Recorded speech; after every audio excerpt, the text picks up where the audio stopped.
Var, saati vardır. Saati vardır değil mi? Bende yok yani evde kaldı. Onda var mı? Var var. En iyisi en kalitelisi. Tamam.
Arkadaşlar bir bakın fotoğrafı çekeyim hepiniz. Evet. Dur.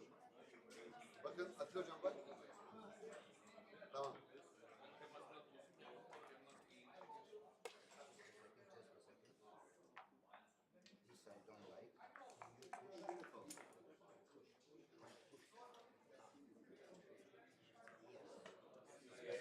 This I don't like. It's like a triangle. I have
Forza, Corsinius Zap.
Leko Ristovski.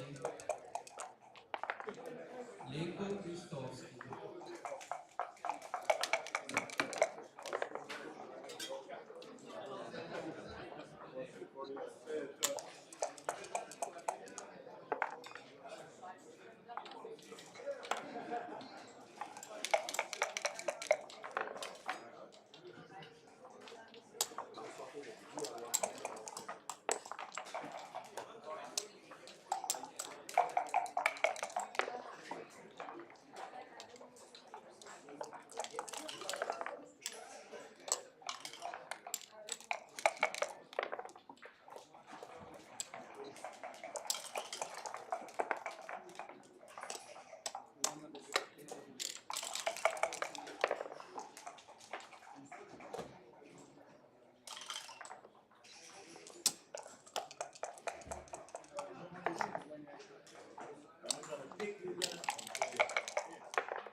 Opponent ready for seniors.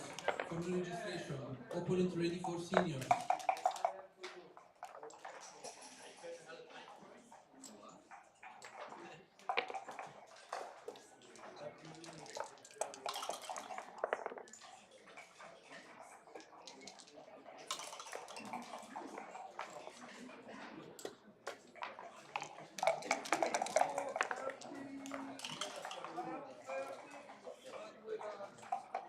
Cham for 1 pointer.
Bedkosek Seniors.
11.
Roger for 1 pointer.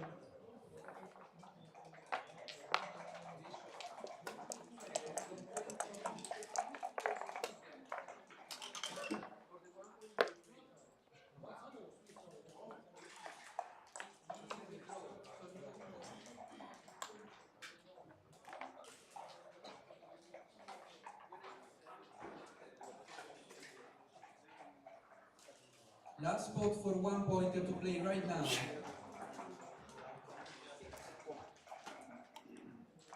1 pointer to play right now.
Just a second, please. I told you 3 times.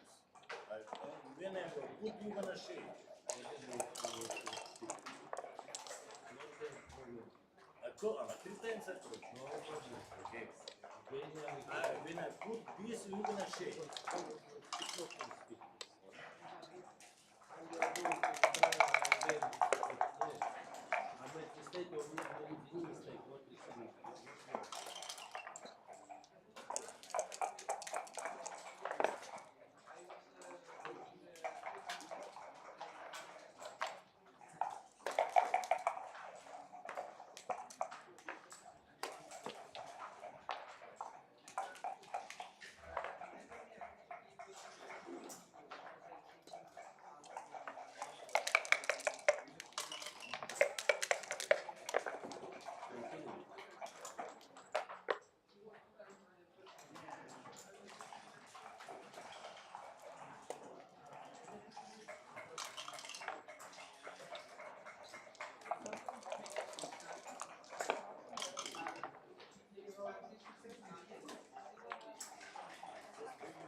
Aronov for 1 pointer. Aronov.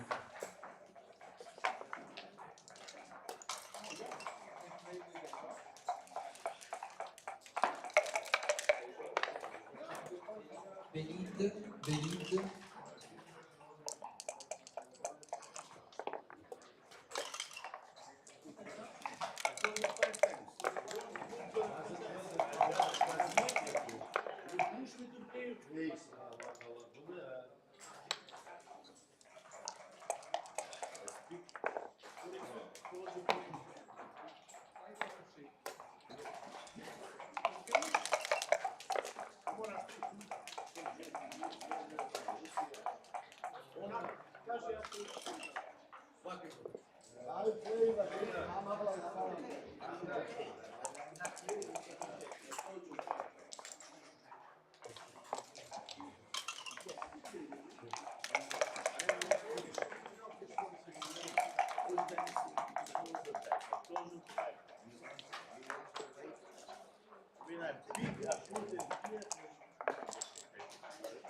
Моя ошибка, я снова прощаю.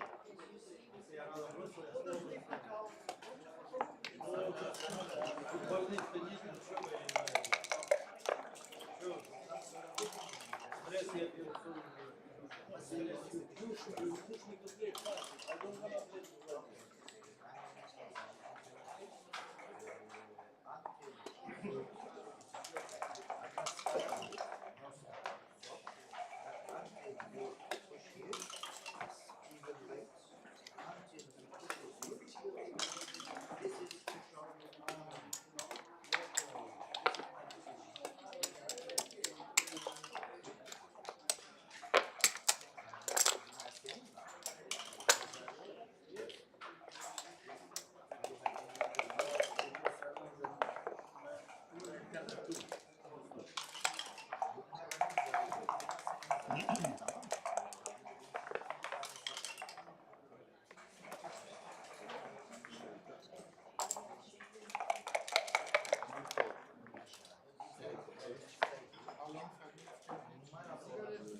Erken atışlardan kurtul.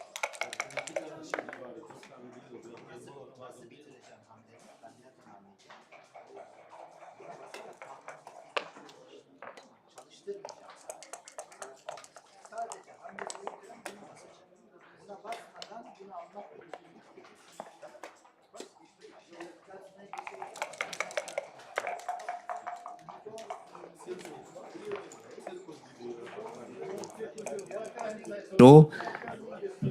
We were obviously hoping to commentate from the start, but we had sound problems. But I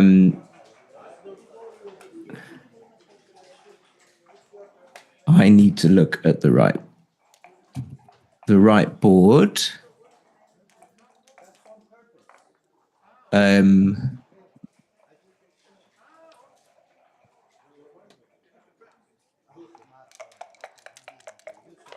And at the moment, Mislav's leading 5-2, which I'm sure he'll be more than delighted about. And he's only used, can that be possible? Only used 6 minutes of his time.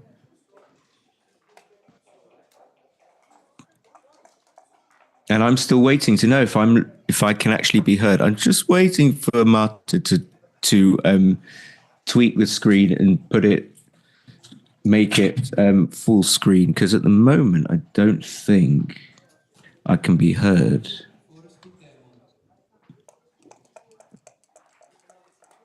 What is that? Don't want that.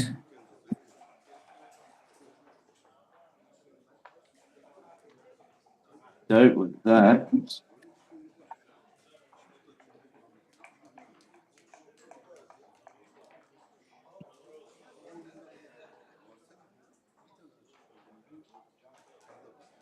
Oh, we are live. Okay, we are. So can Matt, hopefully Matt, I'll ask him to full screen it for me because I can't really see the board.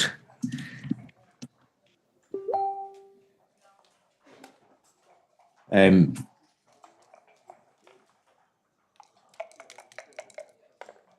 Kudret's got a little bit of a game going here. Want lower energy bill?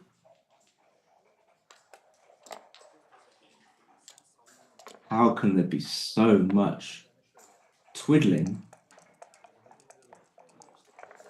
All right, and I'm watching the chat. The chat is the crucial thing. Oh, okay. So Kudret can double. Hold on. I'm just now looking at the board properly. So he can definitely double. He's thinking about it. Clock's running down.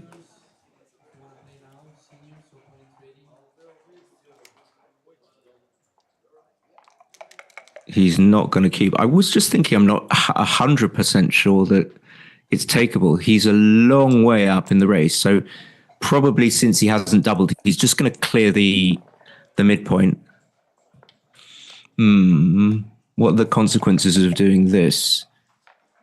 Okay, Mislav fires it out with a 5-1, but he's still not going to cube. And now I think he has to pay now, and he can lose his double if he gets hit with a 2, even a 2-6. Maybe he'll be able to double with a 2-6. Okay, this is just like a play on, but he'll double. So unfortunately,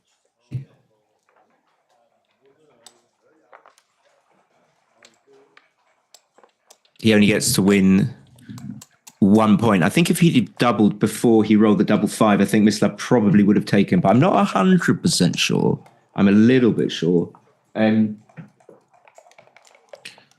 Yeah.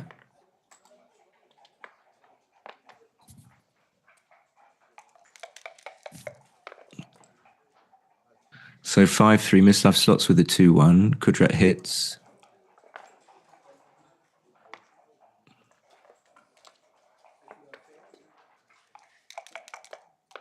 That hits back. If he can get missed, which he doesn't, so Kudret hits back with the 4-2, which means that Mislav's got 4 checkers back. It's just going to come right out to the opponent's bar point with the 1-6. And if we're lucky, 3-2 is a nice roll because we're going to make the anchor with the 3. The 2 doesn't matter. Okay. This is not ideal, but it could work. Nicey commentary today. If we're lucky, we might get a second commentator, a guest. We're hoping that he's going to join. So Mislav gets to make the 18 point.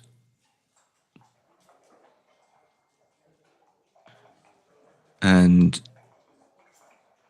with his 5-3, Kudret's going to make the 3, and I probably would unstack the mid.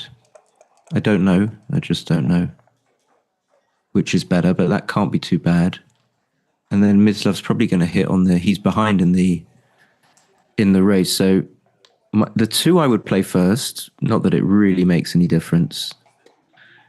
And the 5 I wouldn't be sure about. Since he's behind, it probably doesn't, it's not imperative for Mislav to come out from the 23 point. It could be okay to do this, but since Mislav's got the bar point, it's not that effective to hit on the 2 point. But yeah, I don't think I would have done. So Mislav does hit back. Kudret wants a 4, gets 1. He's going to hit twice. But whatever happens, he's not going to have a cube.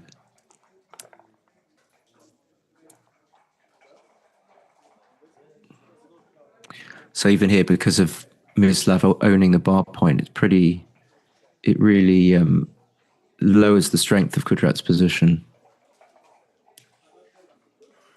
I always find it interesting to see the correlation between how long someone thinks and whether or not they're going to cube. My guess is that he's going to think for a few seconds longer and not going to cube. Just from, doesn't feel like he's confident in cubing. So that's going to make the 2 point. And he's not too sad that he doesn't get to make the 5 point. I mean, it's a pretty powerful roll, 24 pips. And then the other one just comes around to the 9 point all the way from the 21.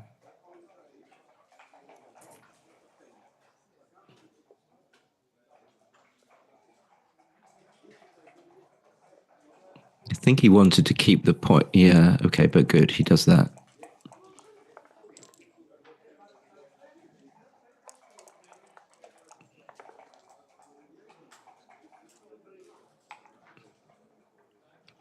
And now what will he do? It's too good, probably.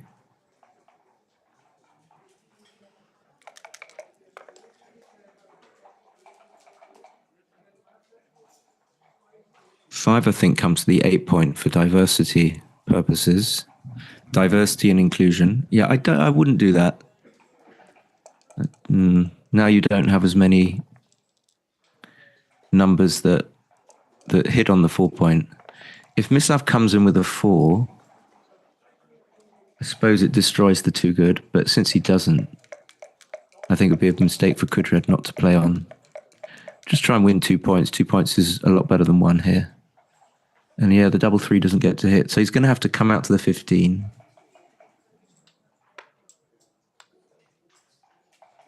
Yeah. Now if Mislav comes in, that's the most effective position to cube from. It might still be a pass. I mean, comes in on the 4 point. But here I would still play on.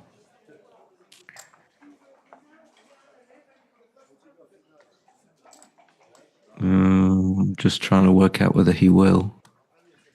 He might. Yeah.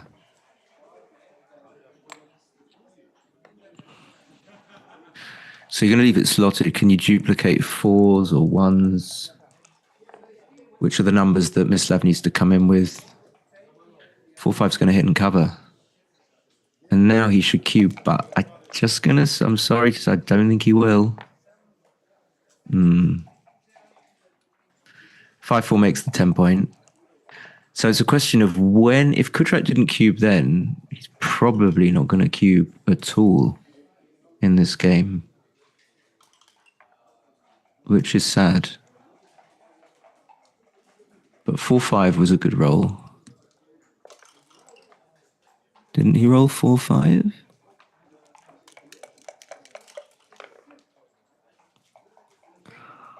It's going to be back to 2 good. Now you probably don't need to diversify. But I wouldn't be 100% sure. You get to duplicate the 2. 4-5 would be a punishing roll if you're Kudret. So is there any justification for giving it? I don't know. So now his 6s, like 6-1, all the 6s are really awkward now. So if you get with 4-5, hit with 4-5, actually it's not too bad because you've got returns. And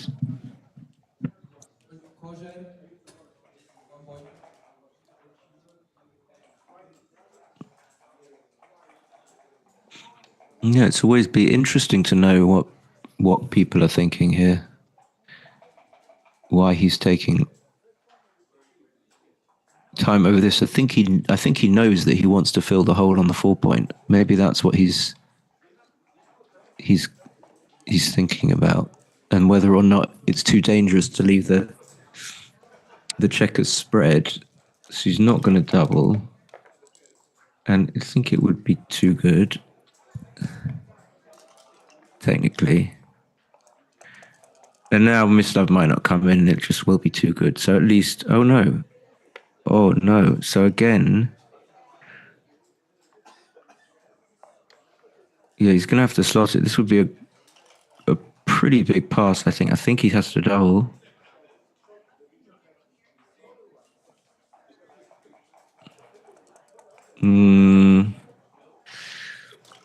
Not sure whether you come up there.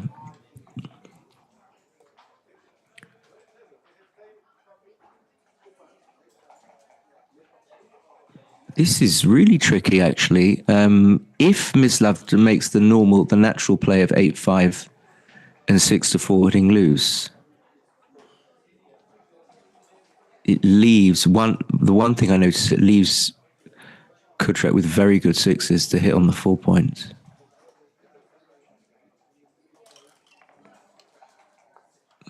And if you do this, you're just going to play that. I think I might just play safe here like that. Oh, thanks, Hans Maris. How are you doing? How is old Oslo? I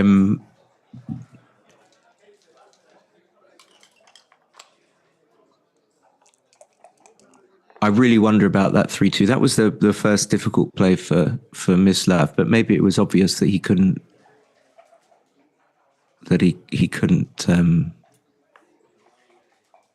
play big. Now Kudret is stopping, and now it's more back in take territory than it's ever been. I don't know if I would take, because Mislav's so far down. He's got a misplaced builder on the 3 point. He hasn't made his 5 or 4 point, and it just so happens when you're playing someone who's maybe not as experienced as you get queued at precisely the time you don't want to be queued, where it's like, oh, I'm not sure now what's going on. If I'm having, a 5-second decision time, I'm going to pass this. 52, 72, 83, 90, 105, 111, 115 for Kudret. 163. So 115, 163. That's like a huge difference. 48 pips.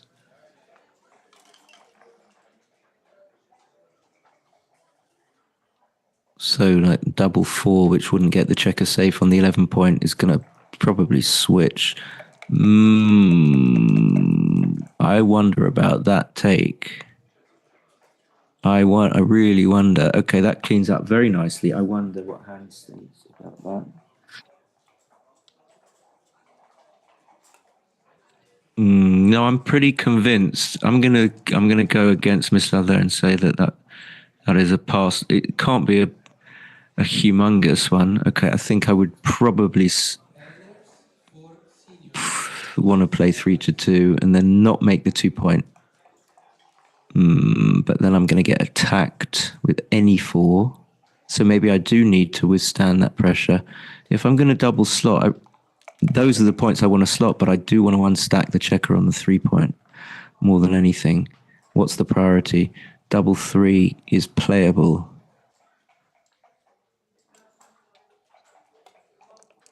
So now the 6s are killed.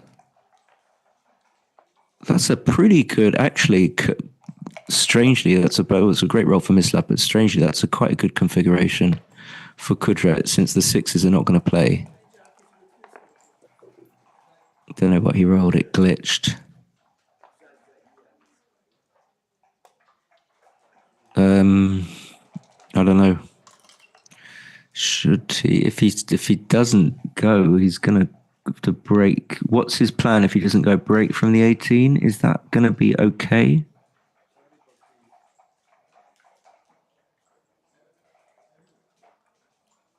I think I'm gonna come up. Okay, is he gonna do that? I'm not sure though. Definite difference in both plays. Huge difference in game plan continuation. So 5-3 is forced pretty much, unless he's going to leave a shot, which he wouldn't do.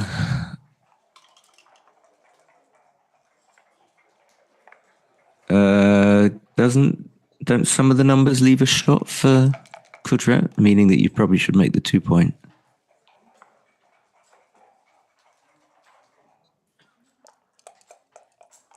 Okay, 4-2.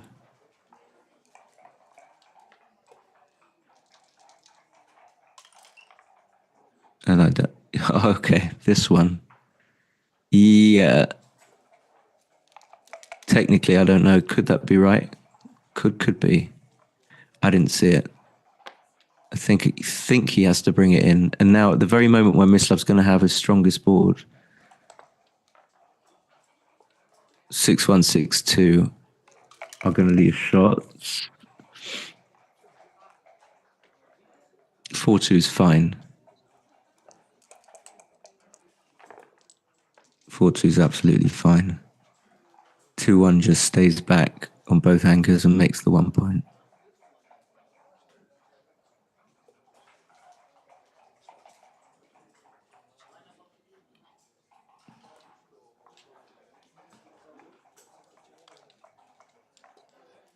Okay. 3-1 is fine. 3-1 is a good roll. Gets to unstack and make the 3 point. Double 3 is bollocks. What do you do? Oh, I hate this.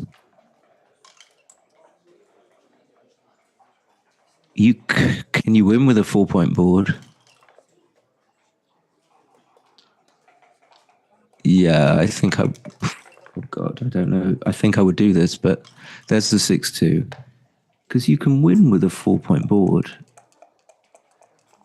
You can really, just a couple of fans. Okay, yeah, you see? So even when he comes in, one of the things about this is that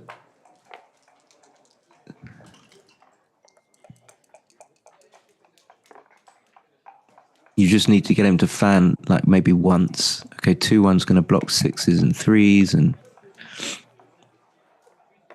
it's a good start. 6-3 hits is a massive joker, but 4-5 is going to put him back into gammon save territory. And now Kudra obviously leaves shots with a few numbers.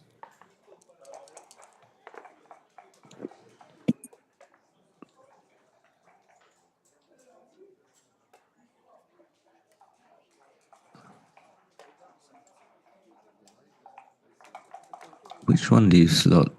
It doesn't matter too much. I usually slot the 5 point there, but it doesn't necessarily make sense. You prefer to make the 6 point, even though you're going to leave yourself with a gap. Okay, he's going to come out and make the 5.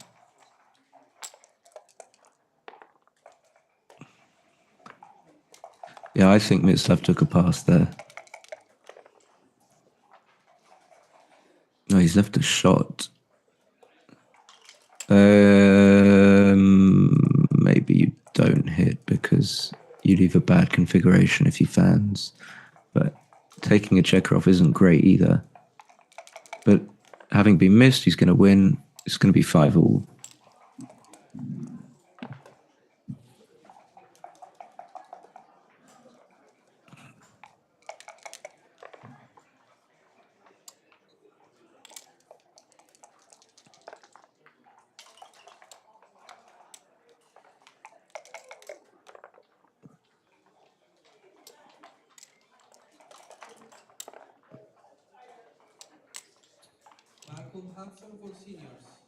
I wonder if I can actually remember that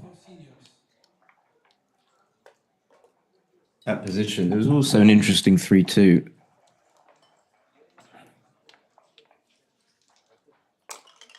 Okay.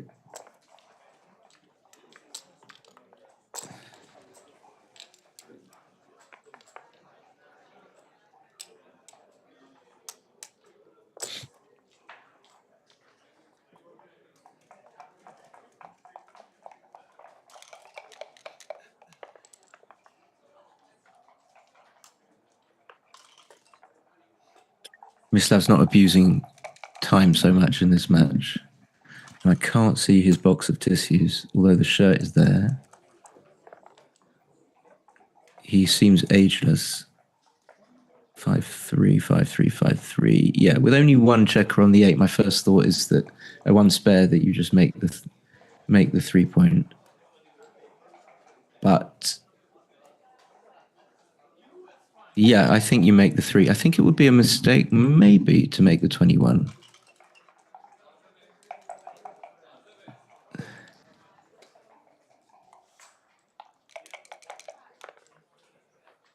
can check that, but it's always much safer to make the anchor. 3-2.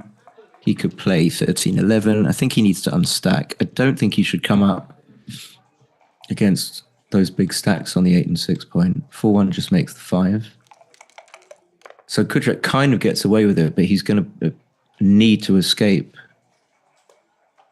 Okay, well, why is he playing so quick? So I think the 3 comes out. I think I would do that. Pretty dangerous if he gets hit, which he does. The 4, I'm never sure between. I think you can just about afford breaking the mid.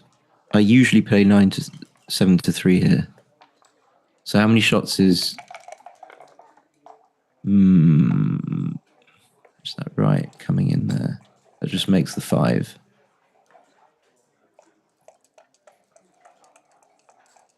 So double 3, pretty big swing. Wouldn't have been hit. Yeah, he's thinking, Kudret's thinking now. So this is not close to a double. I'm just saying, because it's interesting to get a sense. If you're Mislav, you're very happy that your opponent is thinking about doubling something like this. And he does actually double. It's going to be like a 0.1 or something. That makes the 9. So even though he's rolled something pretty okay, he's still, Kudret that is, he's still not doing that well, even after this fan. Okay, 6-5 is a game changer. I mean, if Mislav just comes in with a 4 now, it couldn't be a big pass. So another fan. Oh. And it's still not over. 5-2 probably clears the mid. I don't see anything else in a 1 second look around. Another 6-5 fan. These are rigged dice. Hold on, what if you're going to do that? Okay, yeah. Of course, you're going to do that. You're going to come into the 6 point. It's fine. 2-1 comes in on the 24, and I definitely unstack the 6 point. What was that? 6-2. Well, the alternative is to play 9-1 and hit. Hold on.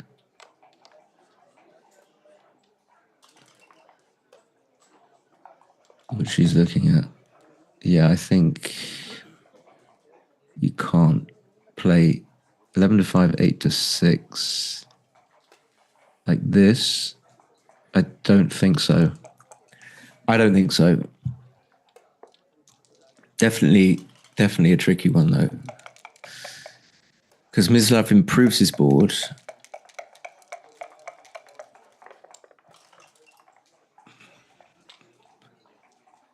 Great roll. Great roll. 11-7.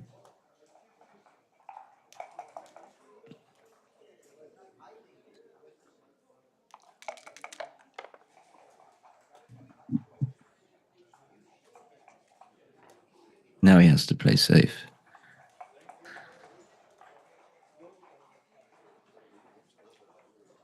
Although I don't remember seeing a position like this where you have to clear the 8 and leave 3 checkers on the 9 point. Really horrible.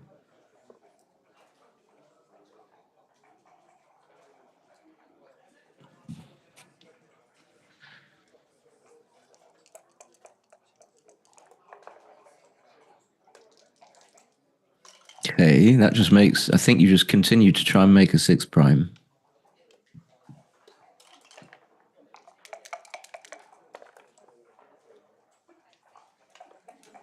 Okay, you see it can work. You can get yourself out of a pickle. And from a no double, a harsh, bordering on gammon, but easy single game win. Yeah, 9-3.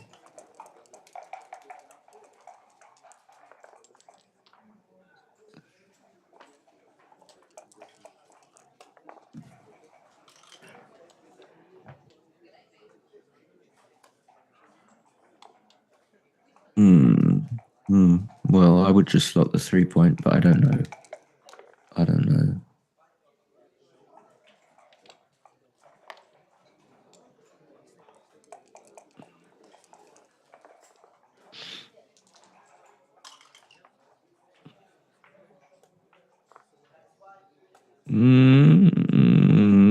I'm going to trust him. Is that Yeah, okay. Maybe so to the 18 for starters.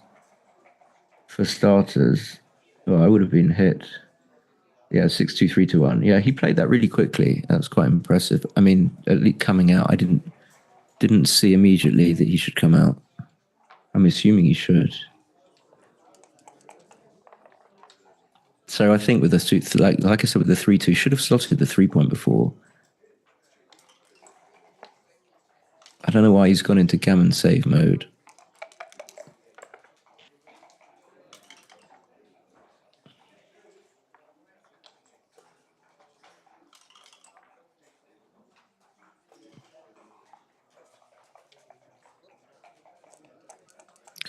Not sure whether 3-1 is acceptable there.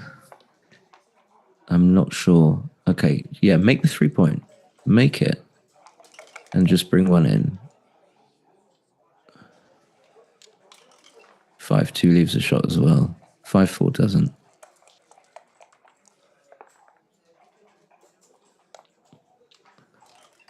But it will now. Will he roll 5-4? 4-3. Okay, I don't think he can clear the 5-point now. Now I think he has to play them in. But I don't know why I think that. Well, probably because it's just too difficult to get the guy safe. It only leaves 2 shots, and you're assured of winning the game if you get missed pretty much. 1, 2, 3. Okay, yeah, fine. This makes sense because you're not going to get gammon, nor are you going to win the game by running. So, doing what Mislav did makes sense. 4-3, double jeopardy. So, what's the idea here? Yeah, I think I do that because at least you give yourself an opportunity to clear the bad point right now. Mislav's going to be staying with 1 checker, whatever the weather. So if you play 5-2 now the only way that you can release the jeopardy is by rolling a double.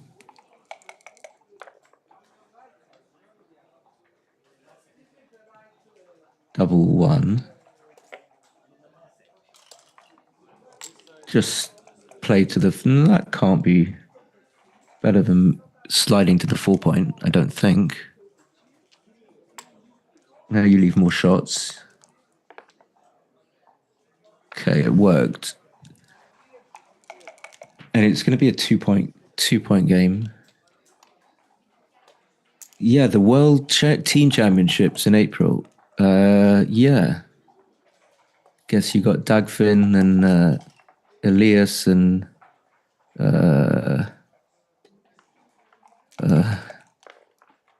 who's that guy? Odin. Oh. And my God, I've got memory loss.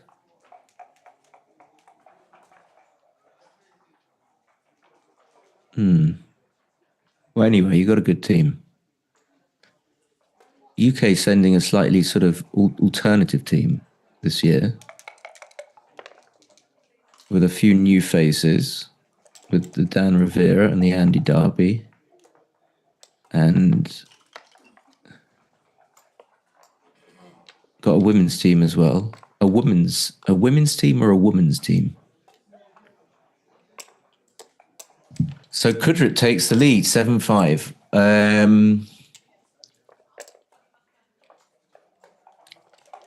Got pretty lucky, shouldn't have doubled really.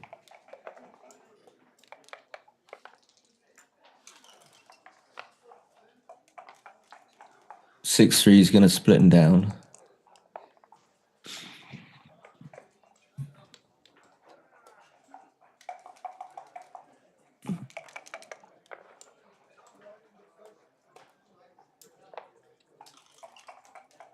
Four one just plays. Yeah, this I think.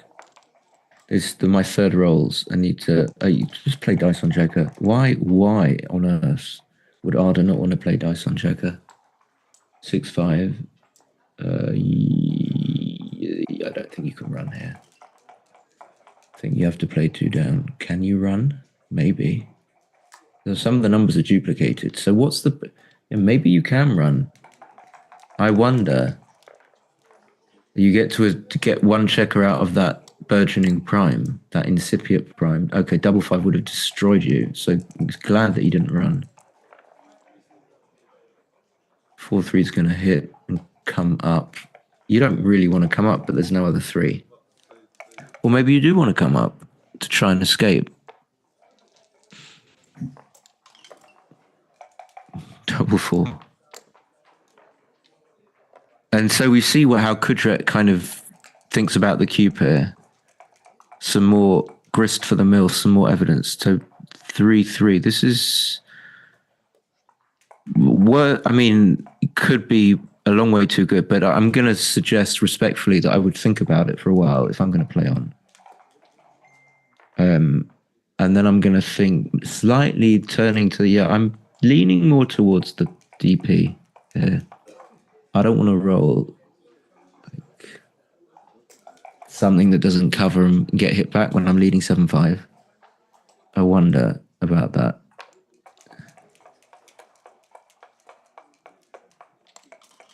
And I wonder if it was too good, how big a mistake it could ever be just to double there and to take your point. I don't think it can be. So Mizlav's starting to slide a little bit here and losing this game immediately against the 6-5. 3-1. Okay, he gets a little bit of traction back, makes the 5 point. Can see Ethan there in the background.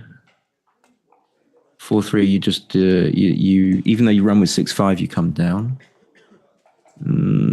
I think that's okay. I don't personally, I don't make that play very often. I don't know why. 6-1's going to come out and split. So there's quite a lot of cleaning up to do for Kudret now, which he does very well.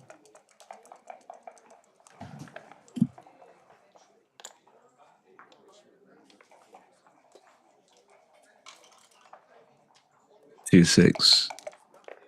Not the worst when you got the 5 point. 5-3 is happy to get the checker safe after hitting, even though it puts a heavy burden on the old midpoint. 3-1 is just going to make the anchor very normal. No reason why you wouldn't do that. And Kudret's thinking, yeah, so this we know, I think, that it's not. Look, he's not thinking for too long. 6-3's forced.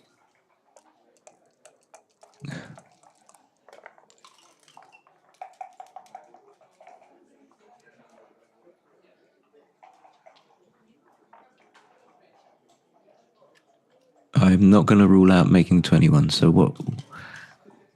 I'm not good at these. Guess you stay back if you're 8-5 down. I didn't know. 5-4 plays safe, I think. Happy to play safe, actually. 13-8, 10-6. Yeah, if you make the 2 point, then you take away some of the checkers that you could use to make the 5 and the 4 point. And if you do this, you've got a reasonable chance of not leaving a shot. And you're safe now. So there's a lot of upside. There's a lot going for this play. It's not, you can't deny it. Okay, so Mislav makes the board. 6-1 doesn't leave a shot. And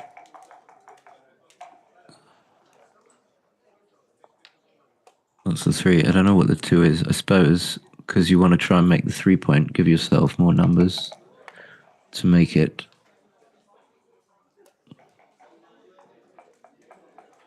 Has he not seen it? Oh, surely he has.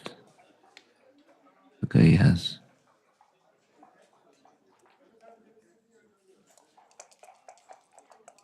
Could be. I mean, if Kudret wins this game, double 4 is helpful. I think you just have to run from the back. Feels like it anyway.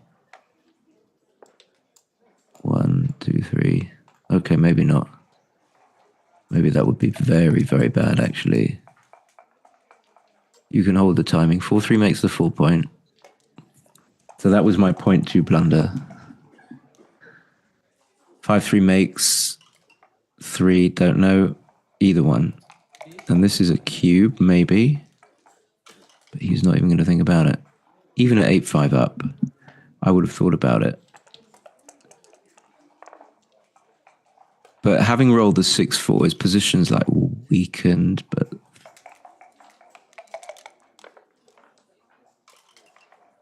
I always feel it's better to get into the positive mindset when these leading cubes, as long as you're not going to go crazy and redouble something when you're leading. Okay, this is going to leave a shot. But if Mislav comes in on the 3-point, this is just a pass, I would think. Okay, not like that though. So he's going to split. I think he needs to, even though he hasn't cubed. If he plays the 22-point and then Kudrek comes in with a 1, I think Kudrek can just take, assuming Mislav can even cube. So I think Mislav is going to have to, it's not even that much risk. What am I talking about? You just have to play 22-20.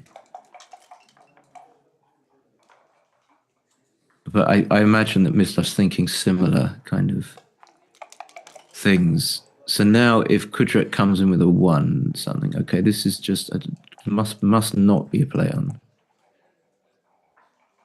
Okay, now that Mislav's thinking of playing on. 3-3? No, this can't be a play on.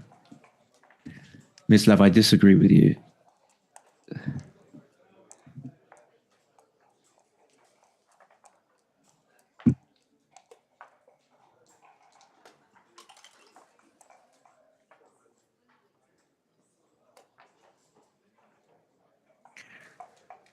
So it's entirely conceivable that he's trying to reduce volatility and eke out as much extra juice from this as he can, thinking that he's a stronger player. I don't think that was trying to get him to take. I think it was the former. Okay. So he stops the rot. That's important. I mean, that hit was really important because otherwise it might have been 10-6.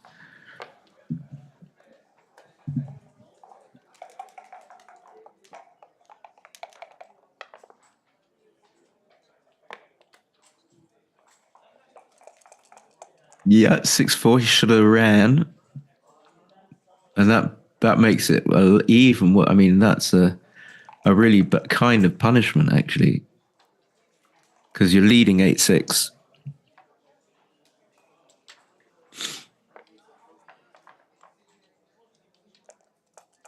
Probably not enough quite to cube. Probably 6-4. You just have to make the 2-point.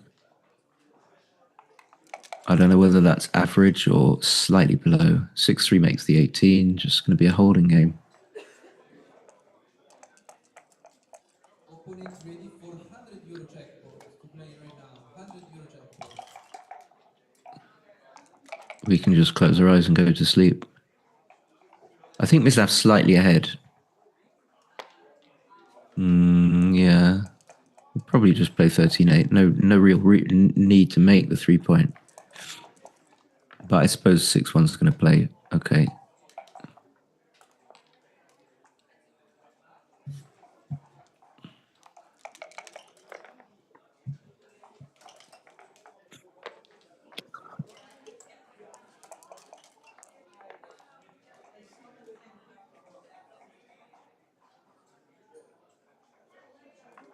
Just makes the 3. From the 6-point. I think that's better than making the 1-point. Don't think too much about this.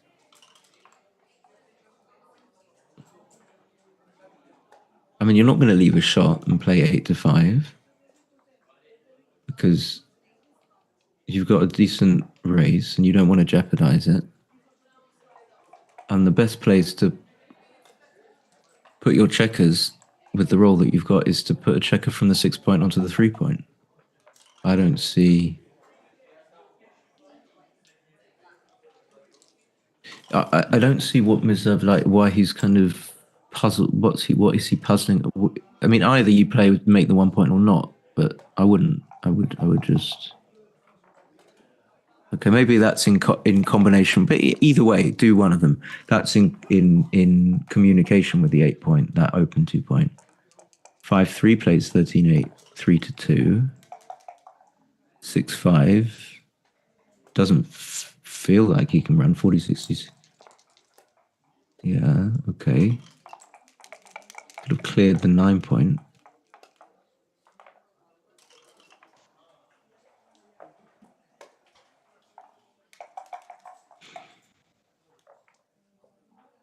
It's funny, although holding games is seemingly easy, you do get down to some tricky plays now. And you're rated to get down to a pay now or pay later decision. As in most of the time you will get one, I think. Or maybe 40% of the time. Like here, it's kind of a pay now, pay later. Probably. I mean, I would like the checker. I think I would like to move is one on the mid, but you can't do that. So this is, but this. He's going to leave shots because Kudret's got 2 blocks in board. Yeah, okay, good not to. I wouldn't think too hard about hitting there, even though Mislav's got a blot. 6-6. He's going to have to leave the deuce. But he's going to think. He's going to think. 1. Okay, hold on. That's maybe 1, 2, 3. But then if he makes. Can he stay back if he's ahead in the race? No, he can't. Just has to make the obvious play to the 8. Not only is he in danger of being attacked if he stays back, makes the 3 point, but he's in danger of being attacked for every roll he doesn't get to escape. And now the way he wins is much more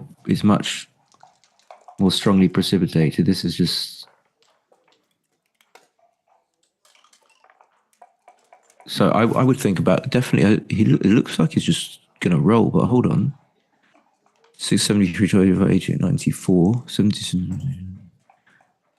106. Okay, he's only 11 up with a dodgy structure, and he has to clear. Okay.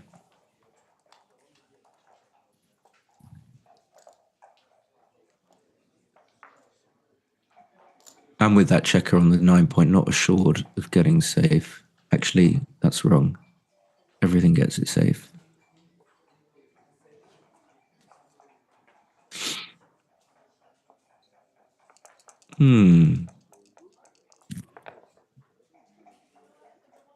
So I think Mislav doubles a little early and takes a little bit too much. Is that what goes on? I mean, I'm not sure that that's not a double. In fairness, but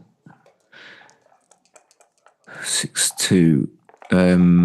Probably think about bringing 2 down. Mislav's just going to clear the 8 if he can't leave a shot here, or not even. Maybe you can't afford to clear the 8 because then you'll leave shots next go. So maybe play 6-1.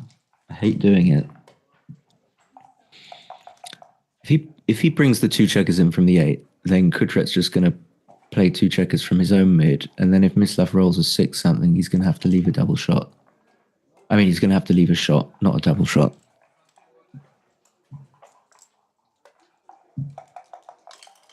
So unless there are other things at play, like you don't want to burn checkers and scupper your race lead, you might have to think about playing something like 6-1.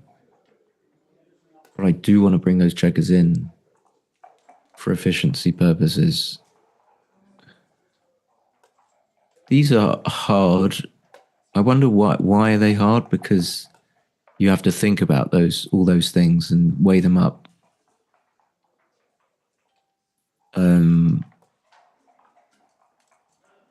A factor is going to be that what Kudret's board is like. I mean, he's got a pretty strong board, but it's not a closed board.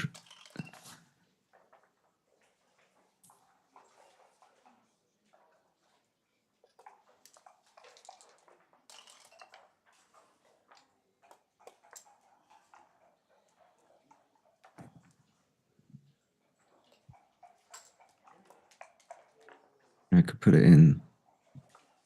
So slow at putting positions in.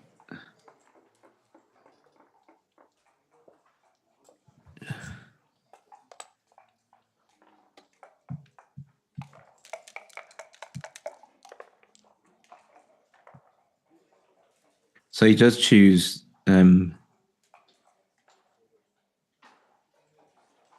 He does choose 6-1. I think I would have gone with it. I don't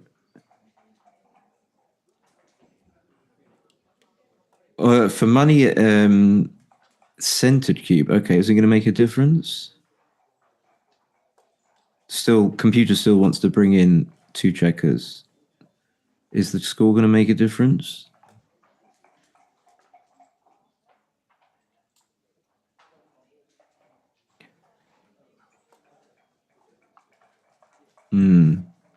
It's not a very big difference. 0.016 wants to bring in 2 checkers. So double 5. Anyway, double 5.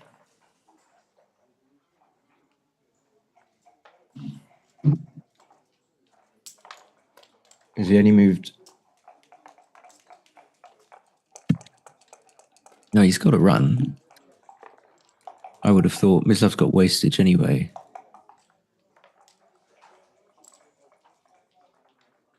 Six to 5. So Mislav should still, after that double 5, he's ahead. He should win this. Okay, he's going to bring 2 checkers in, probably. 5-1's poor. Because you have to keep the mid.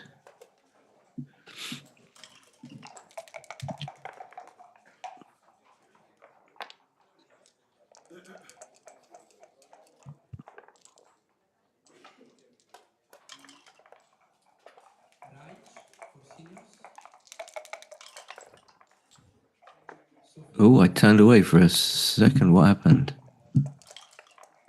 Left a shot and got hit. Okay, that's going to win it. So it's going to be 8-all. They're going to take a break.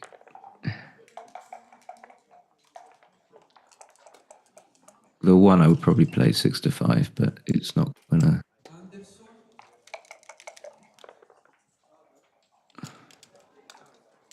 I'm going to change things.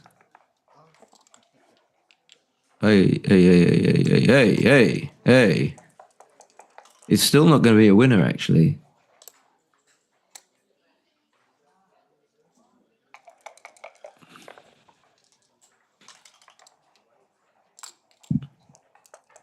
Still not. Still not. It's a 10. I don't think so. He's got 10 checkers, but he's got maybe. No. Look how far behind he was then. He rolled double 6, double 3. Still not going to win.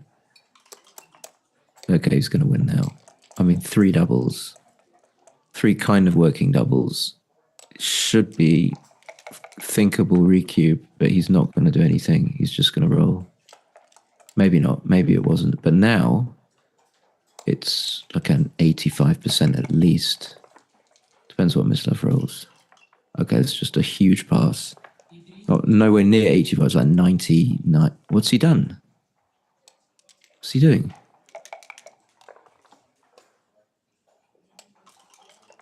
Okay, maybe I spoke. I mean, that was a recube. How can you take that? So, yeah, I mean, how can I be...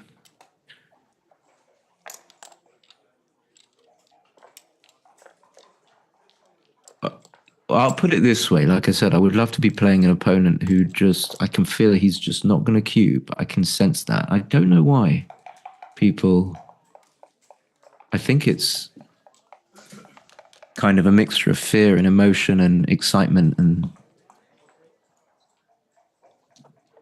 it's hard to get into someone's head. So what a swing. So another 4-3 plays down and double 6. Okay, double 6 at this score. It's going to make the anchor, which prevents cube.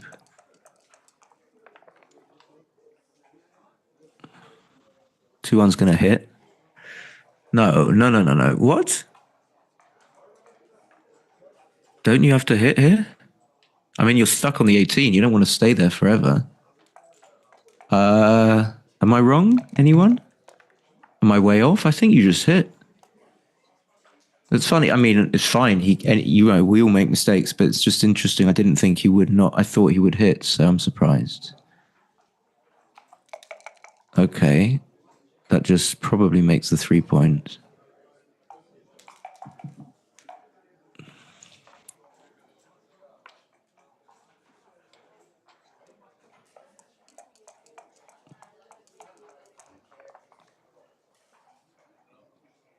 Now he has to run. He's way up. It's way, way up.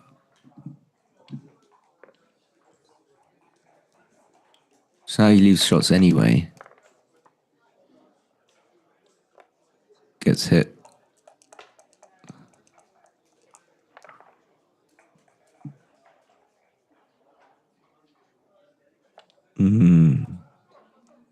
Yeah, maybe Mislav doubled a little bit too early in that game. But I think if I know my opponent's not going to redouble, I would also double early. Okay, so 5-3, he's thinking about hitting. Yeah.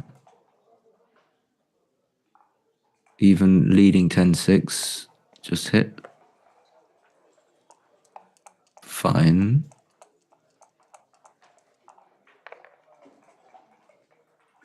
Double 5, massive. Just don't want to make the ace. So reduces the return. So now it's only 2-3, 4-3, 5-3, double 5. 7 shots. I think this is the right play.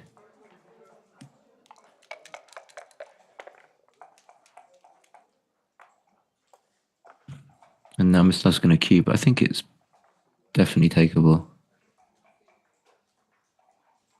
I mean, if he cubed the other one, he's got to cube this.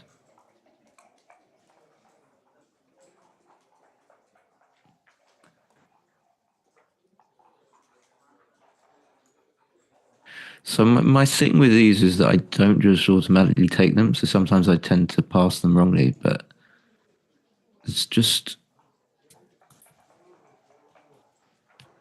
without calculating exactly what's going on and without a reference position. I mean, there's a gap on the 5 point.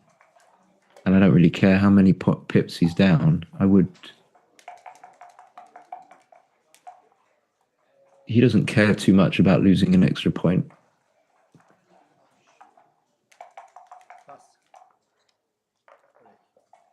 Yeah, I don't think that can be a pass. Okay, so they can have a break.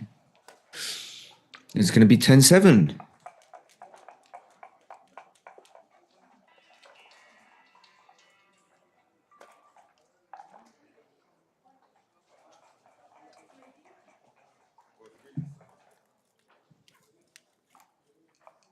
Yeah, I'll be back in a bit.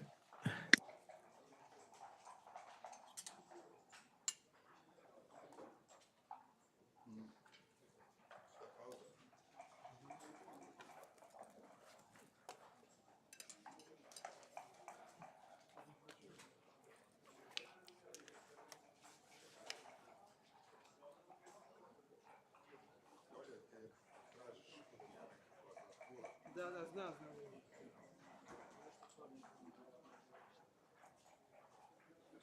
Ma ne, nešto kao da je palo. Hvala ti ovo za kockice. Ne, imam, ja sam... Kak igra, by the way, lik? A? Kak igra lik, by the way?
Hi, Barack. Yeah, maybe I overestimated that recube, but I think with 3 checkers, it's a big pass. 1 on the 2, 2 on the 1.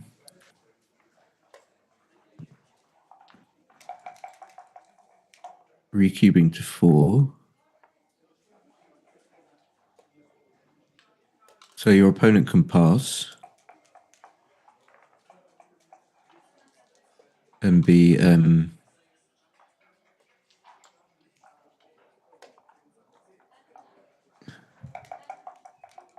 your opponent can pass. I thought Mislav had 6 points. Obviously not. I mean,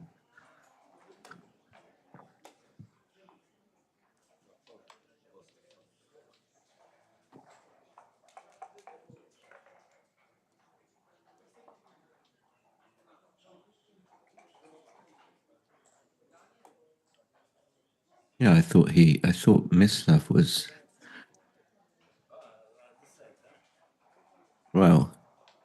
Well, I must be wrong. And welcome to Mustafa.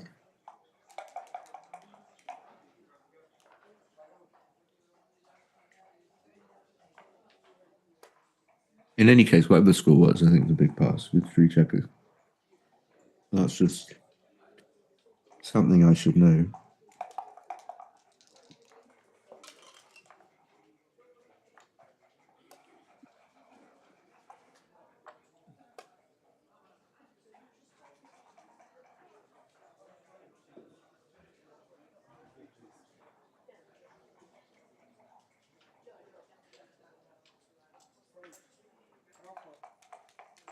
So Mislav's ready, just waiting for Kudret.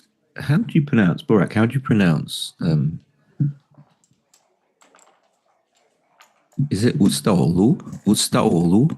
Something like that. You don't say the G, do you? I mean, I don't know about Kudret. Kudret. Kudret Ustaolu. I don't really know where to put the stress on Kovacic. Kovacic.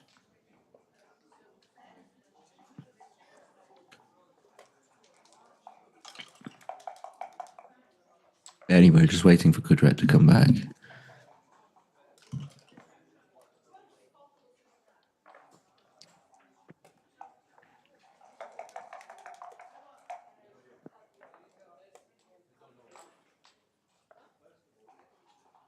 I thought it was 8-6. I don't. What? That's what I got on.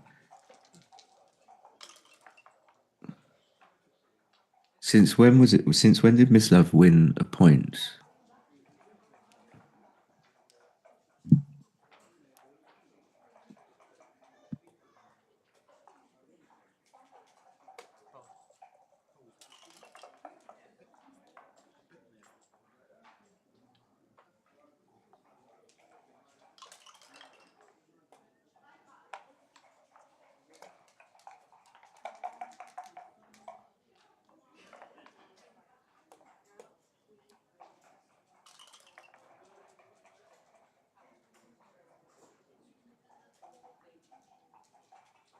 Are we ready?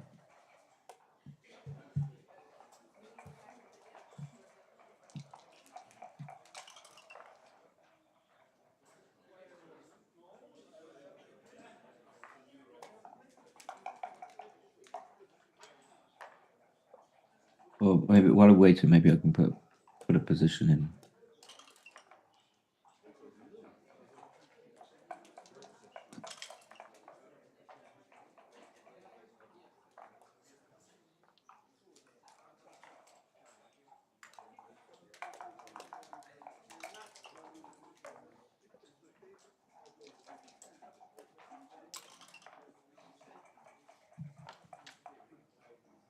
Oh, I see. Monster take. Yeah, I forgot about the game with 3 on the 21. Yeah, that was the monster take. I don't know if it's a monster take.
Take your time, son.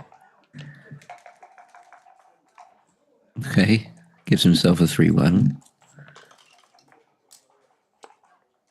And stuff counters with a 4-2.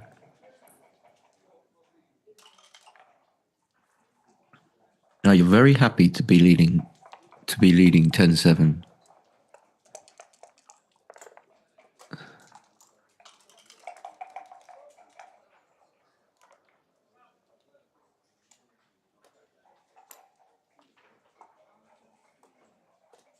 Oh, okay, 6-1. Okay, so you definitely hit. And I'm quite happy with coming down.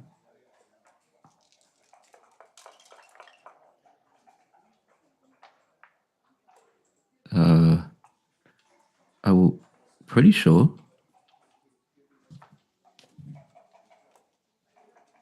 I'm pretty sure you don't need to think about coming out to the 18.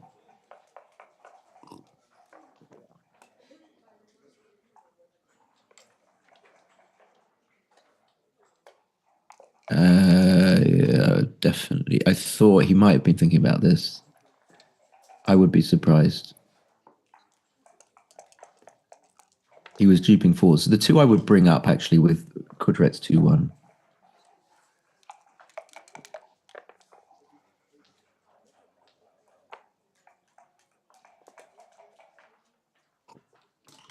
What a roll. Hitting twice. Getting a check around to the 11 point.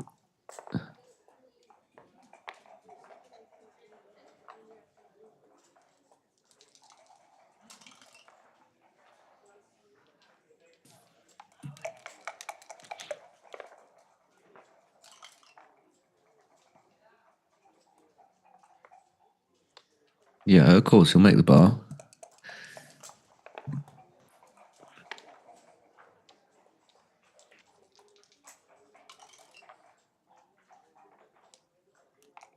I guess he has to make the anchor.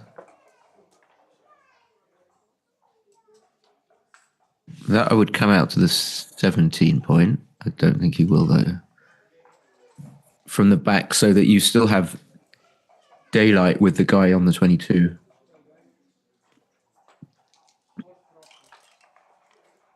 Yeah, okay, or that. Double 5.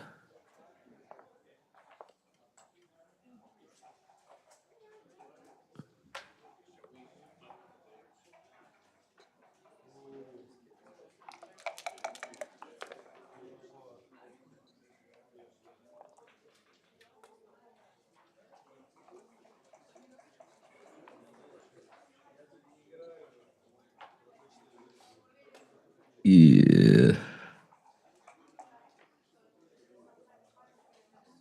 Can you take this? I mean, I think he's going to pass, but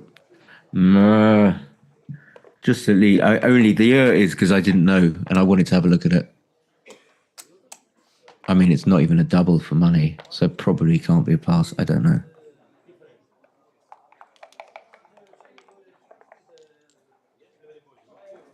Anyone?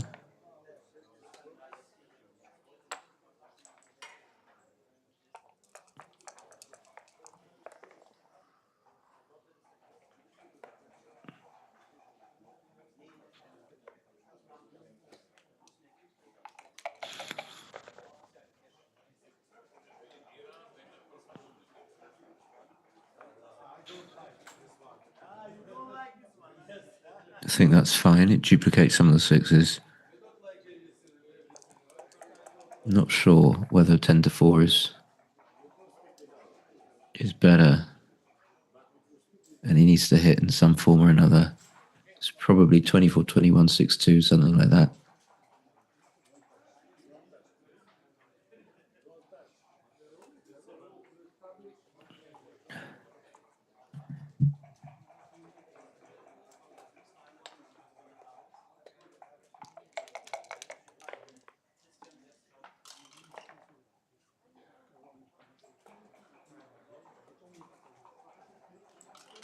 Well, threes.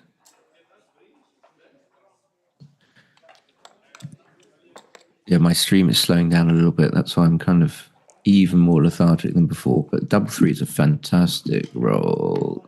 Making the 4 points. 6-2, he gets to cover the 2 point, which he's happy about. That's a bit better. Speeds comes 6-5, just runs. Nice moves. Nice logical moves.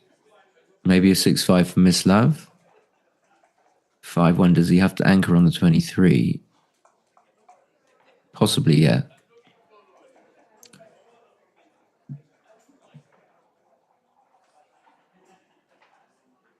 I would say yes.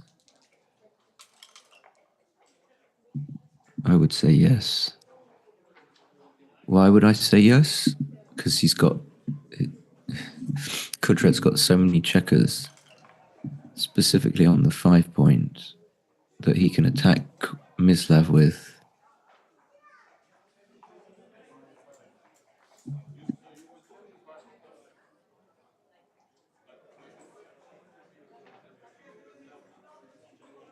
I do think it's quite complex. I can't really articulate my entire thought process because I don't really know what it is.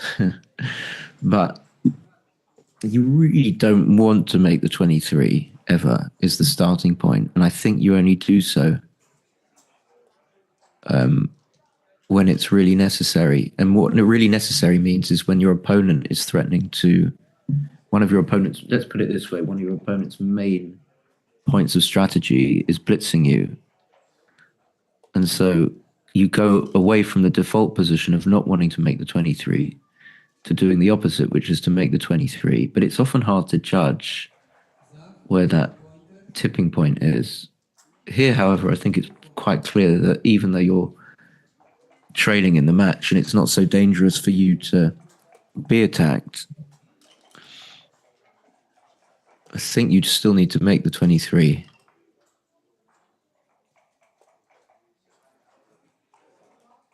I think, you see, what I'm projecting onto Mislav is that, and I often have this, is that this idea that when you're a very strong player, you kind of more want to play for PR and not make a big blunder than actually make the play that makes sense.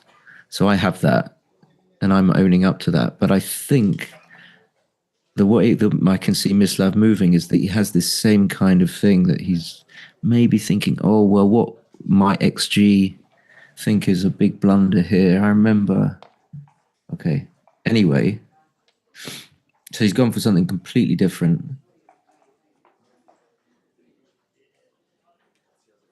I don't think this is at all right. I think could this be second best? Well, if he does actually make the 23. But now if his opponent fans, which is the best thing that can happen, which he doesn't, then Mislav has duplicated his own 5s.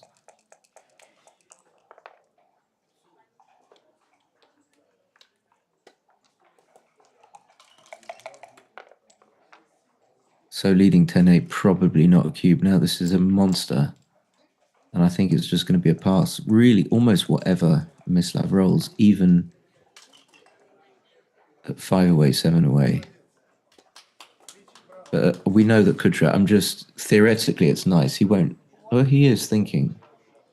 Oh, he cubes as well. Yeah. This is a nasty position. I've seen Mislav take stuff, actually. I really don't think he can take this, even trailing. So it's hard, from the body language, it's hard to know whether he's really he might have just decided he's passing immediately, but he's going to think about it, which is fine. But you can't tell that from his body language, I don't think.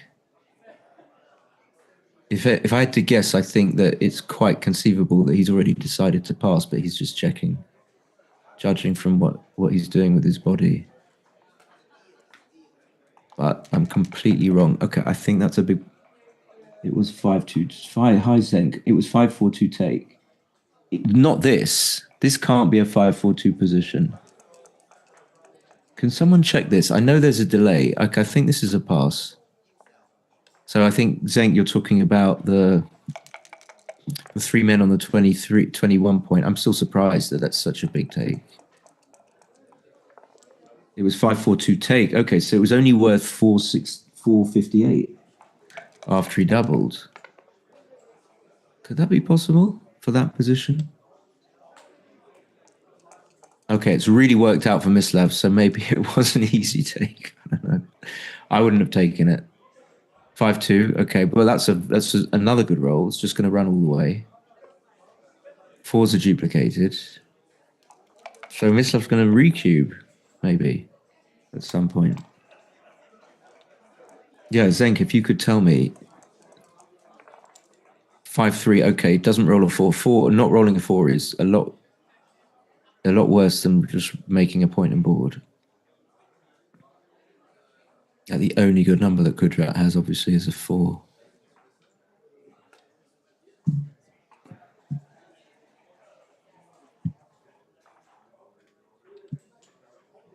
The bad news is I might have to pop out after this game.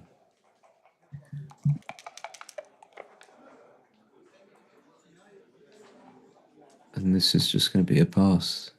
Oh, hold on. How many can he... Doesn't he have to leave a shot? Okay, no. Okay, is Mislav not going to think?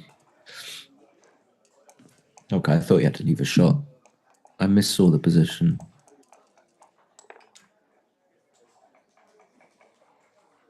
So that just plays 10-6, 8-2. I think you need builders. Could it be possible to hit? Possibly. Borak says he's thinking to affect opponent.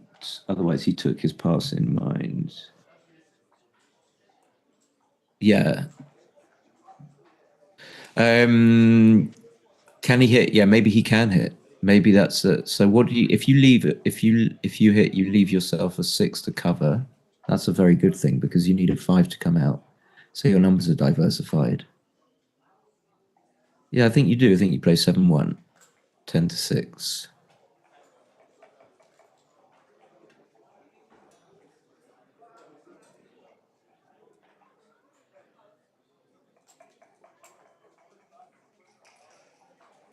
Now, I'm also thinking: was it conceivable that it could have been? Okay, he's not thinking about hitting.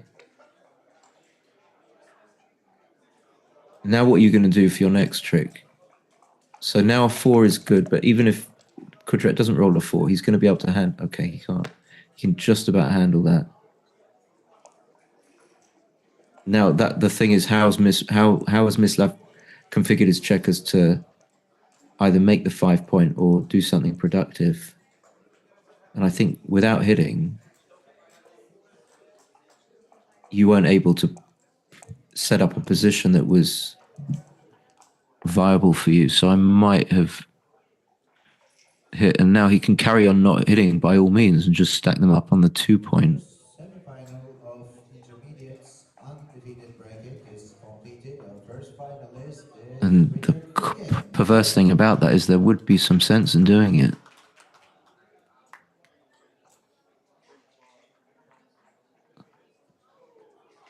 But now it's really confusing because I wouldn't have done what he did with the 6-4 before. But had I had not known what the position was before and just had a 6-4 to play here, I might just stack them up on the 2 point. With the idea that if I let my opponent roll, he has to break his own 8 point. With some numbers.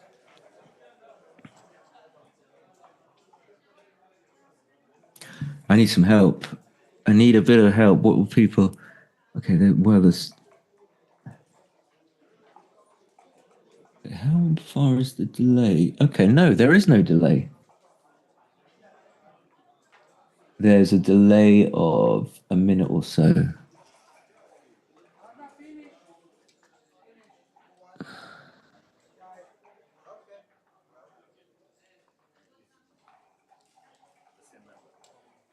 So let me think again about this position.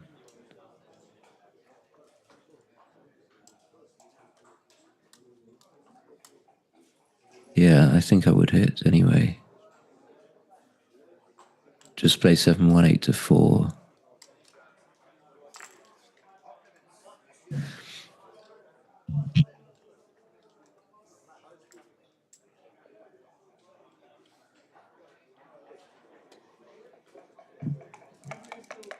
he does stack them up on the 2 point. Okay.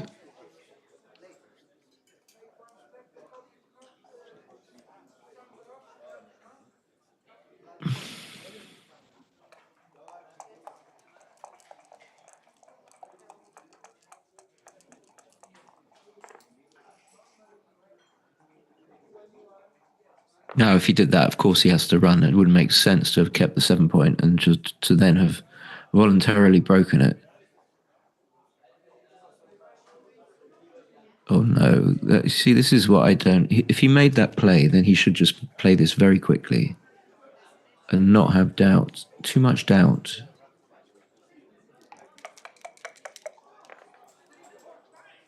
Yeah. Okay. 6-4. No, no, no, no, no, no, no. What? Okay, for 4 for sure. I guess he rolls the 2. He rolls the 2, and it's just going to be too good. He's going to come out. It's just going to be too good because Kudrat will not come in. Oh, he does come in, and now I think it's just what happened? Oh, it's just a pass. And I'm going to have to go. I'm sorry, guys. Not that anyone's going to be upset, but you can pretend. And I'll be back shortly. I don't know how long I'll be, but I got to step out. Defeated final of intermediates today at 4 p.m.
take a break.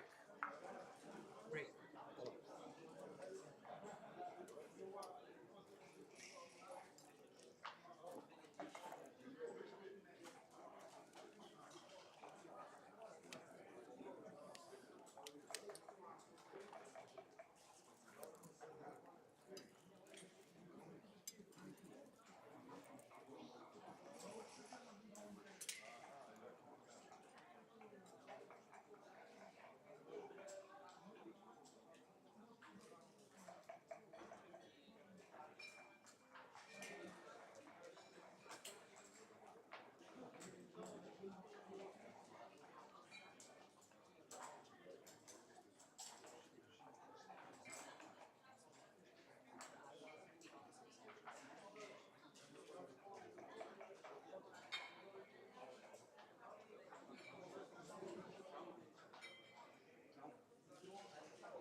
Bukrashvili for seniors.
Mali for seniors. Mali.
Pause, no?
The redouble was a 0.02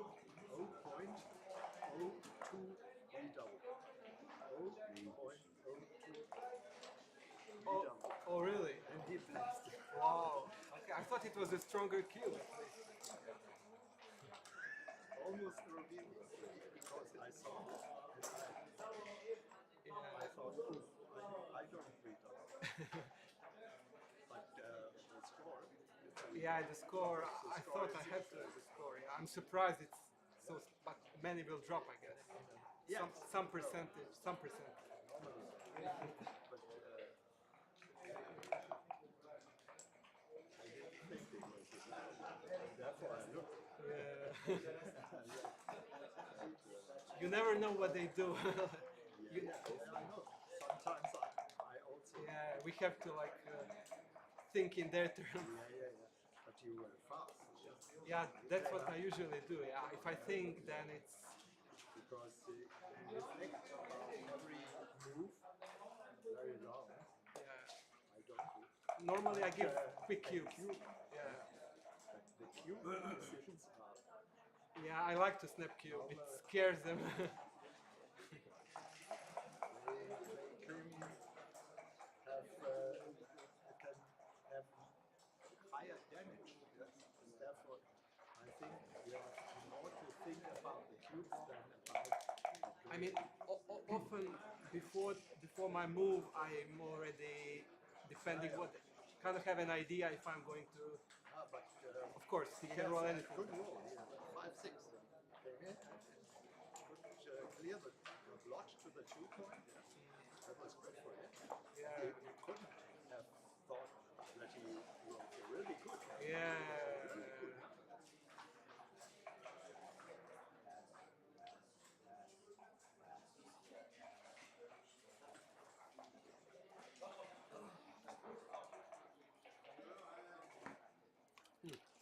It's here.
George Simpson for seniors.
Hi everyone, I'm back.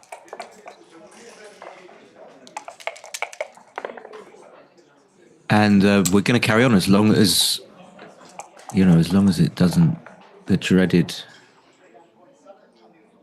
doesn't happen. And I don't think it should happen.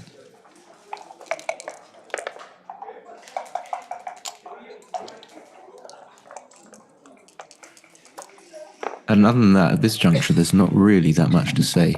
6-3, just...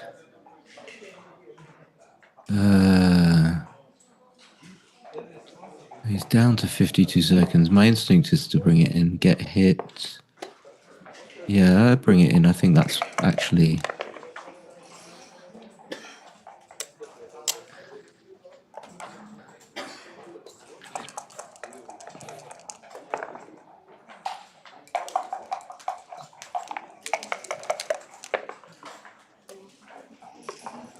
Okay, but now that he gets out without having to hit, I think that's on balance a good thing for Kudret.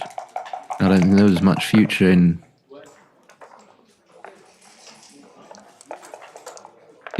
hitting Mislav to try and actually win the game when he only had a 2-point board. Erci for jackpot. Mislav ispakuje nogi, je tačno. So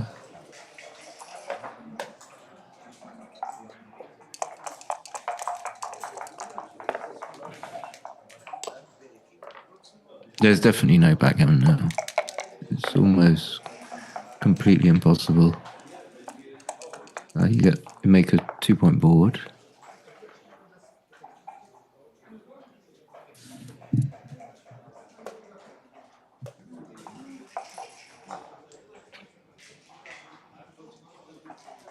He's down to his trademark 40 seconds.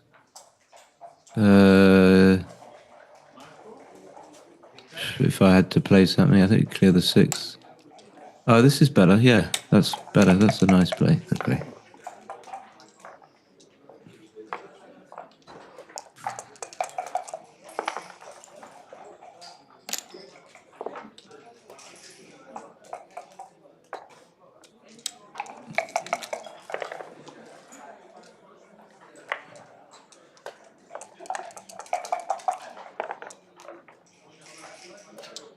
Maybe, I'm just saying it's not worth staying there with that 6-1. So you would like to get a crossover if you come out, which I would.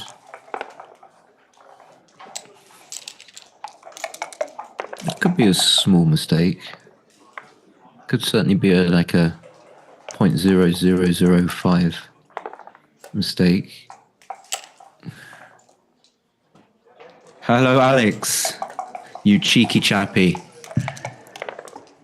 Mr. Kaufman is here. Okay, so he actually saves the gammon after all of that.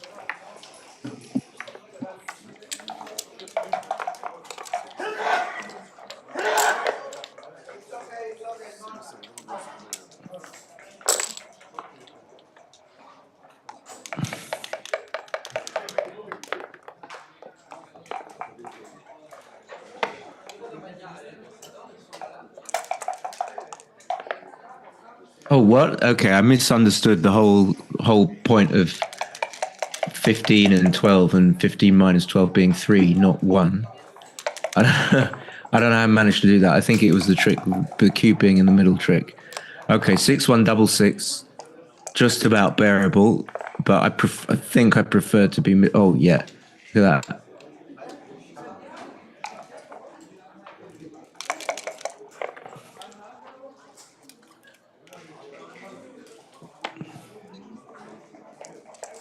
Listen, for me, yes. Coming up, only play. 3-1.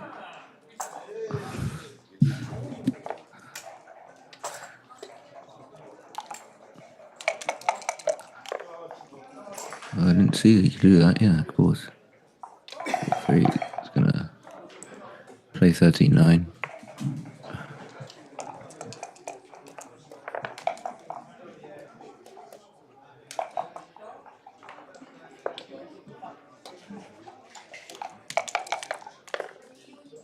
Now, okay, bigger picture. Okay, that's pretty good. That means cubing. Don't particularly want to put a checker on the 7-point, but I don't think you're going to switch from a better point to a worse point. I would probably cube in the knowledge that it's a pretty comfortable take. Still, why is it such a comfortable take even though Mislav's all the way back on the 24-point? 6-1 is bad. 5-1 is bad. In fact, all the ones are bad. All the ones are bad, then that's bad.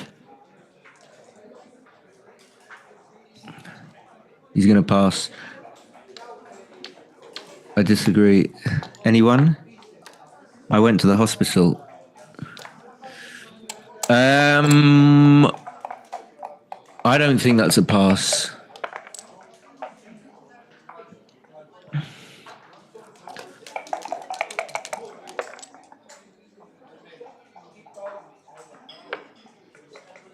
Don't run. Oh, no. Okay, you shouldn't do that. He's going to come up.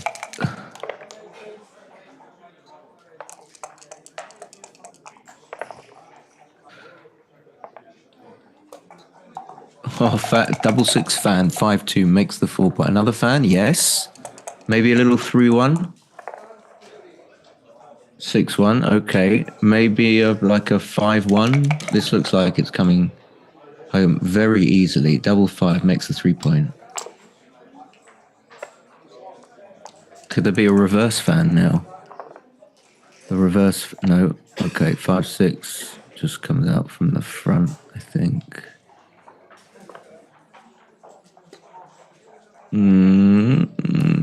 But this is more this does do more damage when it does do damage. Okay, he chose right.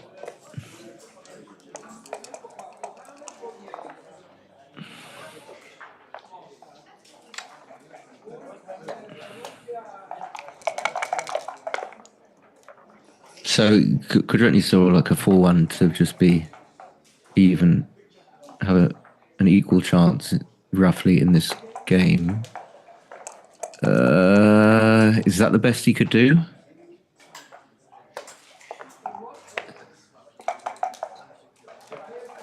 Yeah, Mislav's just gonna he's gonna cruise. There's likely to be I feel a fan coming.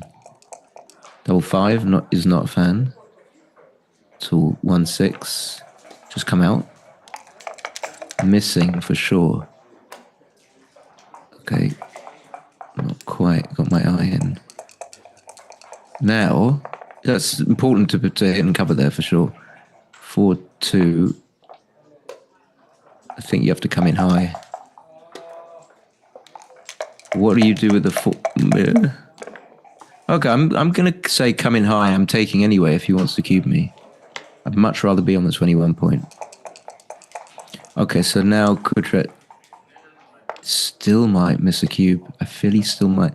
This might not be a cube. It's possible that it might not, but it's much more possible that it is and he doesn't cube. Okay, 6-1 just hits, leaves the checker there for sure.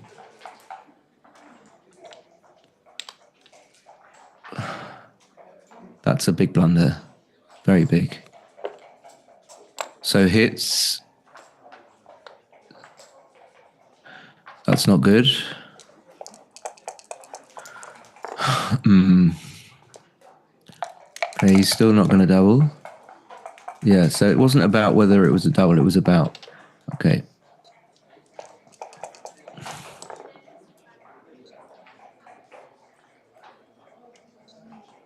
Yeah. This is just a monster, an enormous, gigantic pass at this score.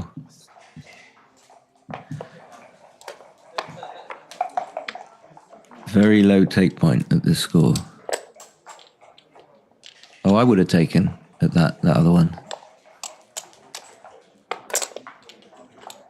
I certainly would have taken. I think that was too good, is what I'm trying to say there. And all those things, the 6-1, he misplayed. Okay. But Mislav's obviously playing cheeky. Okay, my stream is frozen a little bit. 2-1. He splits. 5-3. And so we know that Kudret, and Mislav knows, more importantly, that if Kudret didn't cube then, he's not going to cube now. Although he might think that, oh, I'm closer, so it's more of a cube at this score. That's what he might think, something like that. That's a possibility. So that makes the 8 point heavy with 2.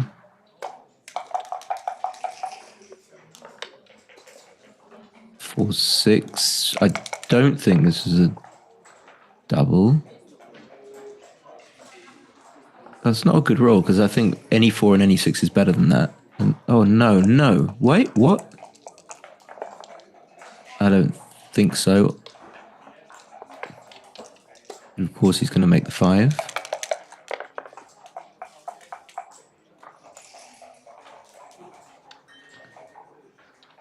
Okay, that's a pretty good roll. So he's going to hit on the 2-point.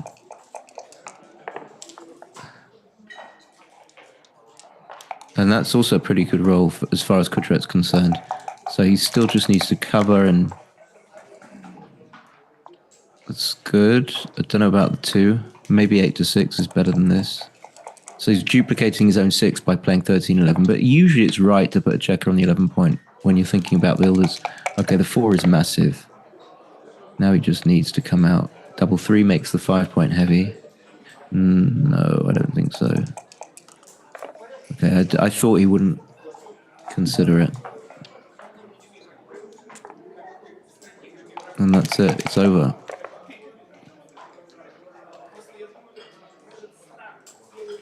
Needs to come out. Will he come out? I mean, is this what do people generally do here? I think they generally do that, but you can't do that. I think you just need to come out. I'm sounding a bit cocky now, I realise. I'm feeling cocky. So I make the 2-point, and then I'm not sure whether I come out. Maybe I would come out with the 6 to avoid accidents. There's every possibility that Mislav can just sneak his way into a sneaky gammon. 5-2 is 2 down, possibly. Yeah, well, 2 down's probably better than that, but that's not going to be a big deal. Maybe they do not have the double. That's not funny, Alex. Chain of miscues. Minimum 8 times for access. I think that's an exaggeration. But it's not to criticize, it's just to point out. I'm just saying that when I mislap, and I can kind of judge. I'm trying to sense when I'm going to be put under pressure. And if I know that my opponent didn't cube that go, then I'm happy. I can breathe a big sigh of relief that he's not going to cube the next go. And that makes it a lot easier for me to play, conserve my energy. That makes the 4-point slots the 5. So there's 10% gammons here. There's a very handsome man in the in just right of shot of Mislav. I didn't see that coming at all. Is that a cube? He won't be bothered by it. I know that, Bill. Yeah, it's But it's still annoying that he uses up so much of his time. It's still really annoying. He doesn't need to. Okay, they're having a break.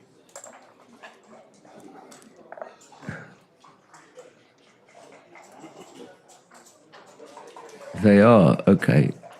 I could have gone to the hospital for longer.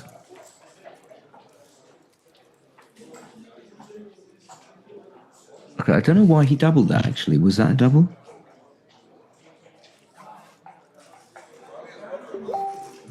Pausa.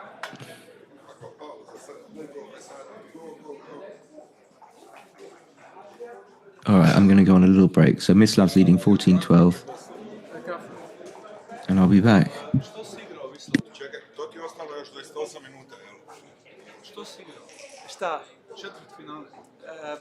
Polufinala undefeated. A pol je ovo sad. Pauza. Pa ćeš prodat spot u Speedu, jedan.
I was not so sure. Which job? Yes, it's 13.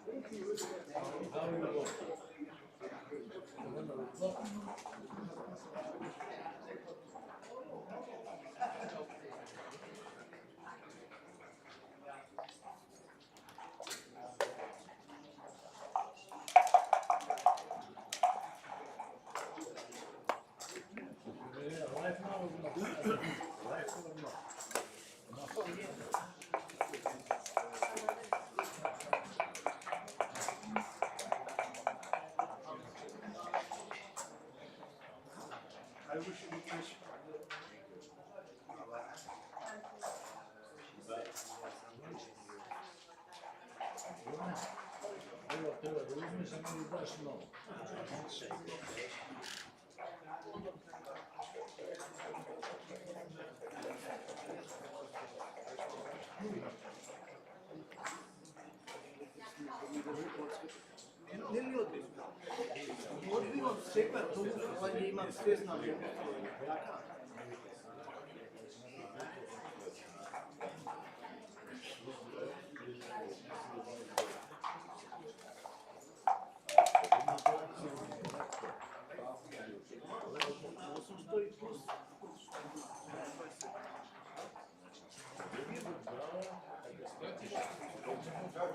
I said 15, it was my mistake.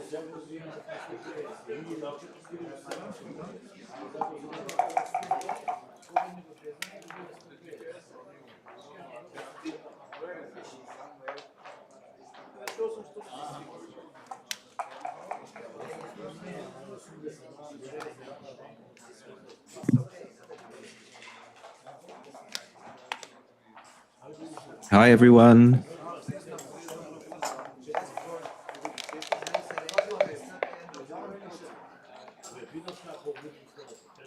So I will say Mislav will end up with 18.2, 17.4 3 seconds. 17.3 or 11.3. 17.3 or 11.3 exactly.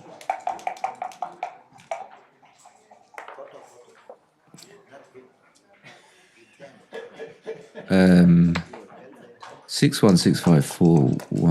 What? What did he roll? Oh, he split with the one. Okay, perhaps he shouldn't have done. So it's Crawford, I think. So Mislav can't double. 5-2 is really good. Makes the 4 points. Double 2 just makes the 22, I guess. I don't think you want to make that. This makes so much better use of the spares. Okay, he'd have to get very unlucky to get primed here with a double 1 or a double 4. Oh, double 3 is a kind of a hybrid. So he doesn't want to make his 5. He did the same thing with the double 3 where he made the bar, but he should make the 5 point. Give up the 8 point.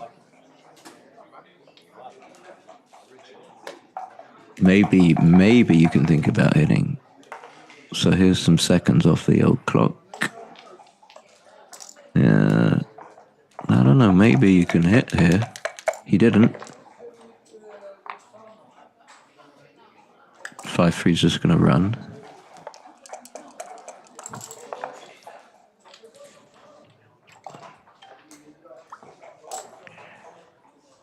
Six-5 makes the 3 point. But I've still got a little problem. Those 2 checkers on the 22 point. There's a likelihood they're going to get even further blocked in. 3-1. Now I don't so much like to give up the 8 point when my opponent's got a very strong 4 point board. And when there's a good chance that, yeah, okay. And the 2, oh yeah, you can split. That solves your problem of having 2 checkers primed. Okay, so this is obviously a very big roll.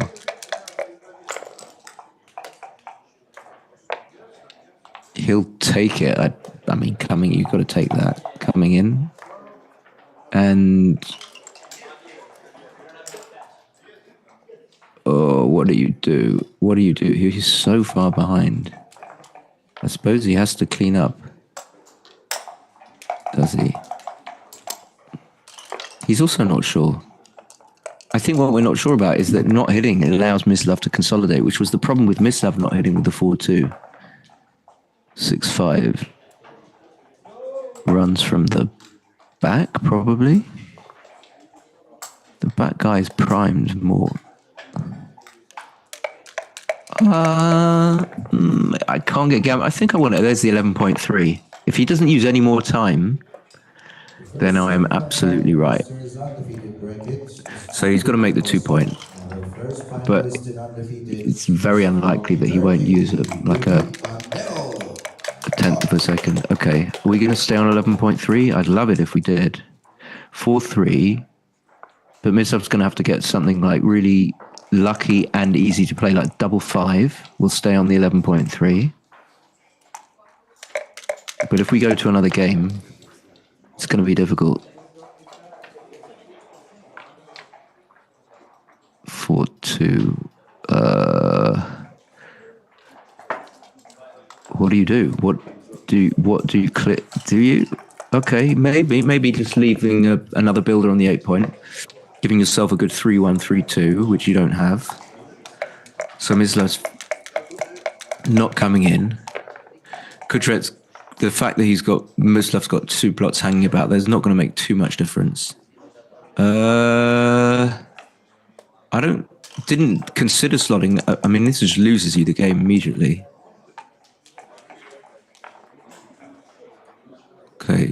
Okay, so he's going to use some time here. He's on the bar, isn't he? Oh, he's not on the bar. He's still on 11.3, though.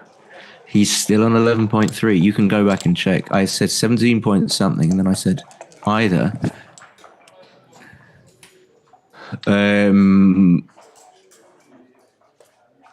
It's blocking 5-1. Oh, he's going to take time. No, hit the clock. No! Oh! How did that not be a tenth of a second? It's not a tenth of a second, is it? It's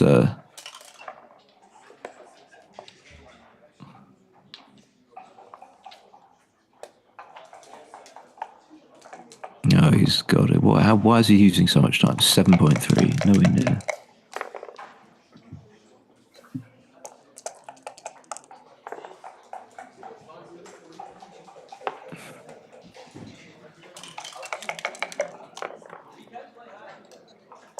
Yeah, just plays safe. So Kudret just needs a 6. Big time. Okay, he didn't have to do that, but I think I probably would have done with a full one.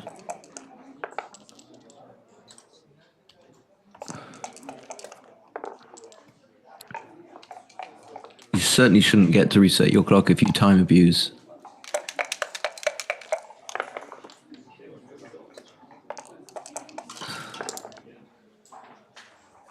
4, okay. Oh, it's a shot. Oh my god. Oh my god, but he's not gonna. I don't feel he's gonna. Do I?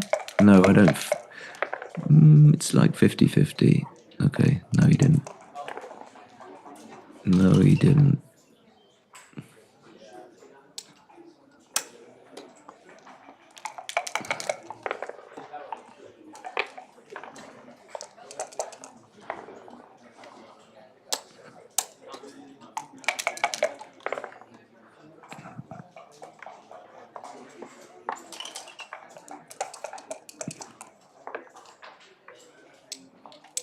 All right, it's over.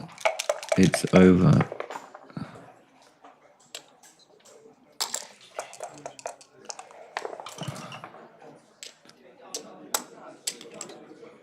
Drama. 4-8.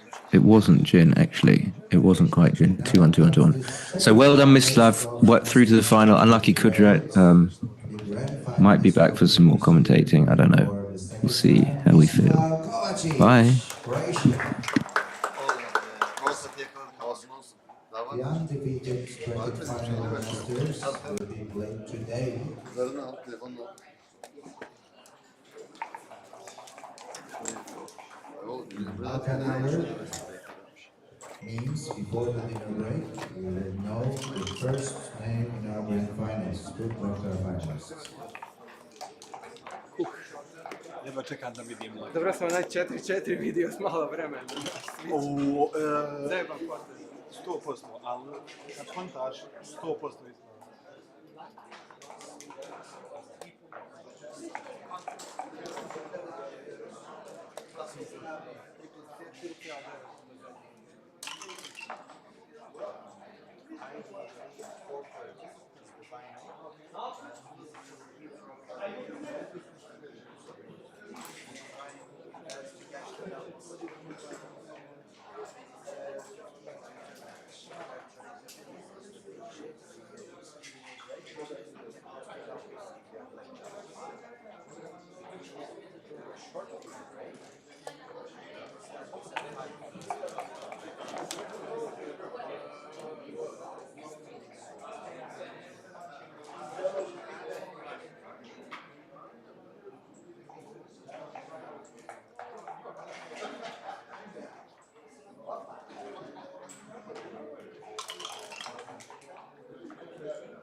names will be our first grand finalists for the championship in a couple of hours. Today, after the dinner break, we are starting our doubles consultation. As mentioned, so far we have around 36 teams registered. Plan will be one round at 9 p.m. and for those who lose, we will offer rebuys. Those who are interested in rebuying will have to play a second match this evening. Registration for doubles will be closed by 8 p.m. for your information.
Koje for speed.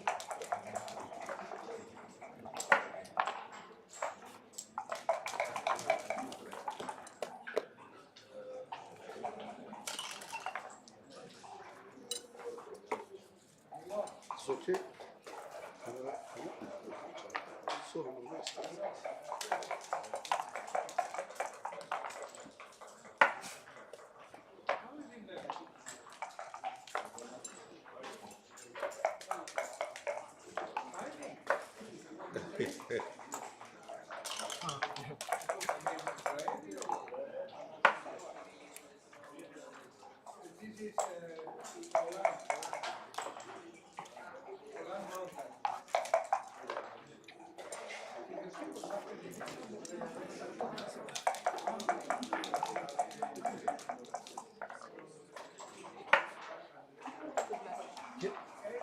Match.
atacağım.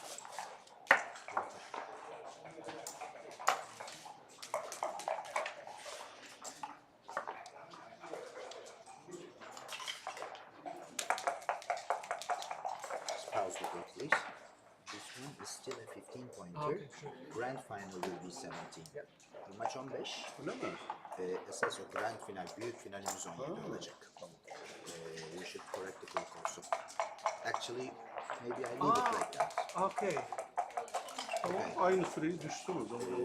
We can leave it like that, Okay. but if one of you is down to 4 minutes, it's over. Or maybe we shall fix it now. What do you think? Better to fix it. Do you know how to fix it? I don't know. So it should be 31. Yeah, can you write it down? It should be 30. no, 29. We started with 30 minutes each. We started with 34. You should start with 30. Ah, so 30. minus 4 Yes, minus yes, 4. yes, yes. So 29, 33 for minutes. 27, 29 for you. Okay, so Can you? Just drop 4 minutes from each side. can we just so 29, 33? For me, 27, 29 for you. 15'lik maçta 30 dakika vermeliydi mi? Bilmiyorum. Ben de onu biliyorum. Okay, so I'll just Yeah.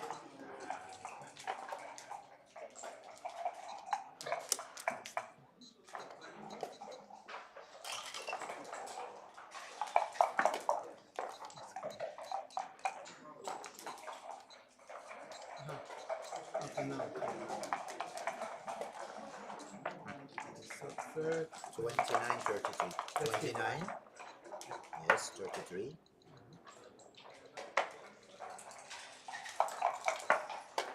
27.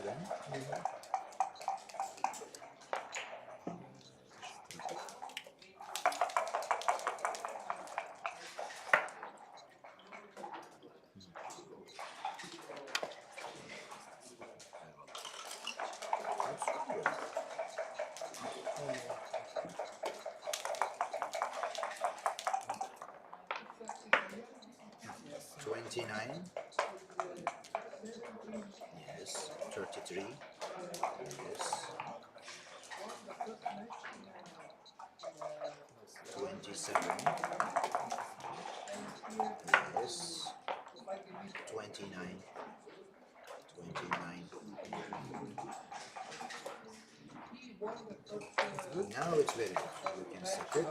Yep. Okay. His turn. Excellent. Thank you. Is okay? yeah.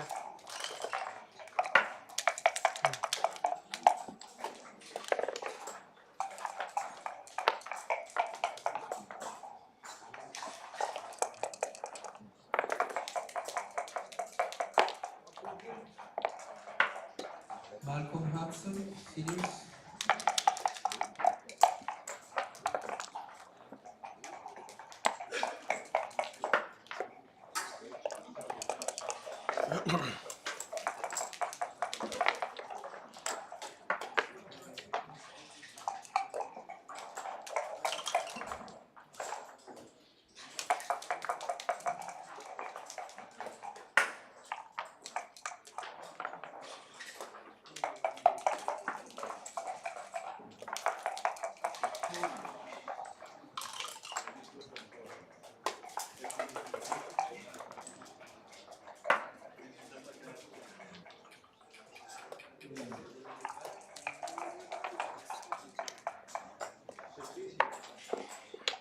Kalishir for 1 pointer.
Ristovsky for Chekhov.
Hello.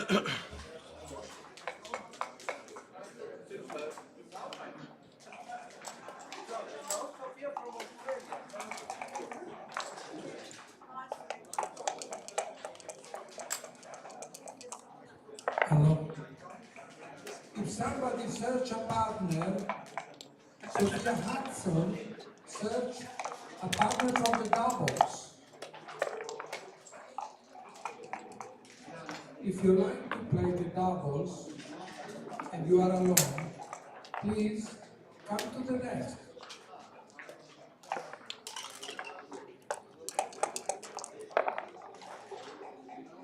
Remember that we are at the desk for register you for master doubles, master super jackpot, master doubles, limited jackpot, and ladies. Come to register.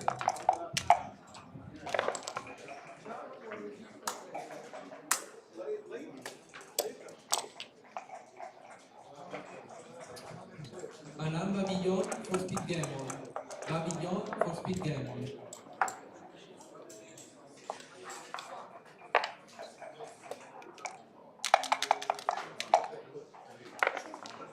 No, it's okay.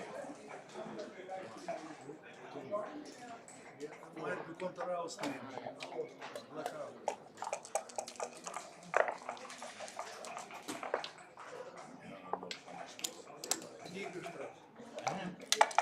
Not fine, no punch. No punch.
Velid, for jackpot, Velid.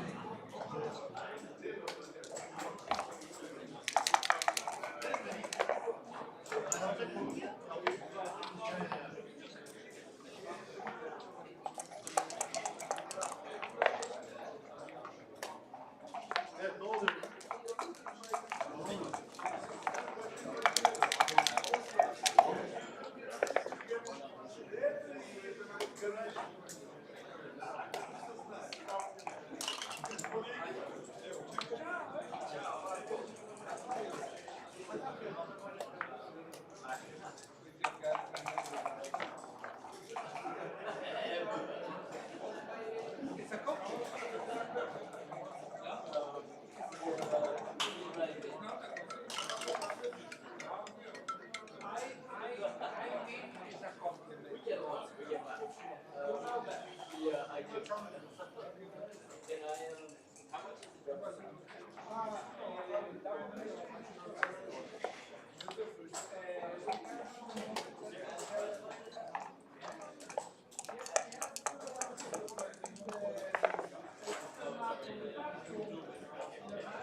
Ahmet Baydar for seniors.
Yarbacher for speed gamer, Mr. Yarbacher.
Koshandefar for jackpot.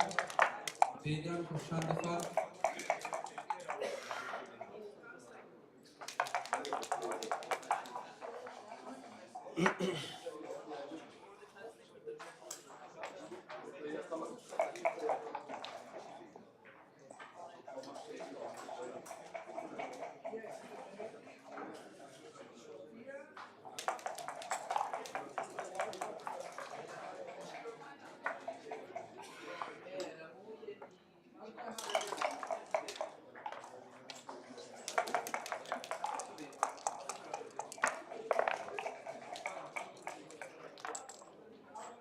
Sophia Hudson.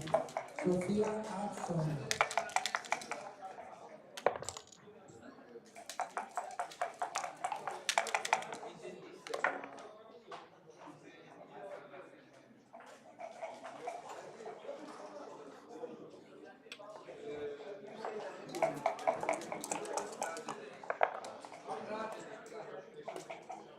Hello.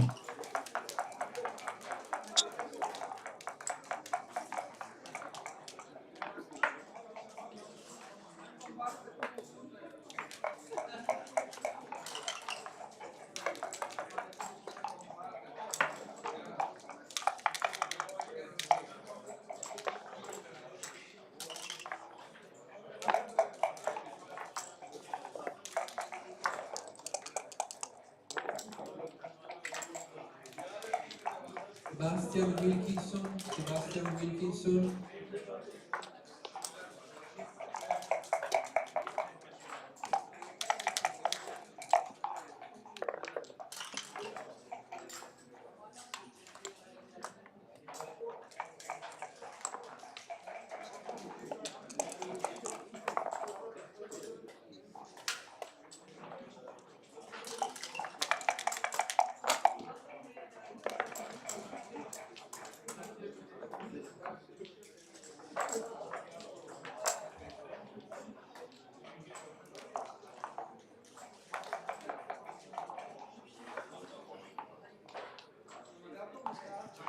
Yeah, great stuff.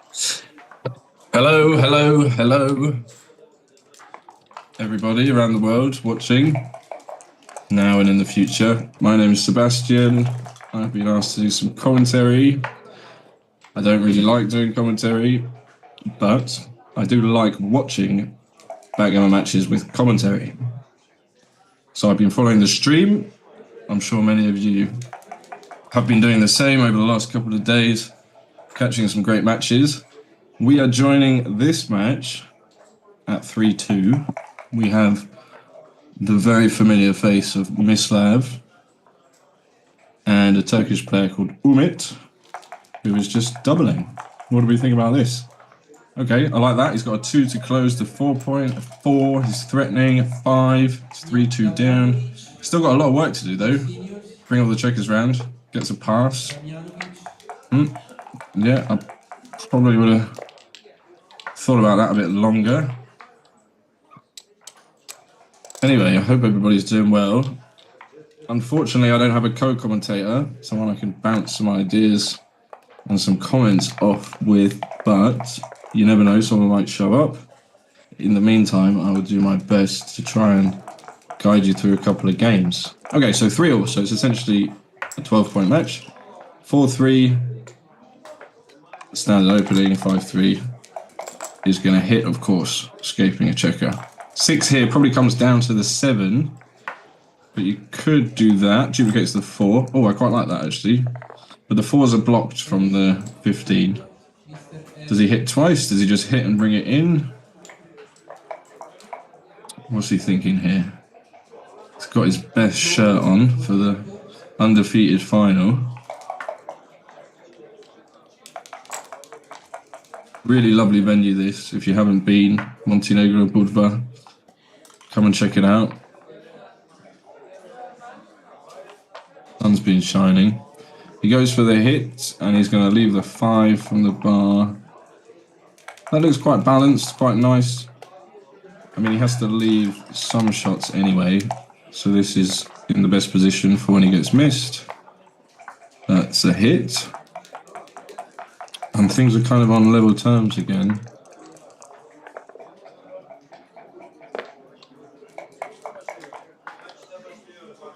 With that, just play the 6 from the back. When you're winning the race, generally if there's no good options, playing, advancing the back checkers, progressing into the race is a positive, and we're always looking to make positive moves. Double 3, I think. Can't really see, but yeah, should just make the bar. Is he thinking about maybe hitting and making the 3-point or hitting and making the 5? This looks solid. Slightly different variation to the opening, where the 6 is good from the bar. Now the 5 would be... It's the only reasonable play. Okay, so both the players look quite fresh. I feel exhausted, having just lost another match. So all my work is done, but we have doubles later, which should be fun. And Super Jackpot tomorrow, I believe. Of course, there'll be more action to come with the fighters bracket and deciding who will face one of these players in the grand final. Okay, another solid play. Don't think I played against Umit before, but there's a lot of nice Turkish guys here. I think there's close to 30 countries represented.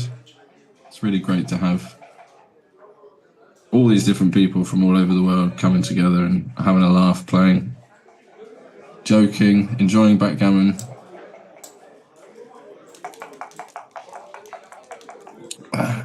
Okay, so try and get more into the game. I can make it a bit bigger. 5-4. Okay, so looking at a tempo 5. Generally a positive when there's lots of blots around. Don't want to allow your opponent to consolidate, make some points. You want to make it awkward and difficult like this. Does he anchor? Doesn't really have a good 3 or a good 5. I mean, the best 3 is the anchor. But with the blot on the ace point, not essential. But he's lost the outfield, he's lost the midpoint, so that looks solid. 5, just clean up, maybe? You could come down and leave the 6 direct. Quite a nice idea. With the blot on the ace point, you can really get away with a lot. So you should look at some bigger plays, some bolder ideas that would advance your position more rapidly. That's going to hit, or it should hit. Again, taking away his opportunity to make the 5 and deploy those builders or spares. Can he hit back? That looks like a hit back. Yeah, and Mislav's position is really awkward. He's got the blot on the ace point. Oh, double 2 helps so much. Now he should step up with the anchor. Yeah. Take the value away from all of those 12 checkers and just come down, extra builder. Really nice roll. That's almost fixed the position now. And Umit has these 3 back checkers. He'd love to hit with an 8. Double 5 is not what he wanted. He's going to make 2 inner board points. It depends which ones. He might go with the 3 and the ace. That would seem the most natural. Keeping structure. Mislav would love to make a point finally. Maybe the 10, maybe the 9. That's the 7. And Umit now up in the race, I'm guessing, just has to run. So all his moves should be directed at running the back checkers, except 6-1. Maybe that makes the 5 point. 2-1 is that? Yeah, maybe like a massive... Oh, you could still make the 5 point. Yeah, you could still make the 5 point with this. No problem. 4 point board. But I'd like to split, you know. He's got the blot on the ace. Can we split both? Maybe that's a bit big. This doesn't really address the priority directly, and it doesn't use the strength or the comparative strength of his board in that moment. So he's lost the chance there to take a step forward. And it's going to be difficult for him to bring these 3 checkers around. But it's also going to be difficult for Mislav to contain him. So a bit of an awkward position for both players. That's a horrible number. But he did kind of allow that to happen, right? By not splitting, by not developing the position, he's given himself these awkward rolls. And it's just unfortunate that he's rolled it immediately on the first time of asking. But how does he play? He has to stack the 3-point with 2 checkers. It's really ugly. It's nasty to make ugly plays. I mean, I like it in terms of, it's positive. He wants to make the 5-point. He's slotting, doesn't care. Some 1s are duplicated. Killing the guy to the ace is clearly not what you want to do. But maybe that was the best out of all the options. Double 2, lovely. Make the back of the prime. Blocks the 6s and the escape. Now he has to split. Please split. Come on, you got to split. Because you got to threaten the back, right? You got to threaten jumping out. You got to threaten stepping up with a 1, improving the anchor. And again, with the board advantage, whenever you have 2 extra points in board, you shouldn't be scared about hitting exchange or a hitting confrontation. Actually, you should relish the chance to get into a hitting exchange. So because he didn't split, Mislav actually finds a cube here, threatening, 5-1, 5-3, but it's not just his side of the sequence. Umit could roll some 5-4 again or 5-3, and he's thinking that all of these sequences would lead to a pass, which is probably quite reasonable with the dead checker on the ace, 3 men back, but he does have the ace point himself. I don't know if I would just give up here, but probably. It's not very comfortable. Almost all your moves are going to be forced. It could go really badly. He just makes insta 5 prime. Even if he makes the 4-point, you're in bad shape. Yeah, as expected, I think. Just an ugly position. Could be a take though.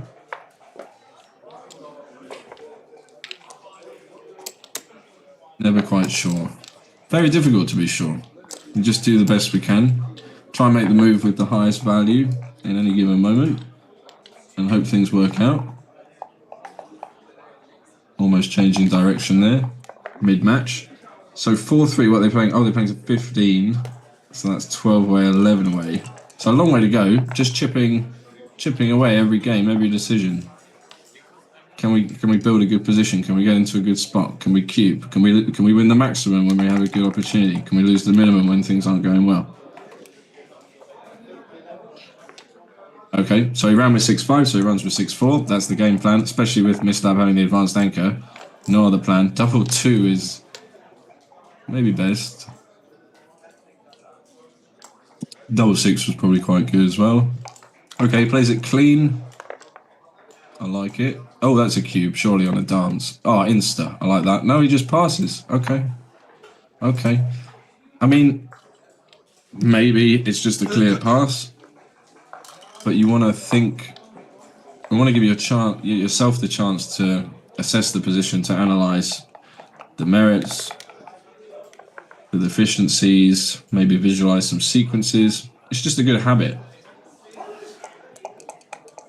Of course, it's much easier giving advice than following it or taking it yourself. So we start a new game, 5-3. So now he's only 10 away, made the 4-point. Nice little structure. 5-4 has to run. It doesn't have to. There are some options. But that's the safest. 6-4 is a split. Yep. 6 is duplicated. Nice balance. Nice potential. So I think both these guys have won maybe 5 matches. Or 4 matches to be here. 5, I think. This will be the 6th. We had a perfect bracket of 64 players.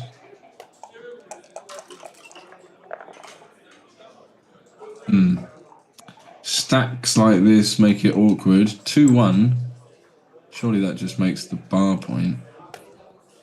What's he thinking of playing? Getting off the 18? I mean, you still have the stronger board. You're still trying to contain that last back checker. You make the bar point seems good. Yeah, why not? Lots of returns if you get hit on the 8 or on the 7.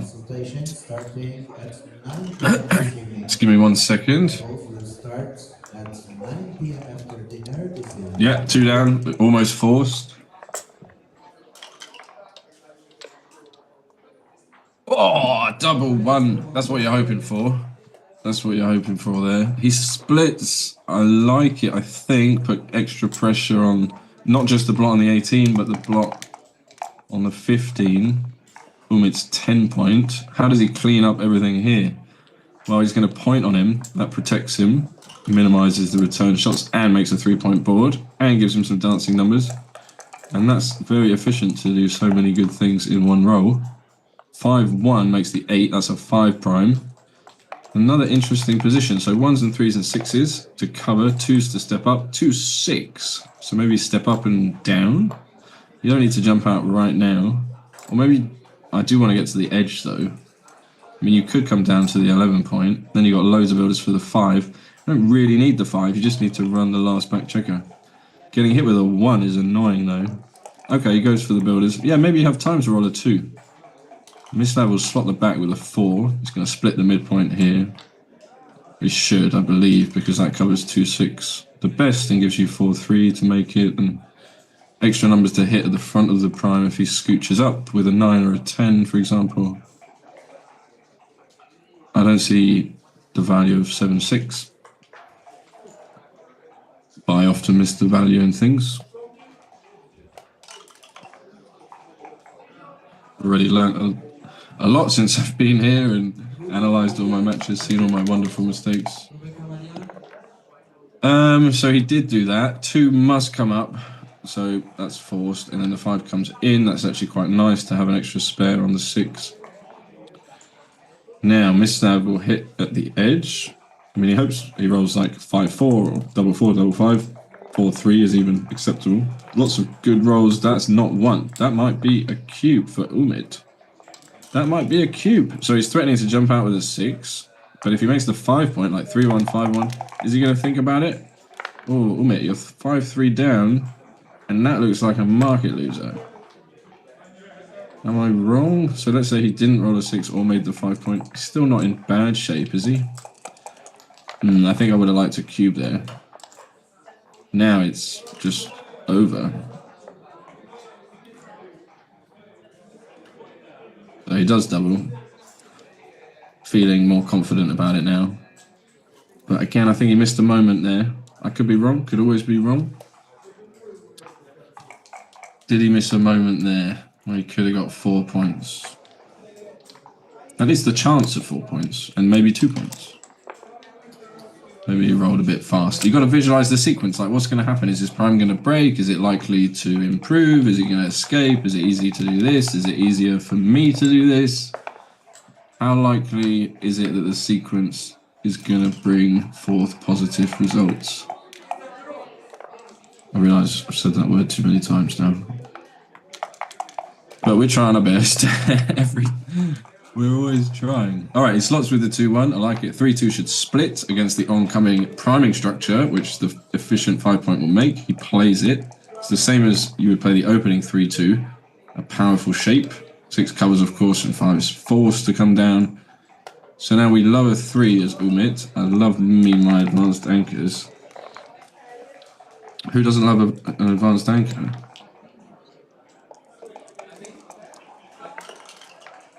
Alright, so he made it. Yeah, 4 hits, 6-5, natural.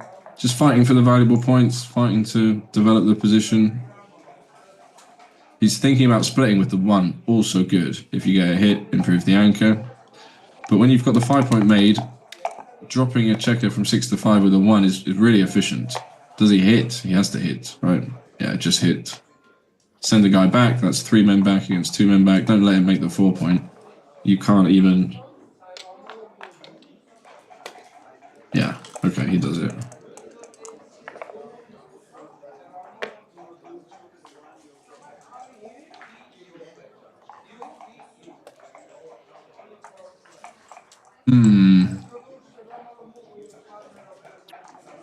Always a bit awkward. Always a bit awkward. Which one to choose? If you come out, there's lots of double hitting shots. Maybe he just leaves the 4.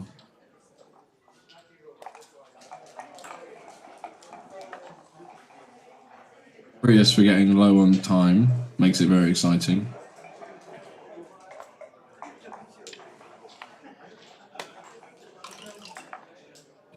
playing, and I didn't get to see the exciting conclusion of the semi-final. But I have to go back and watch that, as all you can do as well. Chilled, just hanging out. Little undefeated final, Budva. Bit of Tavla. Geeky week in the sun. Oh, he goes for the big play. I actually like this because he's got the 5 point, but there are lots of double hitting numbers. Maybe 16 was slightly better. This could double hit, but maybe on the ace. You don't want to break the 8. Do you want to break the 8? Yeah, 6-1, and then try and make the 7. I like that. Good play. He plays quite quickly. He just sort of makes up his mind, as we've seen with the cube. He just says, okay, I'll pass that, or I'll do that.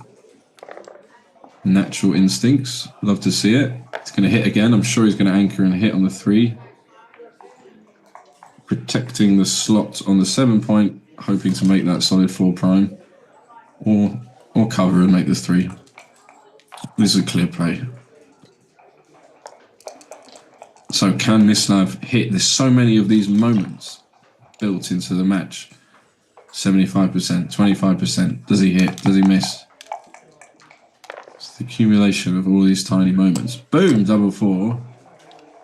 Double 4 definitely worthy of a boom there. That's pretty much... It's not really game over. If he anchors, I think it's a clear take. But if he doesn't anchor, it's nasty. So this should be a cube and probably a take. Although he does hit with a 5 now. But still, you have the anchor, and he's got 3 back, and you have the 5 point. Definitely an easy cube, right? You're just threatening to hit. You just roll a 5, and you're so happy. If you don't roll a 5, you're still going to be happy. Maybe you roll 6-2, and you make the 7 point, or double 6 misses. You make the ace, maybe. You know, there are other good misses as well. Oh, 6-2 hits, sorry. From the back, you could hit. But the point remains the same, that you can do a variety of good things with other numbers. So that was another moment, I think, but I could be wrong. Ooh, 6-5 is awkward. To the mid, make the 18. That looks the strongest, but you give 5s and 4s. The 4s aren't that strong. Yeah, I think that's a good play. Big improvement in the position. 5 and 4. Does he double hit? He doesn't need to, because he can just cube him. Okay. He does, but if he gets hit now, he doesn't have a cube. The other way, I think he would have had a cube. Yeah. I mean, the other way, if he rolled 2-6, it's going to be a double. Even though he anchors. And now he dances. Classic. But Mislav's still in really bad shape here.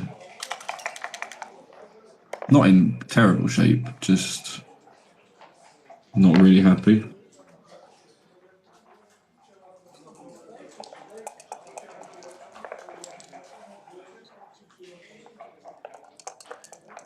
All right. So many of these beautiful moments, like exciting moments, every sequence. Is it one of the best numbers? Is it one of the worst numbers? However infuriating and maddening the game, it is also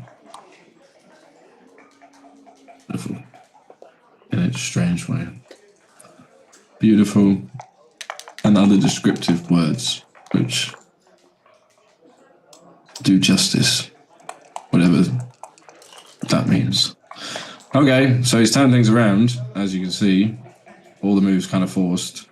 5-3. He really wants to get off the back checker, go to the 18, and just come in 9-6. But he also wants to make the 3 point, increase the number of dancing rolls, but he leaves, 4-5, 4-1. He leaves 2 blots. It doesn't improve the 23 point. I think you've got to get off the 23 point here. And then just play 9-6. And that seems like good progress. He can't really hit from the midpoint. I mean, he can with a 1, but he leaves lots of returns and breaks control. I think that's what he'll ultimately play. You get the extra dances so you can hit the other checker with a 2, but that's not a huge improvement. The biggest improvement is getting off to 23. Yeah, I think he's going to make it. It's just natural. Just a natural play.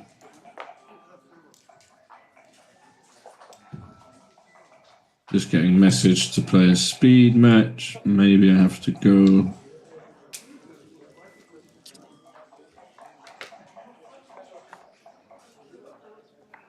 Yeah, this. Why not leave the guy on the mid?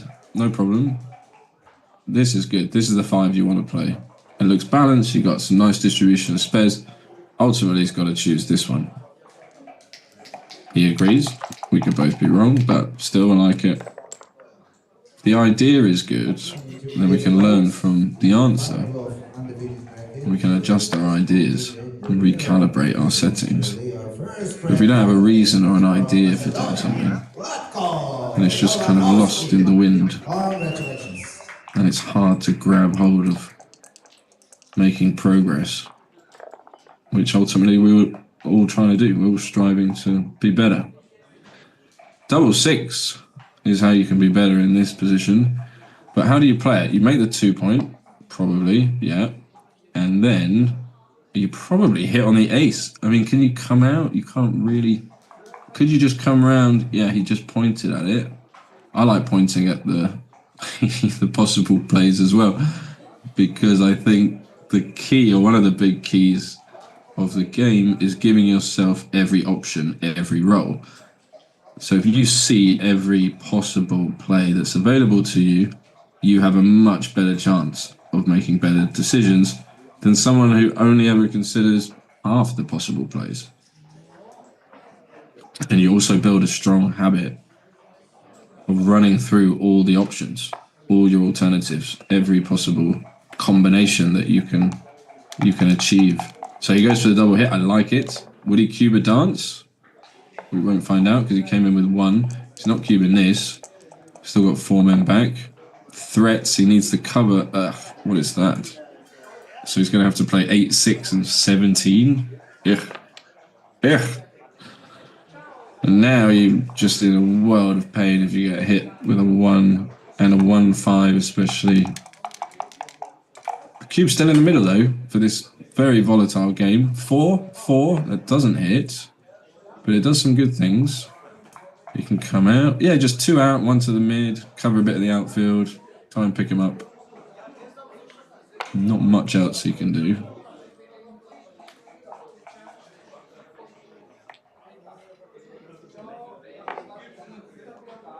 So he found it. This is a weird position because Mislav doesn't have the mid, he doesn't have the 7 or the 8.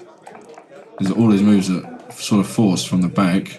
Oh, does he make? He has to make the point, otherwise he can't play safe. But how horrible is it having the 18 and the 17 stripped with no other point outside? I mean, you have to give shots, and the guy's got Umit here has the perfect 4-point board ready and waiting for you. 6-4 is a bit awkward. He could jump out with both on the back. He could just play 13-3. Kind of like 13-3, but this is... with the 2 blots in board, yeah, I like this. And he could probably cube if Mislav rolled like a bad 6, maybe. That's potentially a bit optimistic. But we're always looking at how we can get there, or what it would take to get us there. Okay, Umit, what have you got here? Come round. Not great, not great. 13-6 you can play. Only leave indirects. He has a blot in board. Boom. Don't put it back, but always check, look for more options. Very good. Run through the ideas. Got loads of time. I think we have too much time. I'll use it all anyway. Trying to figure things out. Even if I make a bad play, anyone can make a bad play. Just trying to learn from it and be better for next time. It's a weird process. Experiencing the swings. Wow, that 4-3 just hit him. Can he dodge? Oh, 4-1, he got him. So he hits, and a 4 to the mid, I guess. Duplicate the 2. And now Mislav needs to come in, otherwise he's lost. It's a double pass, or Umit's probably going to play on too good. 2-1 is a hit back. Look at that. 2-1 outside as well. He doesn't give any direct returns. And now Umit has double 4, 4-5, 1-5. That's a dance. But he's still doing well in this position. Mislav has so much to do here. Is he going to attempt a little bluff cube? A little bluffy? Blufferuno? Blufferusco? Little shippy? If I think someone's going to pass, I just cube. I don't think he's going to cube. Even if he thinks he's going to pass, maybe. It's just a bad position. But it's got potential. 6 is good. 2. Probably going to minimize shots. 4-3 is duplicated. 4-1. Minimize blots as well. Just leave 4 numbers.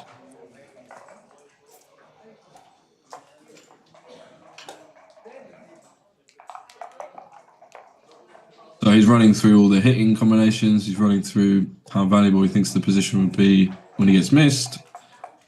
How much worse the position would be value-wise if he gets hit and there's another blot lingering, languishing around. That might also make it a double pass or something if you experience a negative sequence. Got lots of people watching around the room, other matches going on. Oh, he goes for the big play. I guess it's fine. That blot on the 8 is just double 4. Double 4 is a good roll anyway. Or 3 is a good roll anyway, but double 1 now hits. I'm not sure I would have done that, but I think it's okay. It's probably fine. 1-5. Well, he would have been hit. Oh, it's 1-3. So he is hit. Still a weird game though. He dances, but there's no more blots to hit. There's no more threats. Oh, except that one up there, 6-1 and 4-3. Can he cube this? Will he cube this? So any improvement and a dance, is that a pass? He's just going to roll. I mean, 4-2 and a dance, is that a pass? That's probably a pass, right? 5-4 up. Gammon, lots of gammons with 3 on the 18. I'm sure he's going to cube now. If he dances, he did dance, he immediately grabs it. Probably has a similar tendency to a lot of players, which is not being sure enough, not being confident enough, not doubling, rolling a good sequence, and then doubling. A lot of the times maybe it's too good, a lot of the times it's just a massive pass, and you miss the moment. So he's just gone from 5-3 to 5-5, but he could be 11-5 up. I mean, he could have won a gammon in both those games if he had cubed one roll earlier. Maybe there's some people watching with XG and some analysis, and they can add if that's true. He might have played absolutely flawless, perfect backgammon, and I'm just talking nonsense. But that's also fine.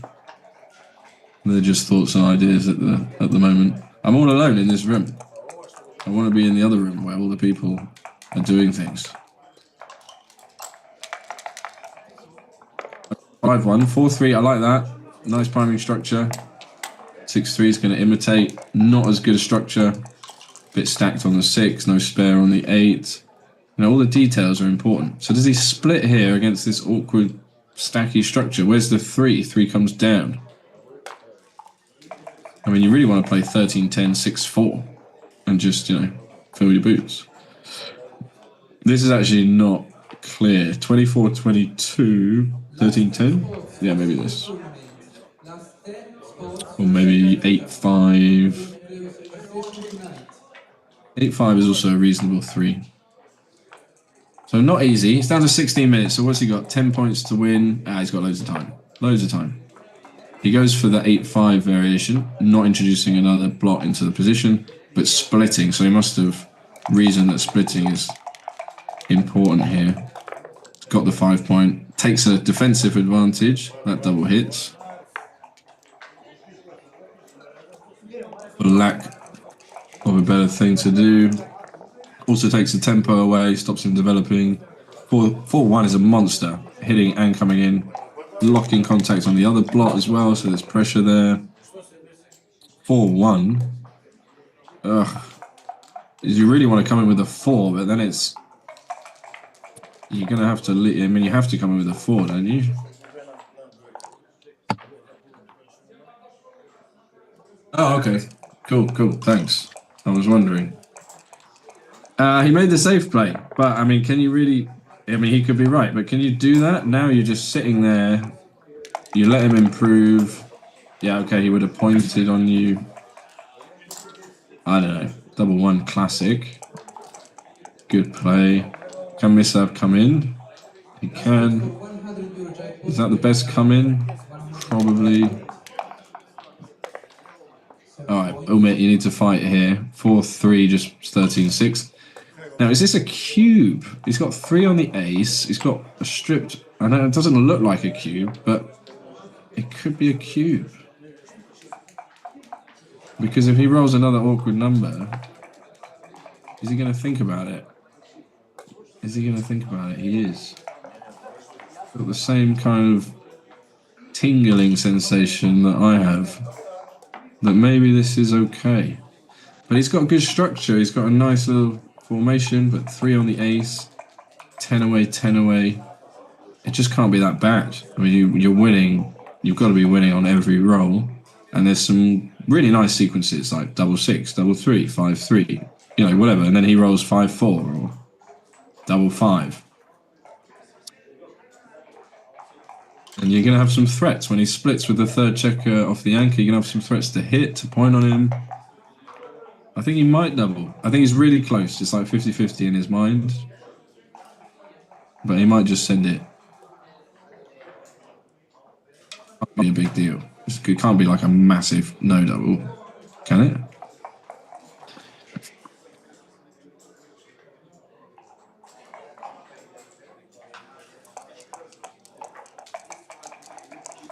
I think he generally errs on the side of caution, whereas I'm keener to play strong positions and force people to find good recubes. 4-4 is game over. So he just runs the back checkers and says, okay, I've won this game now, unless you roll 6-6. I'm going to double. And this is just double pass, 6-5. He can't play on too good. There's still too much risk, I think. He could roll a bad number. Like 6-5 would leave a shot, for example, then get hit. Or Umit could still roll 6-6.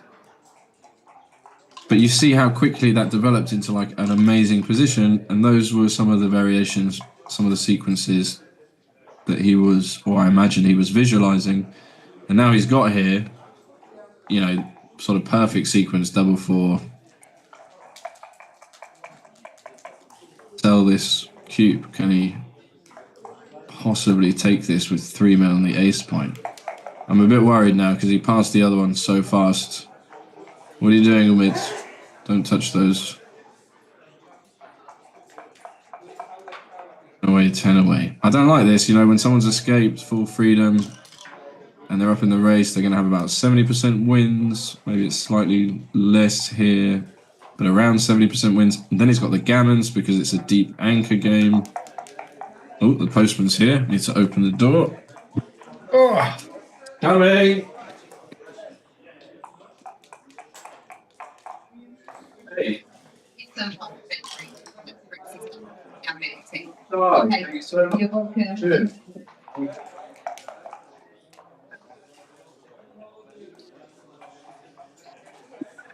Oh, look at this. I've been brought some goodies. I got a party bag. Got some drinks, some nuts. Don't know where my little slice of cake is with the soggy tissue.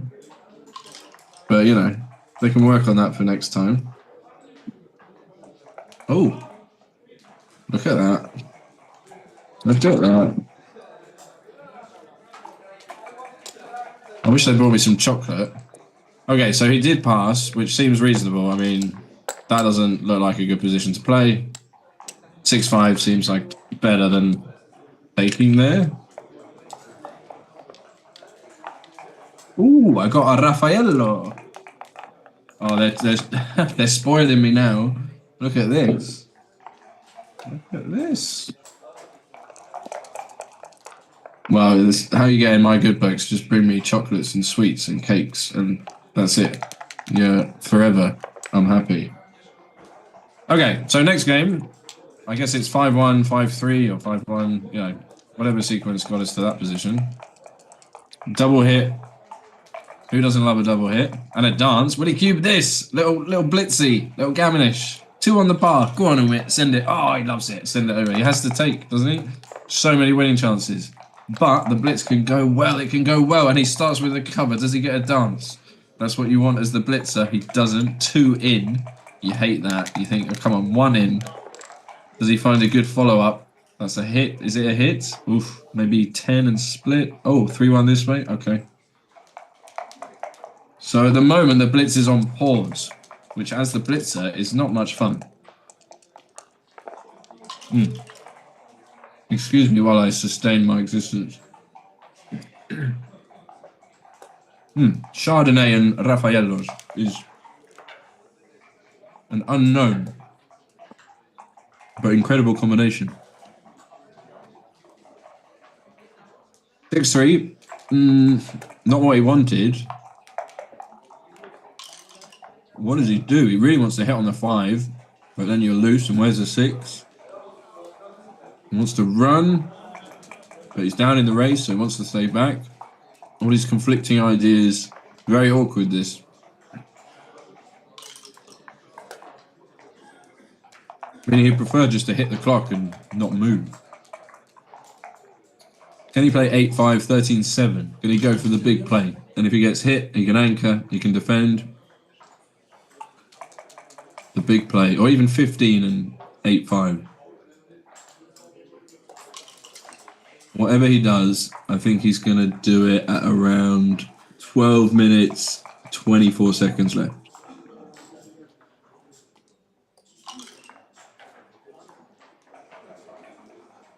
And I wish we had live betting on these types of things. That'd be really fun.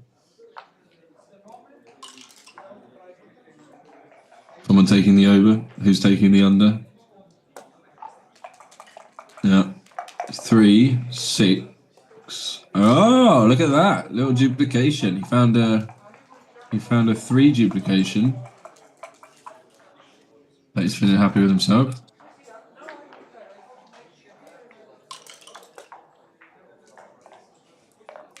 Oh, back we go. Really nasty number. Sometimes you think, come on, please, just make it easy. Just give me the double 1, the double 3, just a 2 to anchor. And then I know what to do. And you throw a spanner in the works like this, 6-3. Well, what am I supposed to do with this?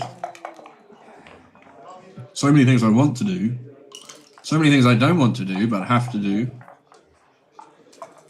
Suddenly I'm filled with all this emotion and can't see a clear path to the best play. But I like that he's considering all the options. I like the fact that he found the duplication of the 3s. That's minimum risk. But I also kind of like 13-7, 8-5. All in. But maybe it's too big. But I love a big play. Who doesn't love a big play? Just chilling there.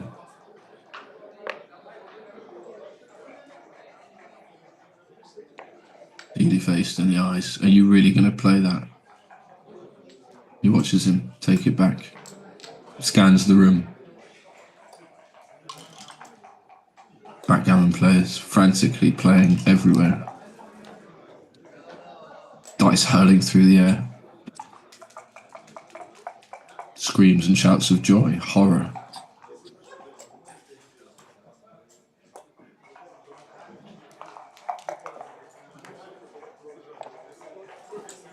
So I won the bet, if anybody noticed. I would have won it by a lot. I was quite confident as well. These positions are, you don't want to move, you don't want to play anything. So you sit there and you think, oh, I really don't want to do anything. What do I have to do? And eventually you say, well, if I have to do something, well, what's it going to be? What am I comfortable with? And he goes with this, duplicating the 4s and the 2s. Kind of a cool play. There's no double hits like 5-3 with a double hit the other way. But 9 hits now. Wow, double 1. That's a switch, 6-4. Bam, bam. Switch 6-4. Lovely play. He could just anchor. He might just anchor. But with the other block there. Oh, come on, Umit. Have a look at it. Just look at it. Yeah, look at it. Go on, Umit. Oh, you love it. So now Mislav can just kind of clean up, consolidate, at least get rid of one block. And it's much more difficult to attack now. But he is winning the race. Very understandable decision. But, you know, when you can switch 6 to 4... Of course, I'm joking. What I'm really saying is when you can put someone on the bar and give them bad numbers, like dancing numbers, like 9 bad numbers, maybe extra bad numbers. Entry numbers aren't always good. Some entry numbers are also bad. If you can hit when you have a 3-point board or a 4-point board, it's a very strong play. It immobilizes your opponent, stops them improving or progressing. So hitting is always a strong option. It should always be considered, especially when you have a board, because that leads down a path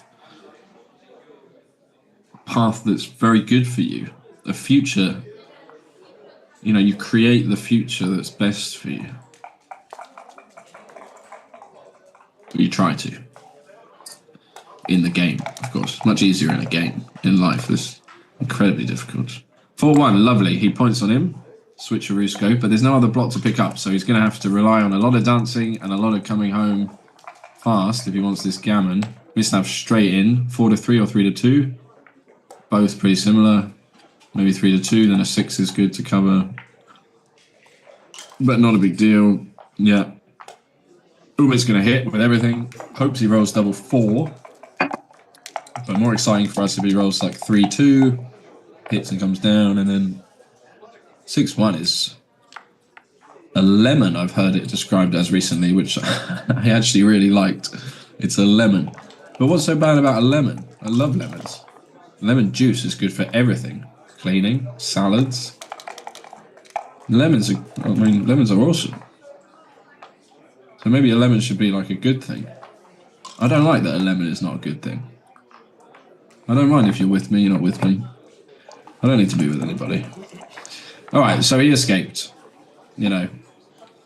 And he's trying to come home, but he's losing the race. He's trying not... Yeah, save the gammon. He's not going to get gammon. So Umit has got to run here. Go on, run double 5, run double 6, and then you win, because you're winning the race. 5-3, just come down with 2.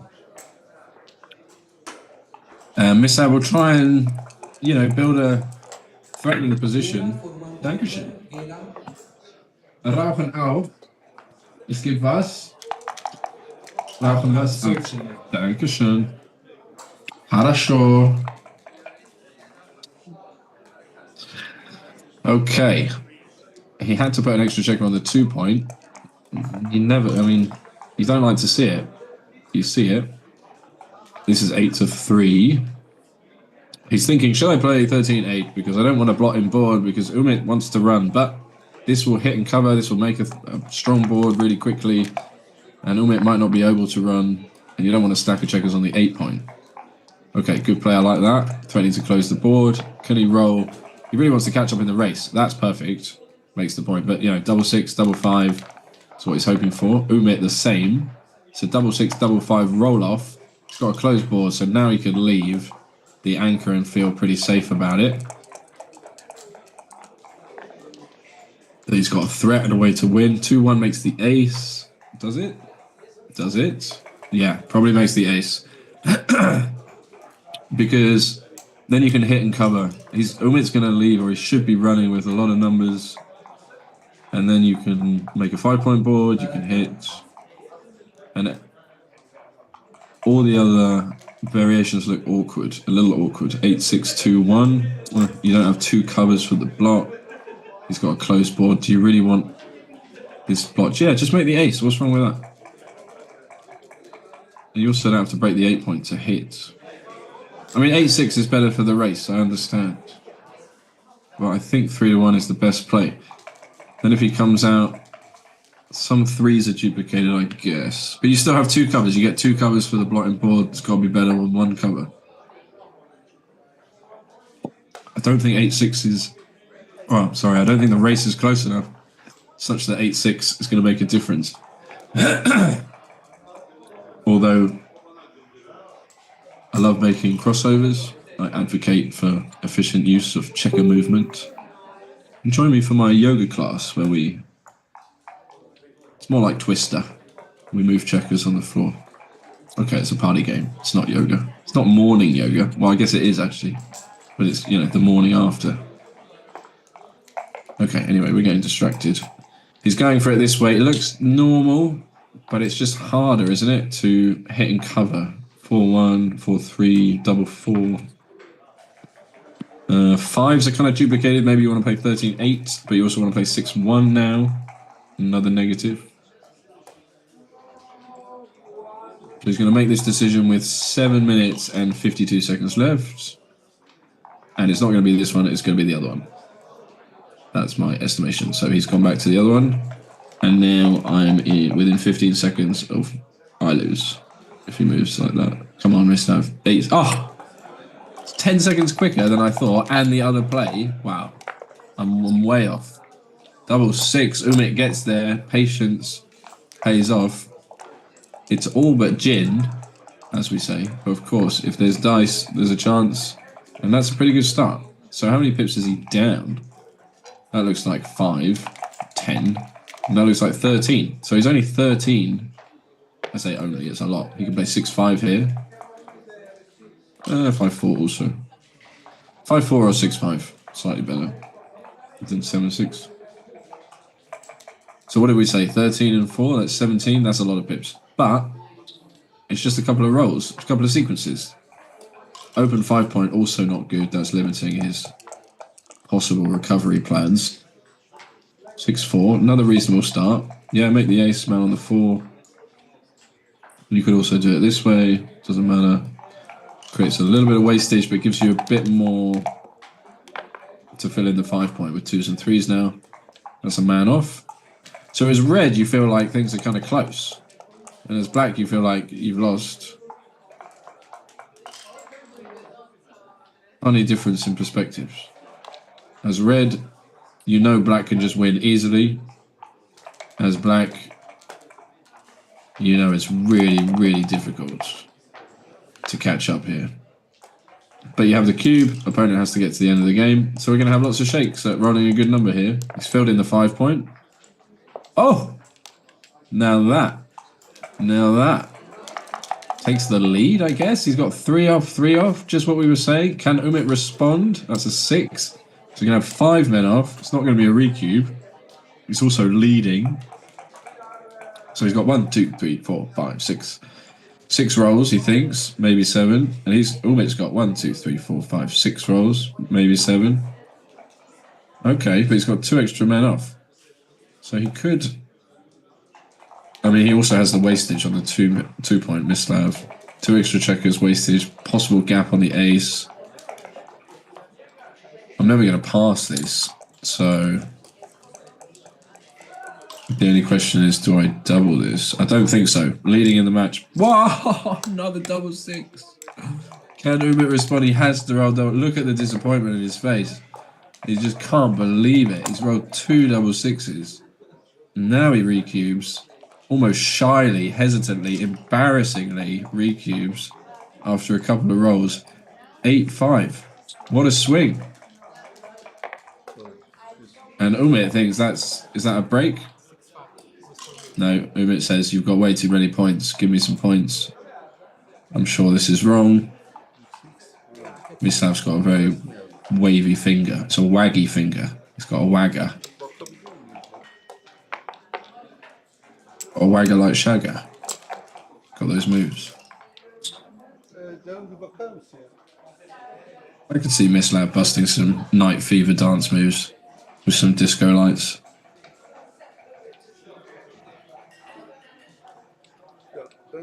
I'm guilty for listening to best of 70s yesterday. Put me in a good mood.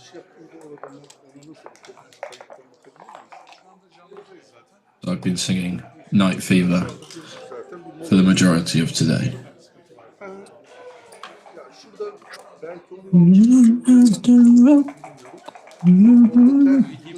Alright, there's some debate going on. Some points being thrown around.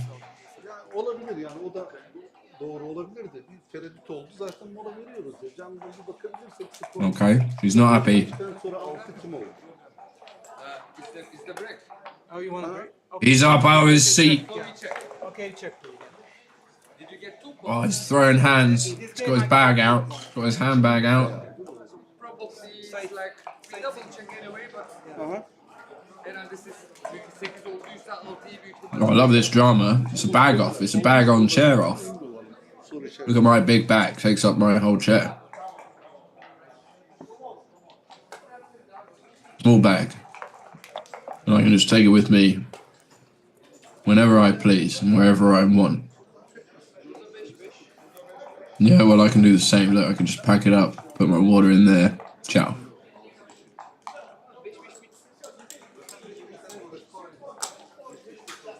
Let's all huddle together in the corner and look at this guy's phone. Little Rafael Nadal.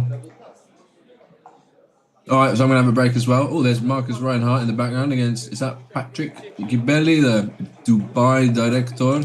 A good friend of mine. Marcus is also organising a great tournament in Aachen. I think the first one was last year. I'm probably completely wrong about all the details, but it had very positive feedback. If you're interested in checking out the tournament scene or circuit, have a look at Chicago Point, have a look at the Facebook groups, see where people are planning to play. Always something in the world going on. But it looks like the players are going to take 5 minutes, so I'm going to do the same. And we'll be back with you after the break, I guess.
Bukarashvili for seniors.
Okay, hopefully you can hear me. Looks like Mistav is ready and prepared. If there is anybody out there, please say hello. Send your love on the chat. Let me know how you're doing. I've just got the chat up and available in front of me, so maybe I can even respond. I know we're on a delay, but I will do my best. Lovely to see who's listening and enjoying this match. So when we resume, Umit will be with us shortly. We will be back playing a 10-point match. Mislav 3-0 ahead. And this is a huge match, right? The winner will be in the final. The final.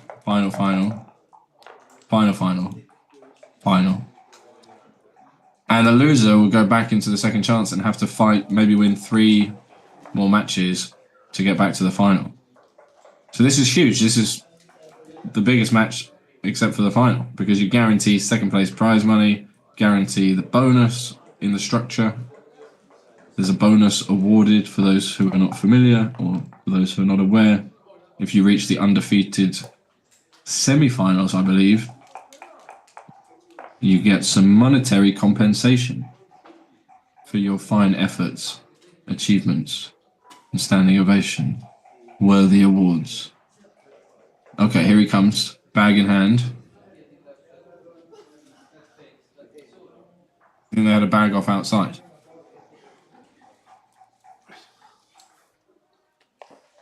A bit like Conkers. You need a bag to have a bag off. And I just don't really have a bag. Not one I'm gonna varnish and polish. Okay, so the clock has been in the middle. Umit's got his pen out. Can't go wrong with a bit of scoring. Personally, I just use the score in the middle. But I actually made a mistake in my match. I only gave myself 2 points, and my opponent was really nice and said, "You won 4 points." And I said, "Yeah, I did win 4 points." Okay, so here we go. We're off. Double six twice. What are the odds on that? Someone's going to know. I probably know, but I'm a little embarrassed to know all these things. 6-4, aggressive opening. I like that when you're trailing. Wins more gammons, gets you to more cubes quicker. 6-4 in response. Same move. Don't leave any blocks. Defensive. A point for a point in the opening. 5-4 is 2 down. Your opponent has an inefficient priming structure. Or is it a split? Usually 5-4 is 2 down. You don't need to split against inefficient priming structures. You can work on improving your own prime. That's what Mistav's doing. Not splitting, not even upgrading the anchor. Because he said, well, you have an inefficient prime. I don't need to work on my anchor. I can just work on priming your back checkers more efficiently than you're priming mine. And that is a lot of the game, actually, deciding where you're going to make more progress, where you can make more of an impact. Oh, he comes out to the 18. That's risky because he doesn't get direct returns. And there's lots of numbers that hit here. And there's a die on the floor. And the carpet is always designed specifically to make finding dice easy. Okay, big shake. Most of the numbers hit. That's a lovely hit on the outside. Now if he dances, game over. Can he make the... Oh, he makes the 18. Well, that's what you hope for. I thought it was a 3-6, but it was a double 3 makes the 5. Does it switch? No. Probably just 11 to 5 twice. Probably just this. And then you're coming home. You're up in the race. You got 1 man back. Okay, you leave a 3, but 3-1 is duplicated. 5-3 is duplicated. 6-3 is not a good hit. Yeah, you just do this. Make the 8 point. Chill out. Bring the checkers home. I think switching doesn't make much sense when he has the 18 point and you have no spares, you have no follow-up, no direct covers.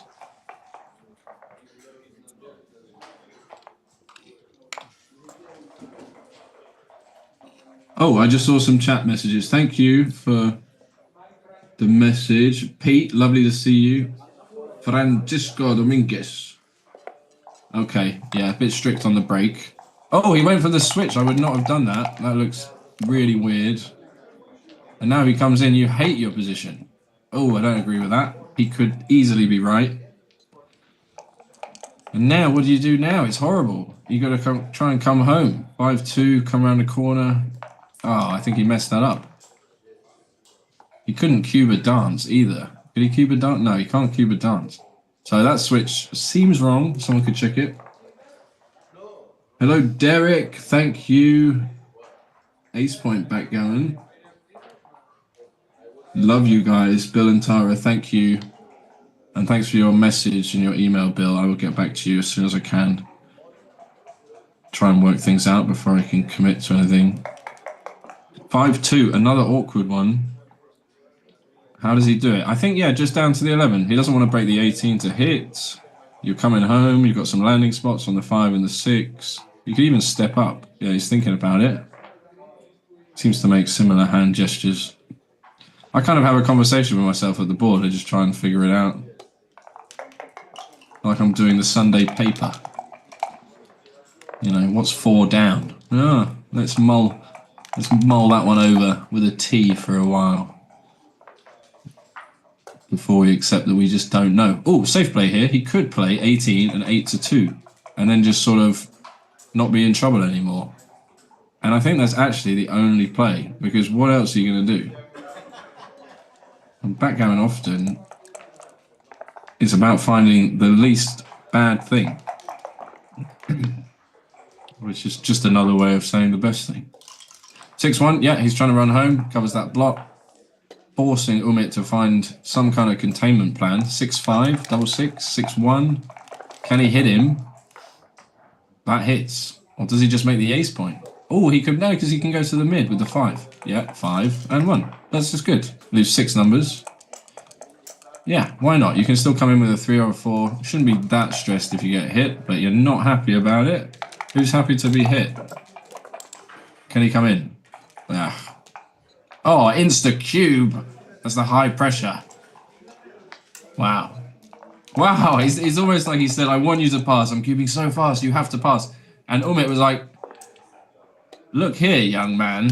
I am not passing this cube. I have the 18 point. I may have 3 checkers on my 2. But don't call me Shirley. Don't give me a cube like that. So can he bring it home? There are some gammons here. But it's not easy to bring home. But it is pretty safe. I mean, let's say you get hit. Are you scared about getting hit? Not really. So you need to come in here, Umit, and you need to hit, or you need to get to the 18, or you're going to be in trouble. That's in. You have to play 6-4. He's going to play 13-11, and I think he might be right. 13-11. Almost in gammon saving mode here. Can he win this game?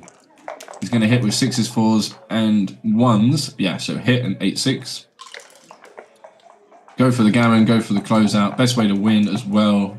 Easiest way to bring your checkers home safely.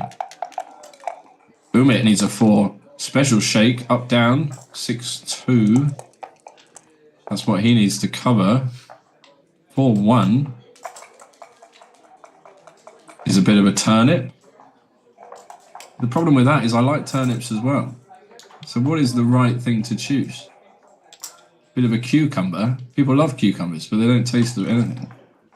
And it doesn't really roll off the tongue. Bit of a cucumber. Although it's growing on me. Actually, I've said it twice now, and I'm liking it more and more each time. 4-1, how does he play it? He wants to cover. He doesn't want to get hit. Leave double 4, 5-3. You want to clear the midpoint as well, so you're preparing to clear that. Makes sense. Doesn't want to leave 6-4 as a double shot. But he does want to clear the points. Okay, seems reasonable. Umit charges up his double 4. Another up-down special. Oh, Umit! Unbelievable. Now that's a big swing. So the match could be 12-5, almost over. And now it could be 9-8 to Umit if he can bring this home. Of course, a gammon is unlikely. I don't know what he's thinking about here. You've got to make the 4 point, surely. And then figure things out.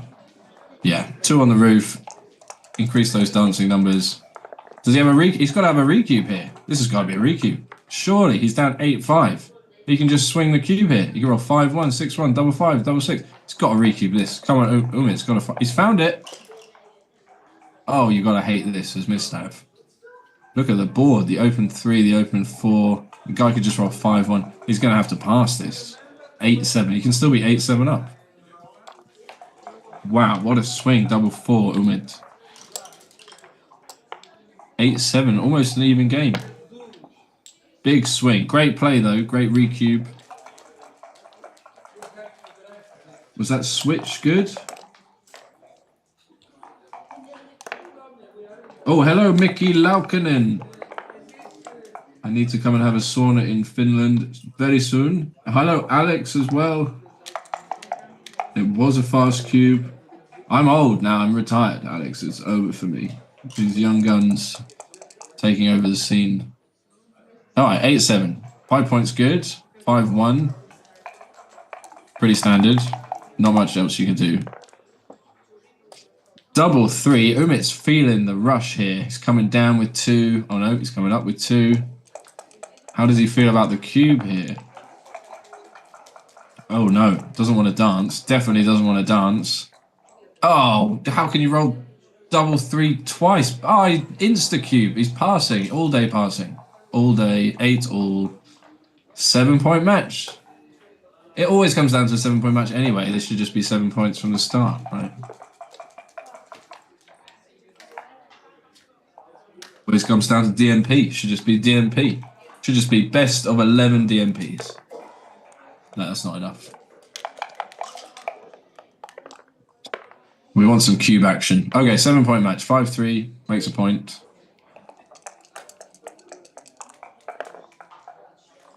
If you're watching this, if you're joining, welcome. This is the Masters Undefeated Final.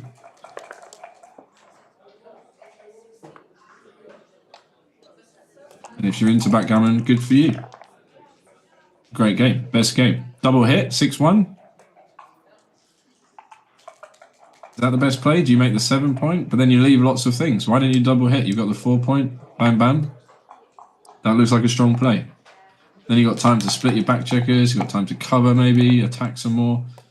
You give yourself lots of options. Oh, is it the quick cube with 2 on the bar? Oh, what's he doing? He's rolling. He's thinking. He stroked the chin. No cube. Okay.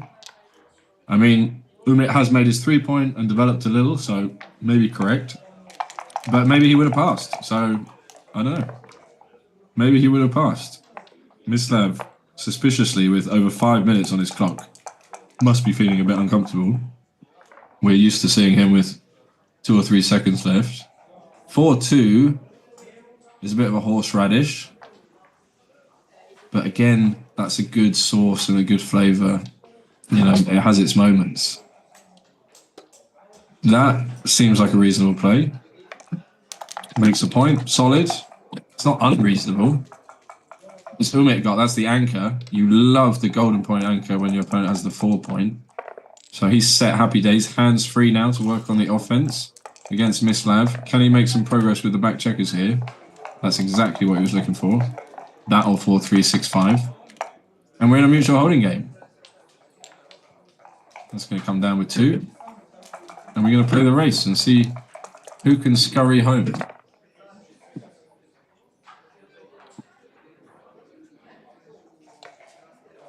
I wish I was 25. That was about a decade ago.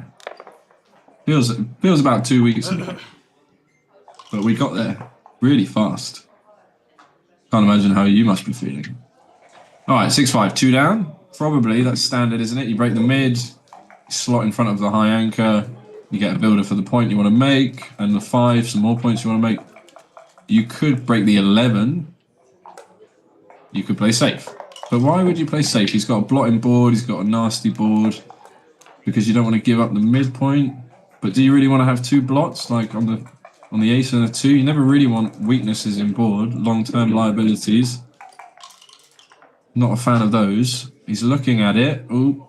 But if you're going to do that, why not just come down with 2? Because this is giving up a point. You're breaking structure here.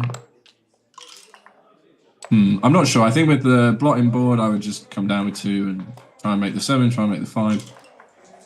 But you could be right. It could just be a slow mutual holding game idea.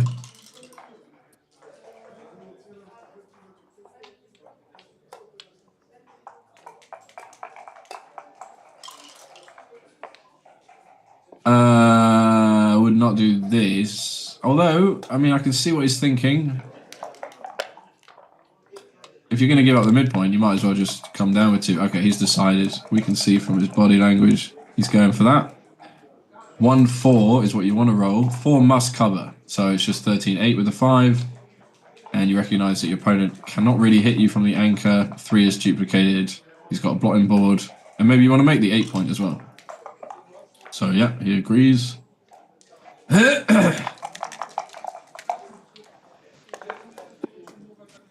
2-1. So he covers from the 8. You can't hit here. So you just play 8-5 and you say, okay, we've got a reasonably even game. Anything can happen. All to play for.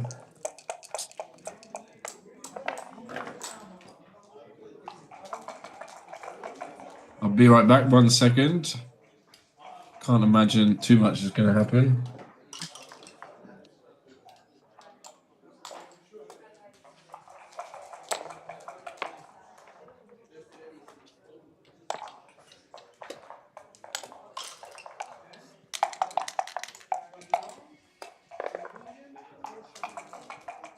Okay. Oh, did he make a different play? What did he do? Maybe he just came in, so he must have had 3-2 from the 8. He didn't want to leave any shots. Okay.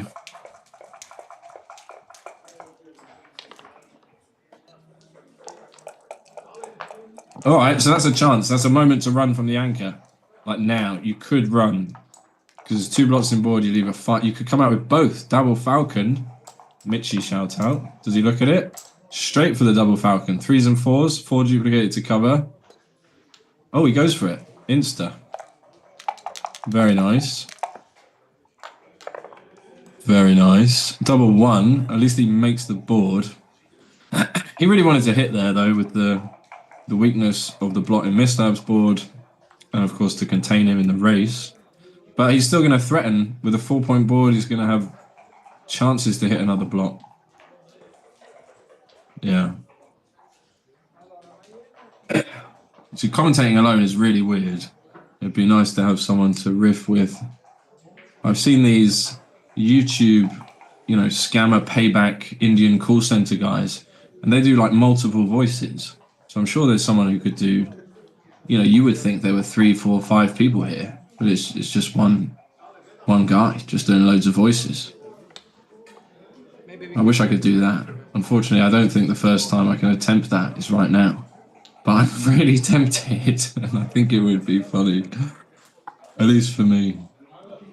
All right, Umir, you're struggling with this one. What do you think? Call up, phone a friend? Ask the audience? Someone help me with this, please. Guys, he's calling out. Guys, I've got this. Guys, it's double 1. Double 1? What should I do? I can do this, I can move. I like the ace. It's like playing the piano. There's 2 hands. I like 1 hand. Okay, I use 2 hands sometimes when the moment feels right. He is conducting the orchestra. I like his style. I remember here. Maybe, but I'm not sure. Okay, no problem. It's like the type of guy you'd have a beer with. Maybe play some blues riffs. Probably has a harmonica.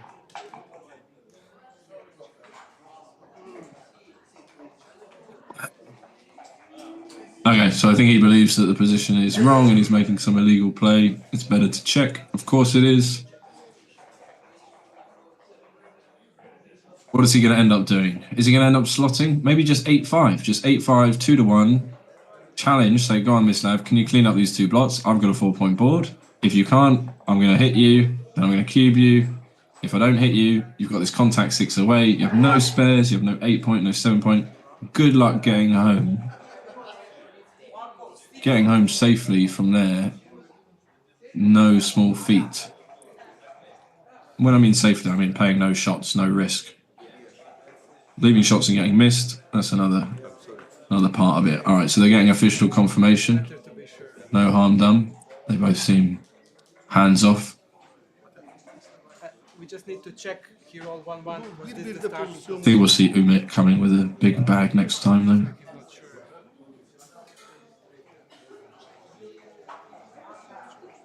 Mislav must have 7 or 8 of those shirts. And I guess I should do the same. You find a good shirt, something you like, nice pair of shoes. Yeah, so it looks like. Get 5-10 pairs of those. Yeah, it's okay. Official confirmation from our adjudicator referee, Matefea, the people's champion.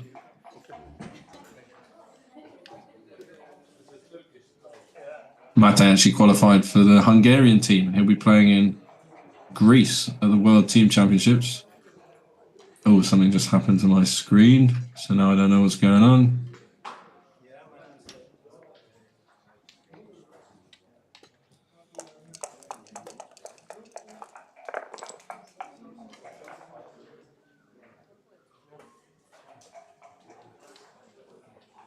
I can't actually see anything, so, well, very little. Oh, we're back. Okay, so they got that sorted, and he rolled double 5, I guess. He cleaned up that trigger and that and that. Still lots of contact, but this is a 5. Have you got a 5 in your cup, Umit? It's a 7-point match for the final. That's a 5. And he's going to probably keep it going. Does he come out? There's a weird double falcon with a hit, duping 2s and 1s with the blotting board. Nice play. Will he cube a dance? Will he think about it? I'm sure he'll cube a dance. Oh, you hate dancing there. Why don't you just come in? I mean, it's just, oh, good cube. Nice play. Oh, you hate this. You're up in the race, aren't you? A little bit. Your favourite to come in, but you've got this blotting board. It's 8 away. Oh, and there's some gammons as well if he closes you out. There's 5 checkers outside. Oh, I'm not happy about this. I think he'll decide by 3 minutes 56 quickly. I think he's going to pass. Great call. What a call. Right on time. That's such a good call. He almost took the second I said the word pass. Okay. But I think it's reasonable. I mean, there's not that many gammons. He can just come in, play the race. It's kind of awkward for Umit. And he's got the race. Can he come in? Bam, first shake. So now he feels great about the take, because this is definitely a take now. So, what does he do? In with a 2, in with a 4, in with a 4, then he can get home, get safe. And if he comes in with a 2, there's a slight danger that Umit makes the 8 point and traps him, primes him completely back there. So will Umit hit with a 1, a 3, a 7, and a 9? Up, down, shake. There's a 1 and a 6. You got to hit, buddy. You just got to do it. Look at that spare on the 5 point. It's just asking to hit on the 4 point. Okay, he could be right, but with the blotting board, I go for it. I go for the gammon. Maybe he's up enough in the race. He's down 8. No, I don't think he's up enough. Ah, he might be. He might be. 5-1 wants to jump out, but makes the board. Bit of protection. Yeah, why not split this point? Doesn't matter.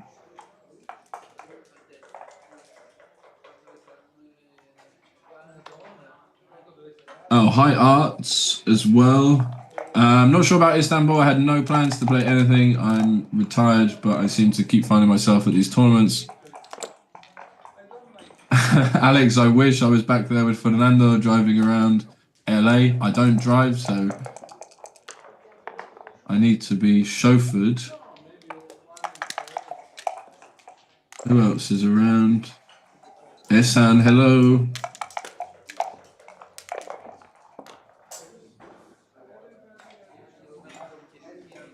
Yeah, shout out to Jeff Hall of Gibraltar, I guess, and the world, and Vegas. I think Jeff Hall is more famous in Vegas than anywhere else, with his great invention of the blackjack variant. Anyway, casino dwellers, only sometimes. Oh, Quick check. Did the jet land? 3-1. Love to close the 2-point. Could it be easy? This gets some bad sixes. Bad 6-5. 6-1 is not so bad. Double 6 is also bad. Can he just close him out? Some gammons here. Huge moment. Does he roll a bad 6? He rolls a good 6 and he closes him out. What a swing, you know. Bad 6 get hit. It could be 12-8 here. We could be looking at 12-8. A second ago, Mislav had this match in the bag. And as we all know, a backgammon bag is like a net.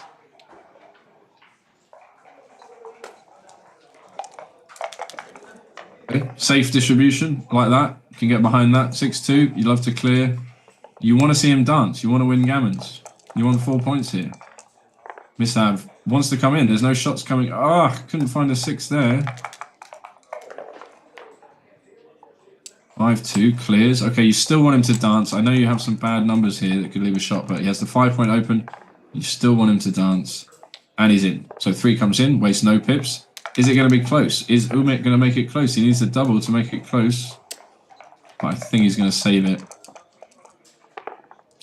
It's a flash of disappointment etched across his face there.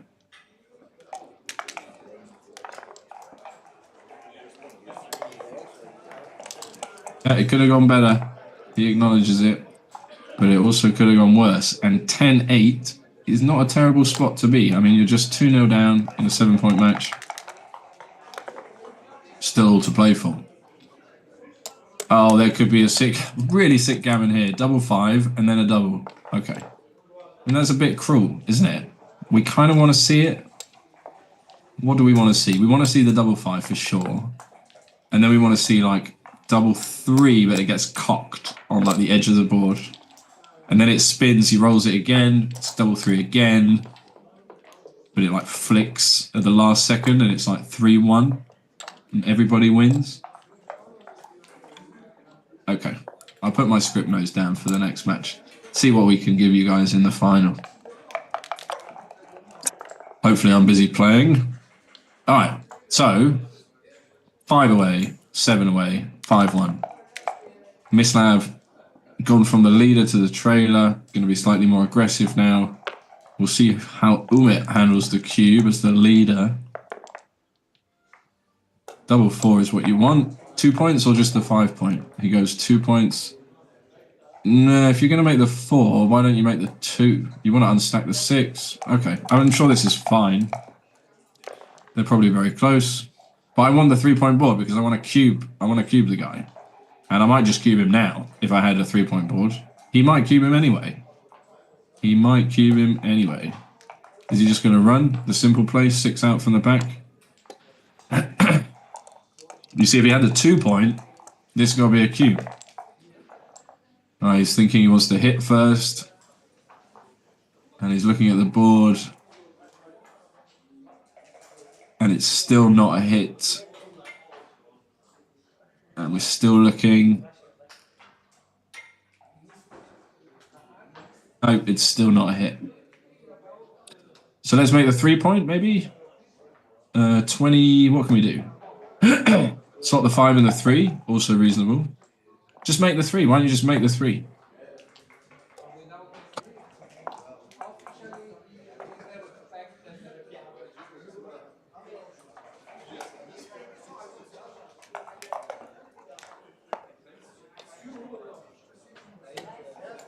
Okay, he goes for it. Under 3 minutes now. Can Umit clean up? 6-2. Oh. Oh. Oh. It's like double pass? What is this? What is this? He's like grabbing the cube before he hits the clock. What is this? Horrible position. Can he take this? He's up in the race. It's odd away. No, he hates it. So what a horrible sequence. All right, 10-9. They keep fighting. They're jabbing. One left, one right. One on the ropes, one round. One on the ropes the next. 6 away, though. I like being 6 away because then I double and win a backgammon. And it feels like I get home early. Off shift. 4-2. Always nice to start with one of the best points. Can't really see what that is. 4-3. Should split as fast as possible into the gap. Try and make the anchor. Okay, good so far. Hitting with everything. 4-2. Yep, split with a 2. Down with a 4. This is a classic shape duplicating 4s. Almost always a builder on the 9 point is good when your opponent is split like this. 24-20. Double 4. It's saving grace. So many options here. Hit. Make the 9. Come up. Anchor.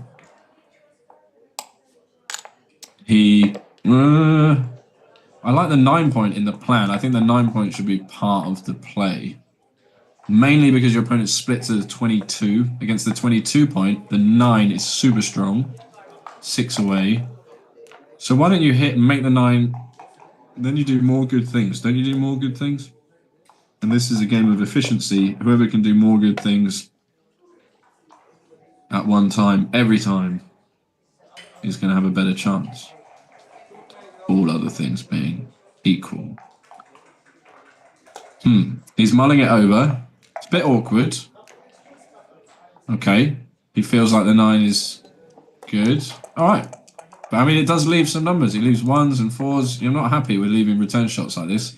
But look at this structure. Look at that 6 working for you. And now you got something. Now you got something.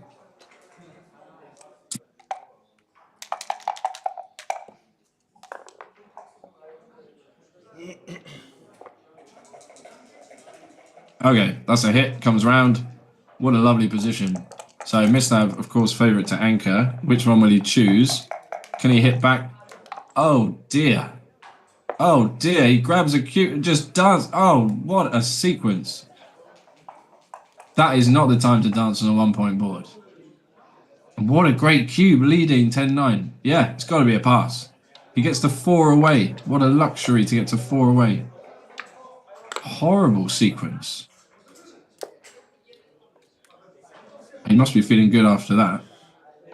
Confident though, he recognised the value in the position. He gave the cube really without too much hesitation there. 4 away, 6 away. We're getting to the crunch of this match. Big final here. 2-1, goes aggressive.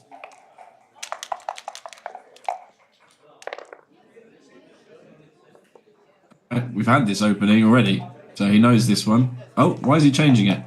Come on, you played the other one. Why are you changing? Yeah, go back. That's illegal. Yeah. All right. Let's all make the play together. So he rolled 6-5 before. 1-4 is a point. And Mislav's going to be looking to cube pretty aggressively in Gavinish positions. 4 away, 6 away is really interesting score. When it comes to redoubles as well. They've both been quite cautious. We've seen lots of passes, not too many early frisky doubles. I do love an early cube though. You have to cube before the joker. All right, 4s and 2s hit, and 6-4, which is duplicated. 5-1 is a bit of a marshmallow. The thing is, I love marshmallows. Can't use that.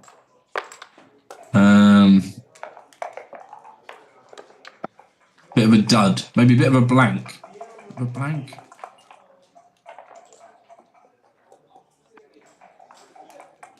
I've heard nothing burger. But I think Americans make everything about burgers. Alright, 6-3.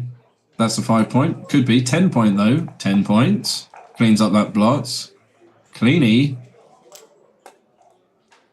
Yeah, you agree. It's just nice, isn't it? Get 1 checker safe from the impending doom that's going to be unleashed upon our furrows of brow. 5-1 out. No, maybe 18. Good attack. 18, 6-5. 18, 11, 10. Oh, tempo. Don't let him construct. I like the idea. Makes sense. He's got lots of builders, lots of potential. 4-2 gives him an awkward one. Have to slot the 7. Can you slot the 2 point? 6s and 4s duplicated. Lovely little bonus detective work there. If you play 11-7, that is your only other remaining blot as well. He goes for 6-2, unstacks. Looks fine, but now you have 3 blots. I don't know. He got missed though, so it's good. Doesn't need the anchor. Could keep the pressure on that blot. It is very likely that it's covered. So it's good to have the anchor, especially in this shape. He makes the ace, of course, turning a liability into an asset. Now he has a 3-point board. 5-1's going to make the 5-point, or it should. I know it breaks the point and leaves 2 blots, but I think it's too good not to do it. You can still anchor. You know, if you add the 7, 9, or 4 points to this structure, you've suddenly got a really potent position to work with. Could just make the ace as well. Could just turn that blot into liability, just make the ace point. Definitely reasonable. Let's see what he goes for.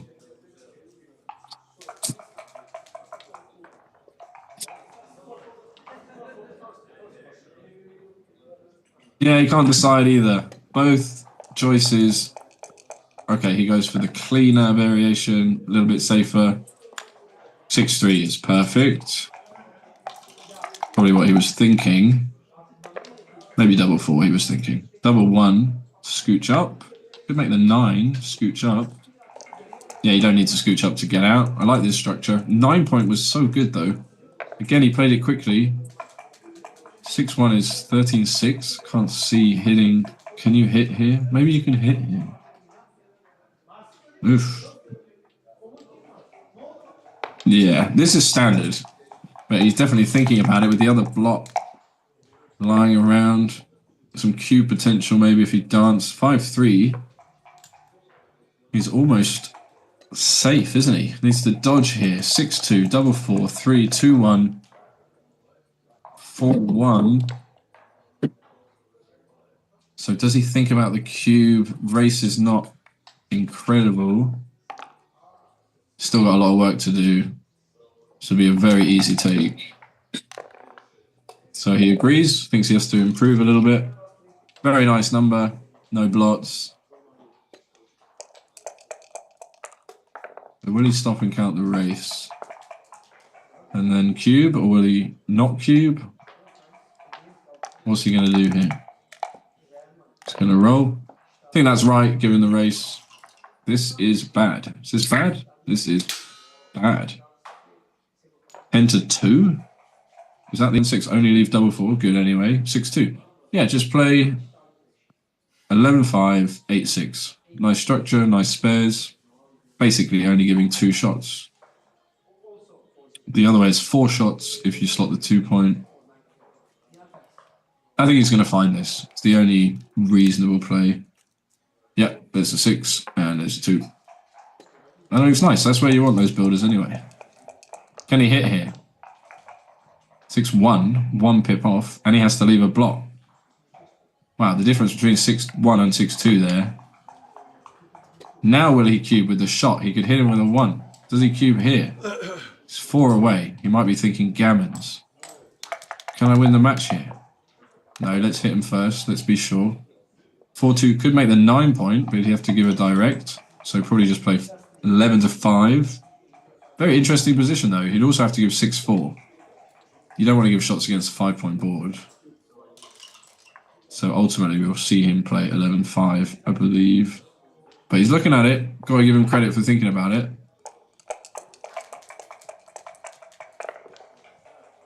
Plays we really want to make, but we just can't make them because the risk is too high. It's our job to spot those moments when the risk is low enough to get away with playing exactly how we want to play. So now he's looking at it without the shot. Race is still not good. 3-2, 13-8. So he has to give 6-4. Double 5 is blocked, but that's where you want the spare. 6-5 is going to run as well. Oh, saw the 5. Closed board. Still thinking about a cube. Probably wants to make his 4-point first. The Mislav's going to leave the anchor. What does he see in his future? Is he going to bet on it from this position going forward?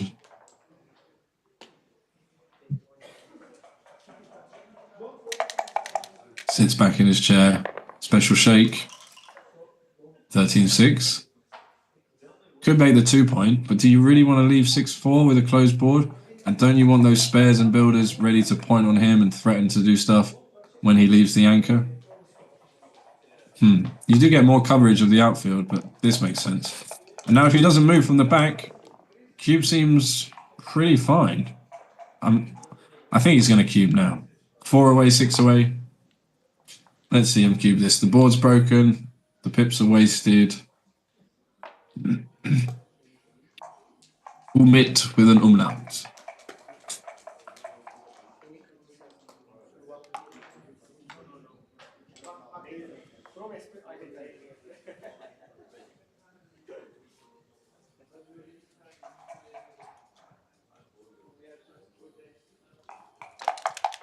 Hum shake. Okay. 4-3. Now he can make the 2 point. I mean, if he doesn't move the back checkers now, he's queuing for sure. He was borderline there. We could see. Right, it's all over. He's crunched the board. Finished. Too late. Too late. Because he didn't grab the cube instantly because he wants him to take. What's he doing? Why are you rolling? You won. Were you trying to win a gammon? Don't try and win a gammon. He could just roll double 6. Oh, they could just roll double 6. What are you doing? Oh, you should cash there.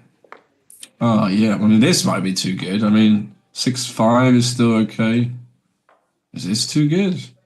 This is so weird now. What is this? It's like no bad numbers. You could gammon him. Can he take? He can take if you don't hit him and he rolls, double 5 or he just cashes. Okay.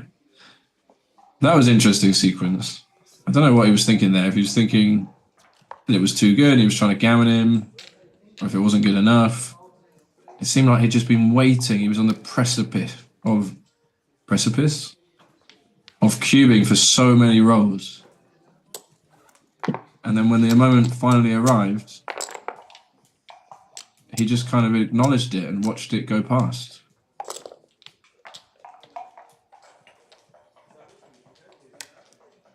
But that brings us here. 3 away, 6 away.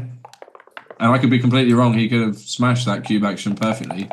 I can only tell you what I would have done and what I think my opponent would not like to see. So 4-1, handy opening. Really aggressive now, mislabs adjustments. 6 away against 3 away. 3 away, many away, 2 away, many away. Mislab's going to be killing the cube. He's going to be killing Umat's gammons. But Umit has got off to a good start with the 5 point. And he'll be looking to hit here with an 8. That's an 8. Gonna have to play 2 down. Blocked. Could play 13-5 as well, but with the block, I don't know. 5-3-6-3, little duplicated. 5-2.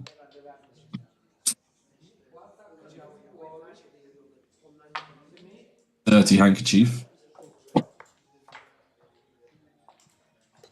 Maybe I don't like that either. I like clean handkerchiefs.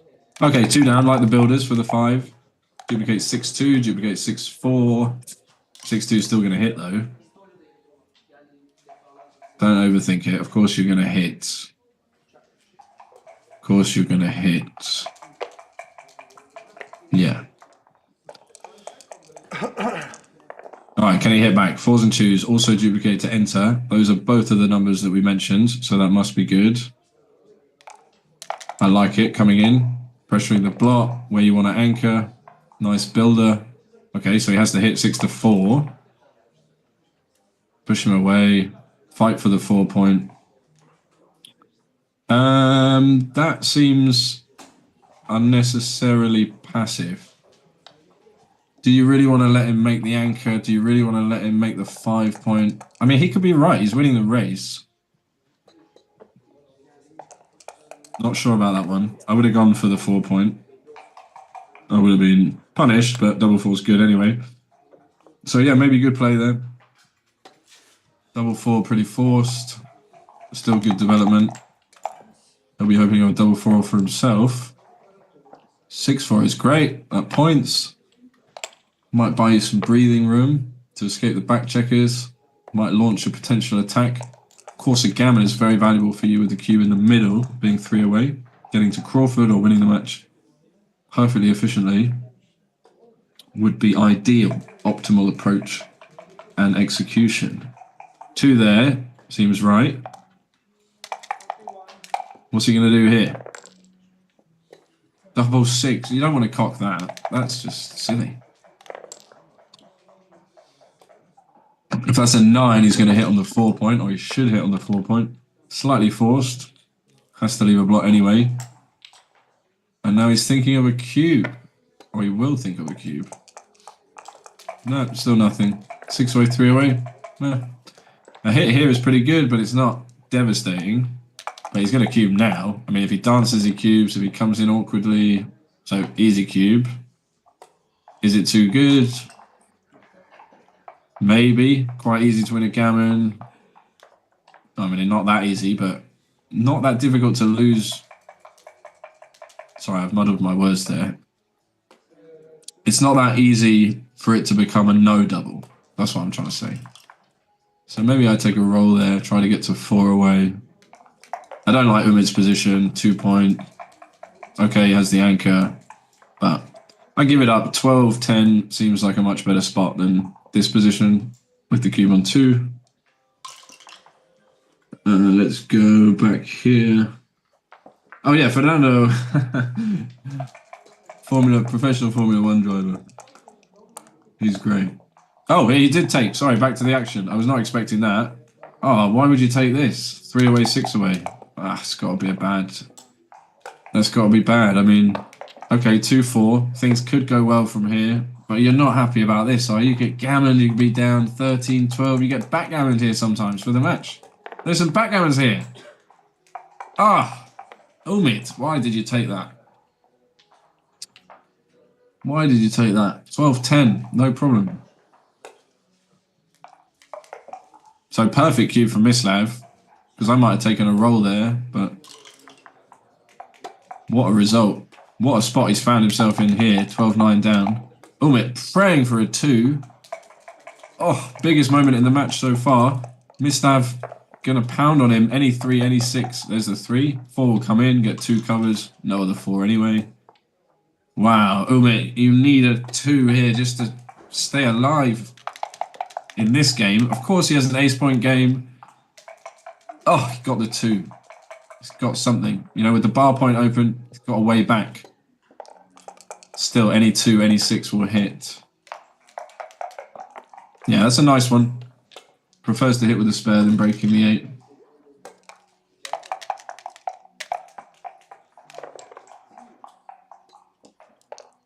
Oh dear. 6. And let's bring it home. So let's get off some bad numbers. Double 4 we can play. Double 5 we can play. Umit wants to come in as fast as possible. Try and run off some gammons. This is a really, really bad spot.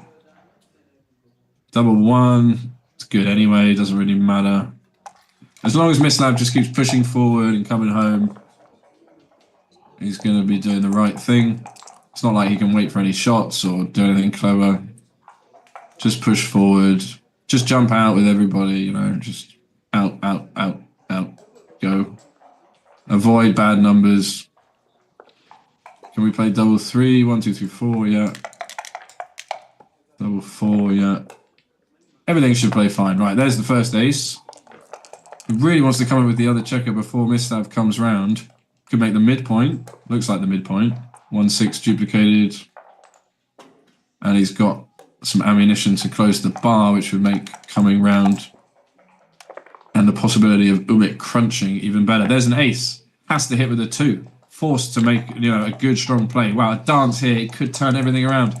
Does he enter and hit, win the gammon for the match, or does he dance? Oh, it's a hit. That was massive. I mean, if he dances there are ways back in it for Umit. And now he's got 5 on the ace. And the backgammons have increased. Wow, how aggressively will he play? And he makes the 6 prime so he can get even more checkers. He can hit more here. He doesn't want to come in now. Now he wants to stay out. Double 2. Keep maximum contact. I mean, you're hoping the guy rolls 1-6. 1... you know, 1-3, 1-4. You want him to come in. You want him to offer up more juicy backgammons.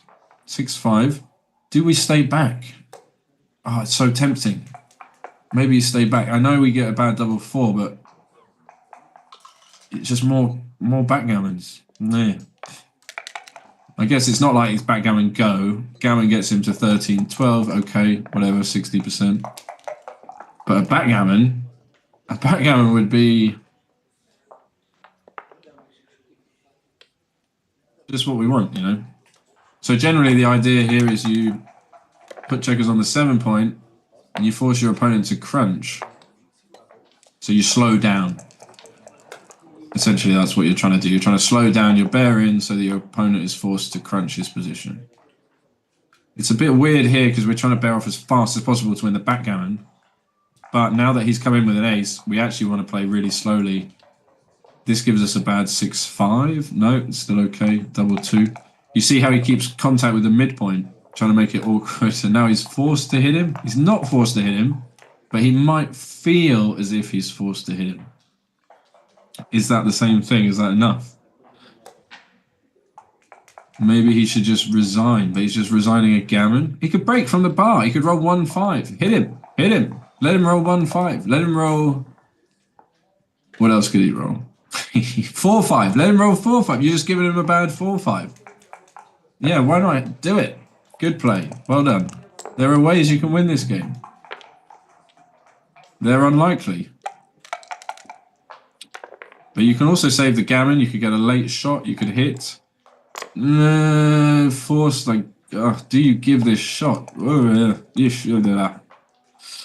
Do you give that shot? Probably. He's probably right. He's probably right. Well-timed ace-point game. 6 here. He feels all right. He keeps his board. Wow, double 6. Not only saves pretty much all the backgammons, but good chance. I don't want to say good chance to save the gammon, but a chance to save the gammon. That's 3 off. Is it? Or do you clear the 6? I'm really not very good at these. I always just take them off because this looks so awkward. I hate this structure. Like all the men on the 2 point, third man on the 5 point. I'm not really happy with that. But a lot of the times that's better than the gap. He didn't even go aggressive for the gammon. He's probably thinking if he plays safe, he can win the gammon anyway. But I don't think it's that clear cut. Okay, he survives, but lots of double shots now. 6-4, 5-4, 4-3 is a shot. Bit awkward. 5-4 as well. Is that double 3? So he comes in, doesn't waste any pips. Probably goes to the midpoint. It's a natural place where people like to put checkers. Okay, fine. Almost everything I've predicted this match has been wrong, which has been really fun for me to see. Double 4, not bad. The 4, all the other 4s were bad. 4-1, I guess you could clear. 4-2. Alright, not all the 4s. And it does look like a gammon if he plays safe, but not for sure.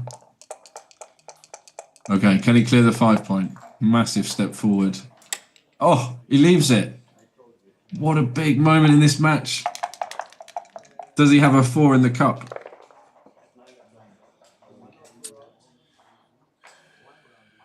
It's a 5-2. Penji do. But don't give up. Plenty more chances just round the corner. Will he leave another shot here? Oh, he doesn't. He can play the 1 first.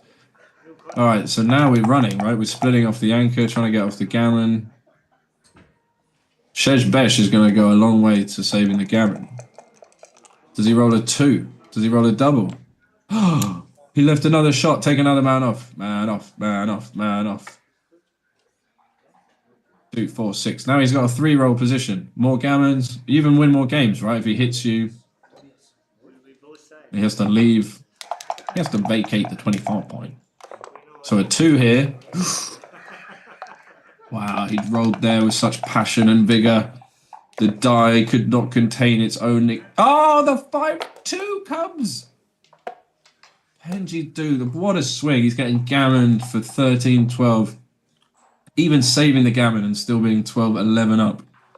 What a result. Oh, he slots. Oh, he can still get gammoned. 1-6. Any ace, actually. Oof, more gammons if he rolls next. But why is he slotting? He doesn't want to close the ace point. He wants to close the 7 point.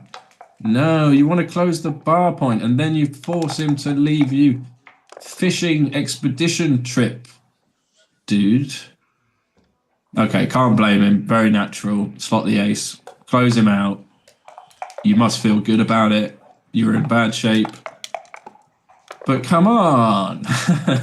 Come on. You could win. You could win more easily. Of course, he could still win like this. He could just bear off really well. But if he hit a second checker, you know, he could like cube him out. And it was less risk to try and make the 7 than it was to give the direct. Ay, ay, ay. All right, so let's see how this bear off goes. He's got the spare on the 6. Does he roll a 2? He'd love a 2. This is a terrible start. Terrible start. How many men does he have off? 5, 6. So he's got 9 off. So you're not a favourite anyway. Even with a perfect distribution. So he might have like 38, 40% here or something. 2-1, that's going to help. Yeah. Okay, 4-2 would be best. Does he find it? 5-3, 1 off for sure. But if Mislav comes in here, he pretty much wins. He doesn't look too bothered. He's upset about not winning the gammon. He's still rocking that shirt, so life's always got to look sunny. All right, easy. Favourite to come in. Any 5, any 6. Finish. Double 5. 12-11. Okay, that was very dramatic. He saved the gammon, but I feel as if he let Mislav off the hook there. And yes, that hook is a reference to the fishing expedition that we all craved and wanted to see. But still, great. Great action, great game. 4 away, 3 away. Could it be any more exciting? They can't contain themselves.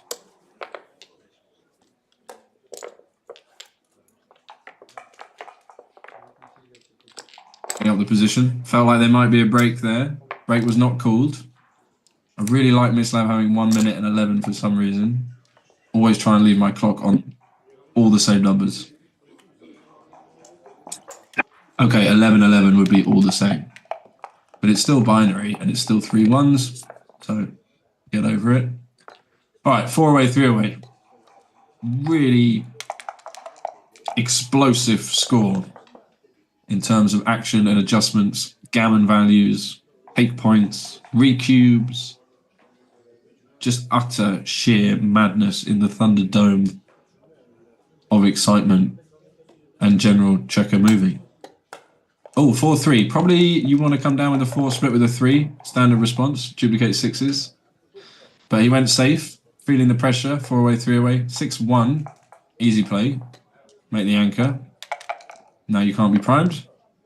Can't be attacked. Just focus on your own construction against those back checkers that are sort of glued to the 24 point. Oof, double 4. So what does he do here? Just run to the 10 point and then double. Or make the 5 point and then double. Or make the 14 and the 9 with 2 and then double. Doesn't really... I like this. Keep the 18.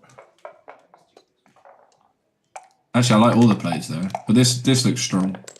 I'm just happy you rolled double 4. Is this a pass? This is like a pass. It's like a pass already. It's like 12 all is better than this, right? Oh, is he gonna trick him again? The fast cube? No! It could be a take. Fair enough. It could be a take. I would not like this. I do not want to take this position at the score. But he's got the 5 point. It's a bit awkward. Oof. Fair enough. So I think Mislav's got in his head a little bit there with those fast cube grabs and, I don't know, some psychology definitely going on. Some psychological tricking. I don't know. Double 1. Yeah. make the prime. Wow, and he's in great shape now. He needs a 7. Double 1, double 2, or a 7. Oh, it's a 7. So he's alive, but any 3, any 5, and he's getting gammoned again. The match is on the line here, every roll. 4-2 is a bit of a lemming. Everybody loves lemmings, though, don't they? Yeah, in with the 4 because there's the 2. Can he roll another 7? He's sort of out of jail. He's halfway. He's got 1 foot out the door, out the prison door. He was just getting gammoned for the match. Could have made a really good, brave take. That looks like another illegal play. But it wasn't good for him anyway. So missed that one's 3-1. Double 5. Double 6 for the gammon. 5-1. Can you slot? Okay. Duplicate the 3 that he needs to cover. Wow. Their hearts must be beating here. 3 hits, but you have to give the shot. Hits anyway. Can still get gammoned. Need to be brave. No, back it up. Back it up. Just make the board. Still get gammoned that way. Oh. What a tough decision to make.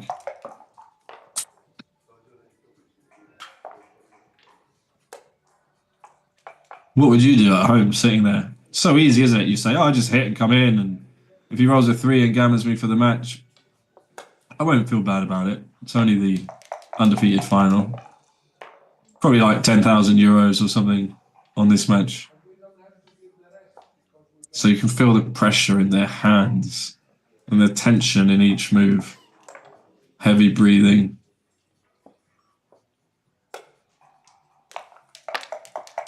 What does he want him to play? Okay, I think it's a very good, brave play. I'm not sure if I could have done it. He's double hitting here. Is he hitting? He's got a hit with his 6. Oh, mate, I would go for the gammon there. I would just blitz him, but he's probably right. Oh, this was what I would be dreading. Now the gammon sort of disappeared, and you still got to get home. And it's not that easy to get home. Slot the... Yeah, just slot the 8 point. Okay, you can do this. I want to make the 8 point. I just want to win gammons if he breaks the anchor, but I think I'm a bit gammon crazy at this score, and actually just winning 2 points is good a lot of the times, and I take it too far and I push too hard. I know I've been guilty of that in the past. 5-2, lovely, makes the solid 5 prime. So 1s and 6-4. Oh, he got the 1! And he goes to the 8. So he's got a chance, but 6 is hit back. 1-6, 2-6, 4-6, double 2. Oh, that's a melon. But I love melon. Who doesn't like melon? What do you do? What do you do here? Can't break the prime, so you have to play 18-15. It's like forced. Duplicate the 6. Yeah, just 18. You're not going to break the prime. Get on with it. Come on, you got 40 seconds. You just got to play 18-15. That's a 3. It's the only 3. Good. Clock. Blow. All right. Umid, you've got a chance here. 4-2. Ooh, you can hit. You can hit him. You could make the 4 point, but then you just leave. Just hit him. You could contain him. 2, you could make your own little prime. Have a dream. Have a prime dream. Prime. All right, good play. Does he get hit back? 2-6 would be bad. You get stuck on the anchor. Double 5 dance is not what you want. Now 6s can jump off the anchor, and he gets attacked. You can even make the 4 point with all sorts. I can see a 6. I don't know what the other number is. 6, he's got to jump. He's jumping. 2. Wow, it goes to a good spot. Wow, I missed that under pressure here. Needs to perform. Double 2, he performs. And he hits at the back of the prime. Wow, what a moment that was. Like, match could have been over. Now match could be over the other way. Now Umit needs to perform. And he does. He does. He hits. And the 5 is okay as well. Wow, they're going toe for toe here. 3-1. Just happy to come in. Any number that comes in. But 3-1 especially. Look at that. Slotting the front of the prime. Needs a 3. Maybe can hit on the ace as well. Oh, not a dance. Could get gammoned. Double three, what's going on? So he makes, does he switch? He can make the 6 prime and just play 18, lock up the win. Or you can go all in. He's got 30 seconds.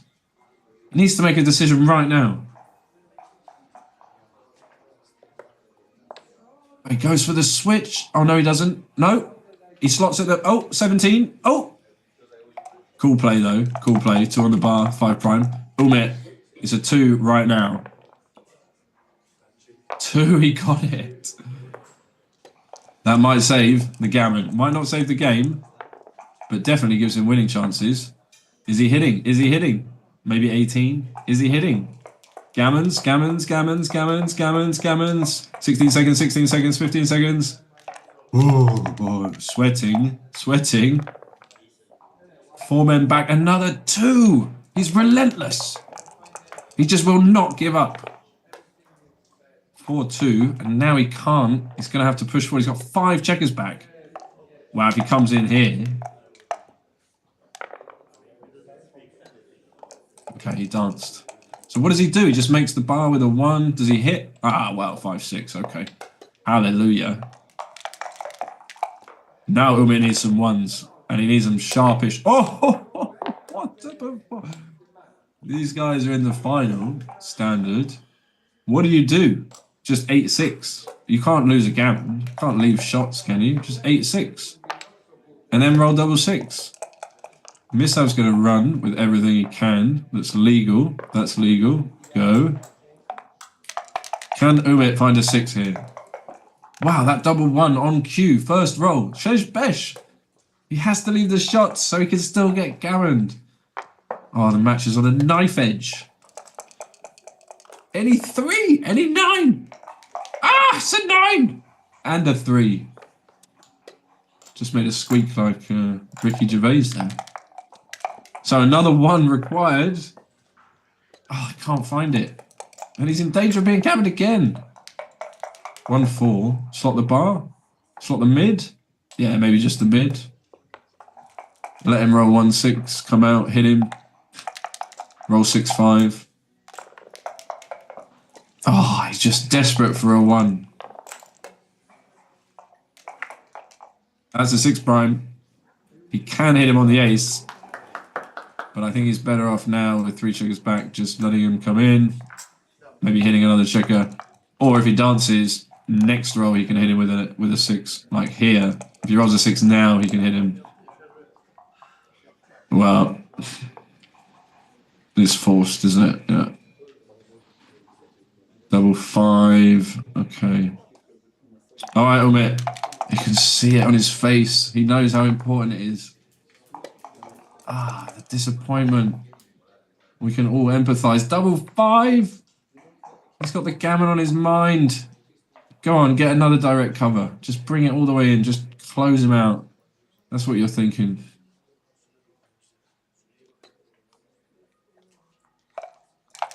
Yeah.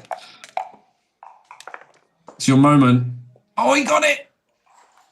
He's hanging on. He's hanging on by a thread. He's there. He will not perish. You shall not pass. But he didn't pass that cube, though, did he? All right, need another 1 required. Big moment. He got it. He got it with a 6. Oh, it's the worst. The 6 is the worst. All the rest, all the other ones are a bit better. Well, you got to come out. I mean, what are you going to do? Play 8-2? Yeah. Okay. And just pray he misses. Just pray he doesn't hit you. 5-4. And then you need another 1. Wow. Look at the swings in this game. At the score. He needs it. Oh, he needed it again. 1 more time was too much of asking. 6-5 doesn't cover though, so he's going to have another shot at it. How do you play this? Direct cover? 6-5. Okay, okay. Okay. Minimum risk. Probably right. 9 seconds remaining. He's a madman. Needs a 1. Needs it now. Doesn't find it. But he still needs to cover. Could hit the other checker. Doesn't cover. Doesn't hit. Lunacy. 9 seconds. How does he decide this? How does he decide? 8, 7. Umit, he's looking at his deep breath. He knows. He knows. Oh, I got it! The 5. It's going to be 8-5. There's another chapter left in this game. Well, he needs to come in. Oh, he hit him there. Now there's even more gammons. Before he could even, he could close him out with 2 checkers. It's about 50-50 for the gammon. Now he's going to be a massive favourite to win it. Oh my days. What looked like a fortunate sequence for Umit might have been the worst possible outcome. Oh dear. He needs to anchor with an ace now. He needs to anchor with an ace. I would have made the buy, just give myself double 3, double 6. Okay, he does double 6 anyway. He's probably right. Oh, he needs a 1. He needs a 1. He needs a 1 now.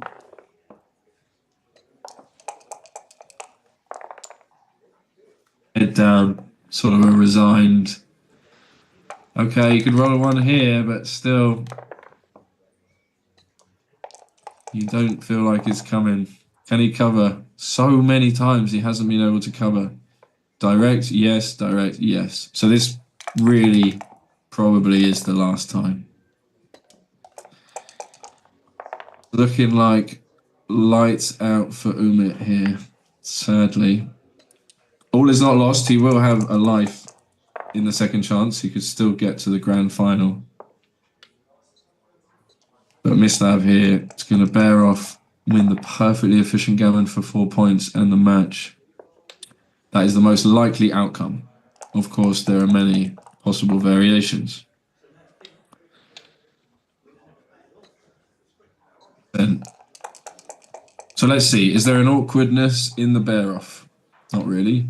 He could clear the 6. That's the DMP play. But then he leaves the double 6. So this is more gammons. Here he could roll something awkward. That's pretty nice. Some bad numbers, but...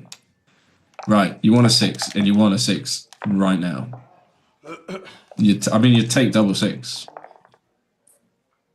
No, a bit awkward with 3 on the bar. Possible shots. 5. Alright. So does he leave it?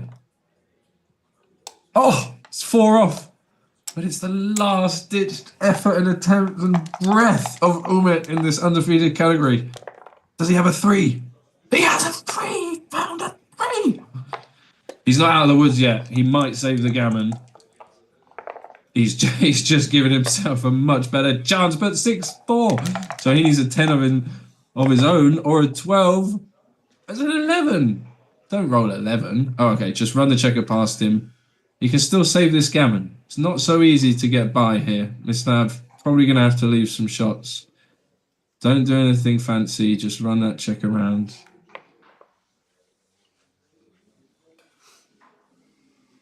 E-merit checker. Alright, so he needs a big number. But he's probably just going to leave. Oh, 2-1. That's actually maybe really good. No direct shot. And you get closer to home. Okay, 7s and 9s. He'd give anything for a 7 and a 9 right now. It's a 3-2. So definitely bring the checker in. Wow, you could just see like the energy exhaled from his body there. Such a big moment. You get another chance. Maybe slot the 4 point. If things go well, make that 4 point. Might even save you in the bear off. I don't know. It's not looking great, is it? But you want to stay back. You don't want to move the back checkers, I believe. That seems to make sense. Okay, Mislav just praying for just finish it now. Just a 9. Oh, another shot. Really? Do I have to? Okay, it's just a 3. Surely I can dodge a 3.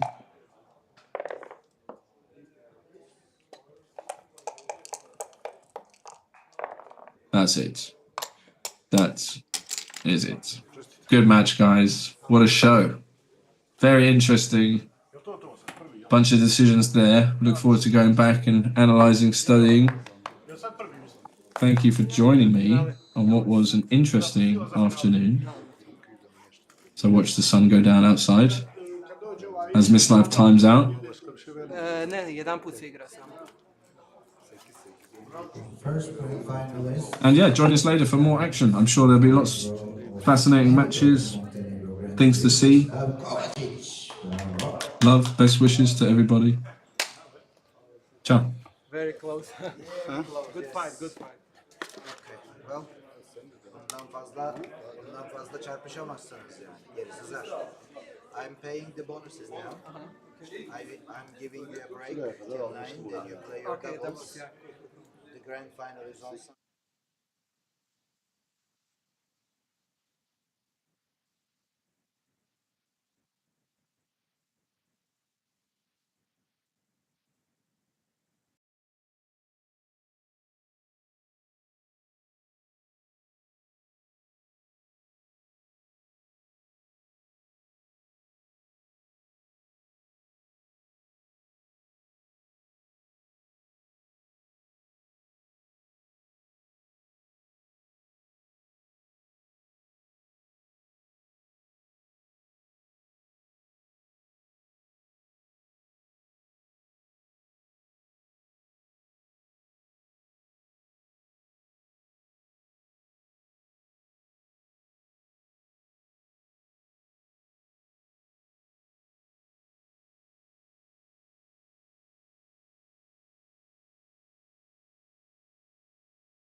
Okay.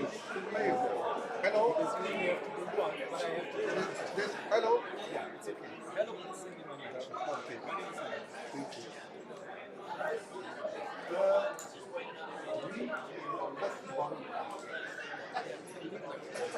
Yok, bitti. Finish.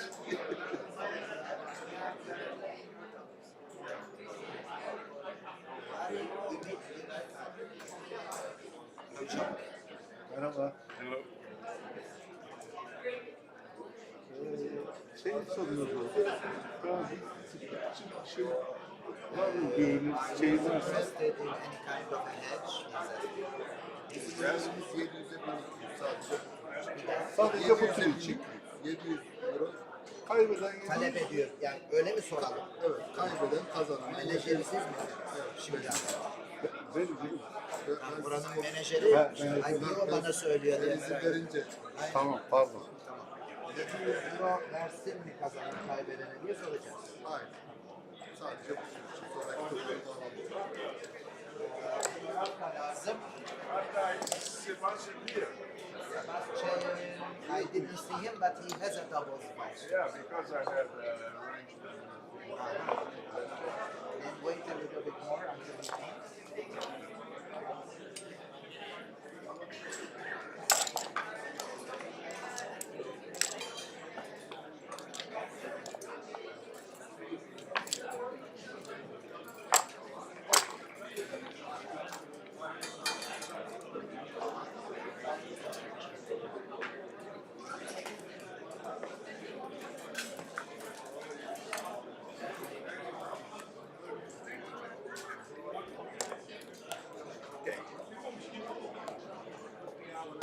Fena değil. Fabrika ayarlarında. Normal. Menajerin falan değil.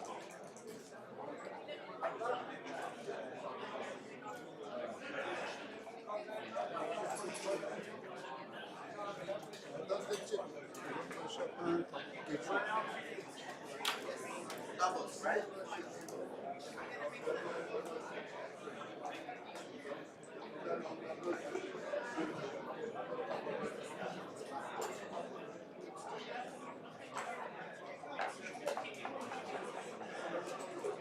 Yes, yes, here, here, here.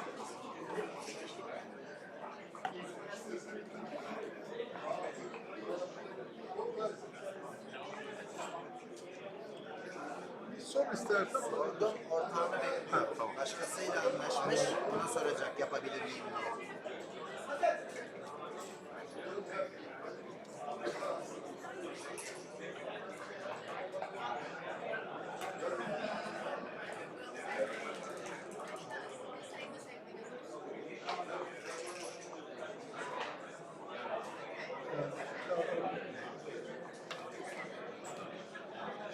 Bu benim zaten.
What? Whatever you want. I don't care.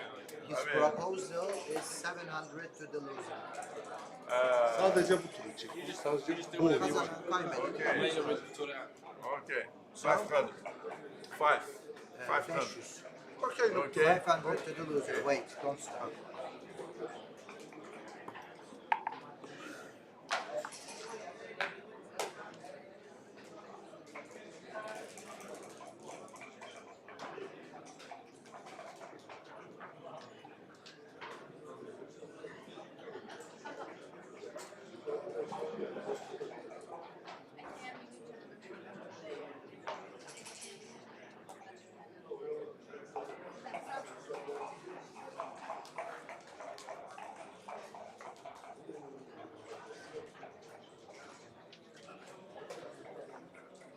Let's not do this under the camera.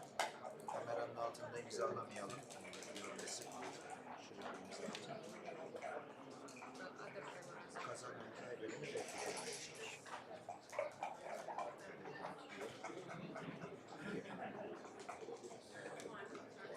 Winner pays 500.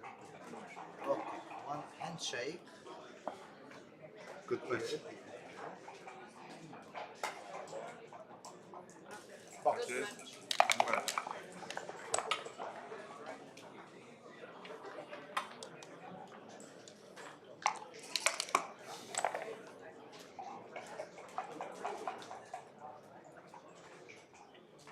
Teşekkürler.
A kind reminder, tonight we are playing only one round of doubles. The winner teams should be back in our hall tomorrow at 12 p.m. for round 2. And losing teams, if they prefer, can try their chance again this evening at 11 p.m. in our rebuy round. Thank you.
Japan,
for 50 euro jackpot today right now. 50 euro jackpot, last spot.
Let's,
yeah.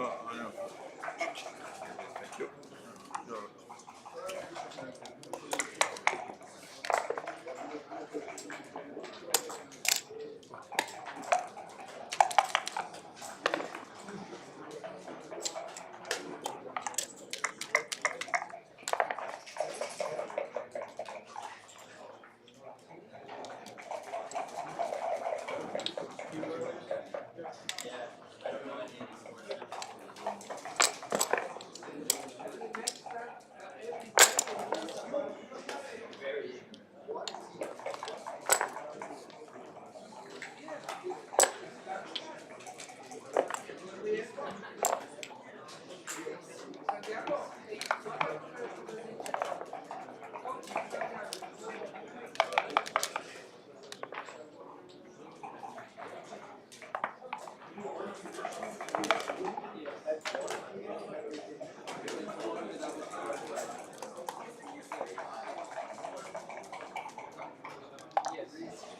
you.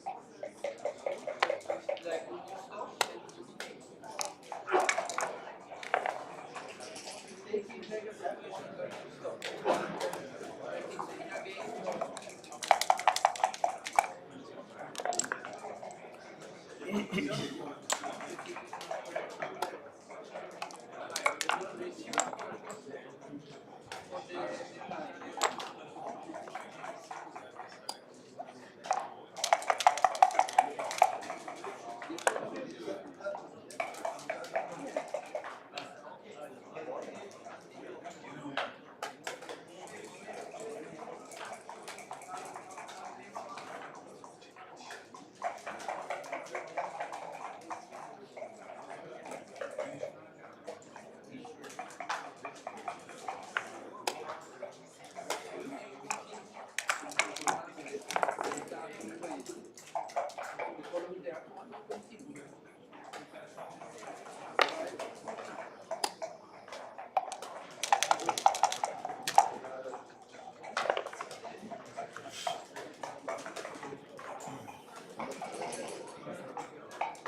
Opponent ready for seniors. Opponent ready for seniors to play right now. Higher chance.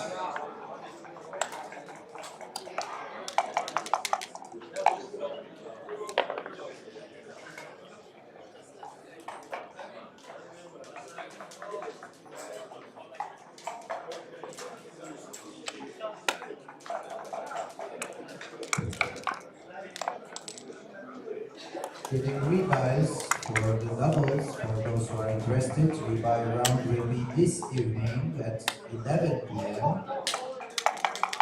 And all winners, we expect to see you back in our hall tomorrow at 12 p.m. Tomorrow midday, we continue with round 2 of doubles.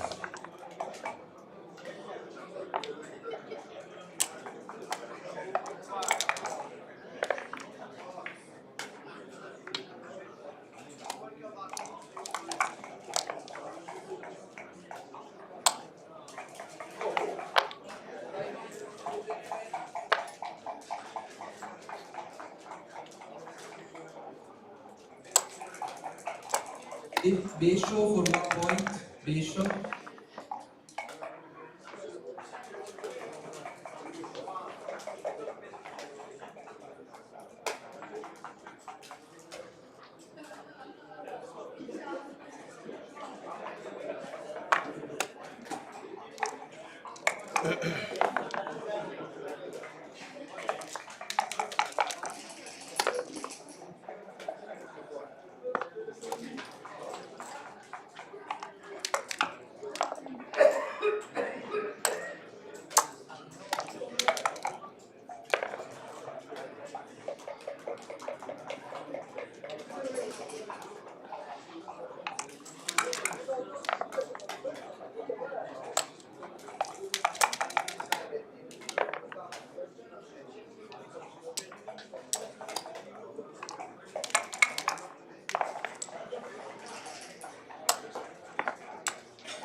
Perovic for seniors.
It's 4-2. Böyle mi aldın ya? Sorry. Yanlış aldım herhalde. Ben de fark ediyorum.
oldu dikildi geldiğinden beri atamadım abi.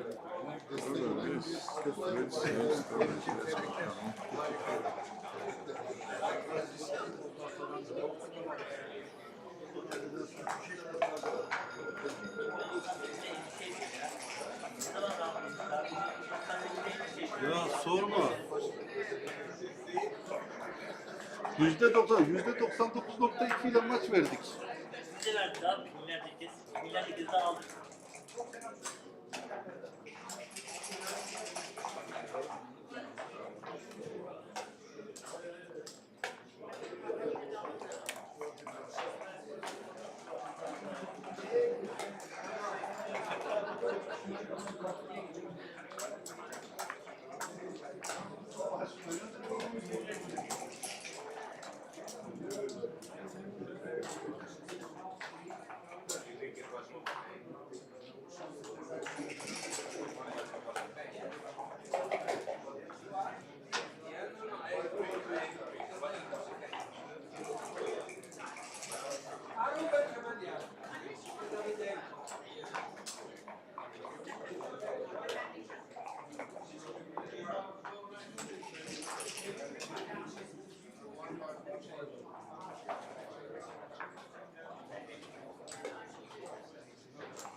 Yuri Ratzik, 1 point.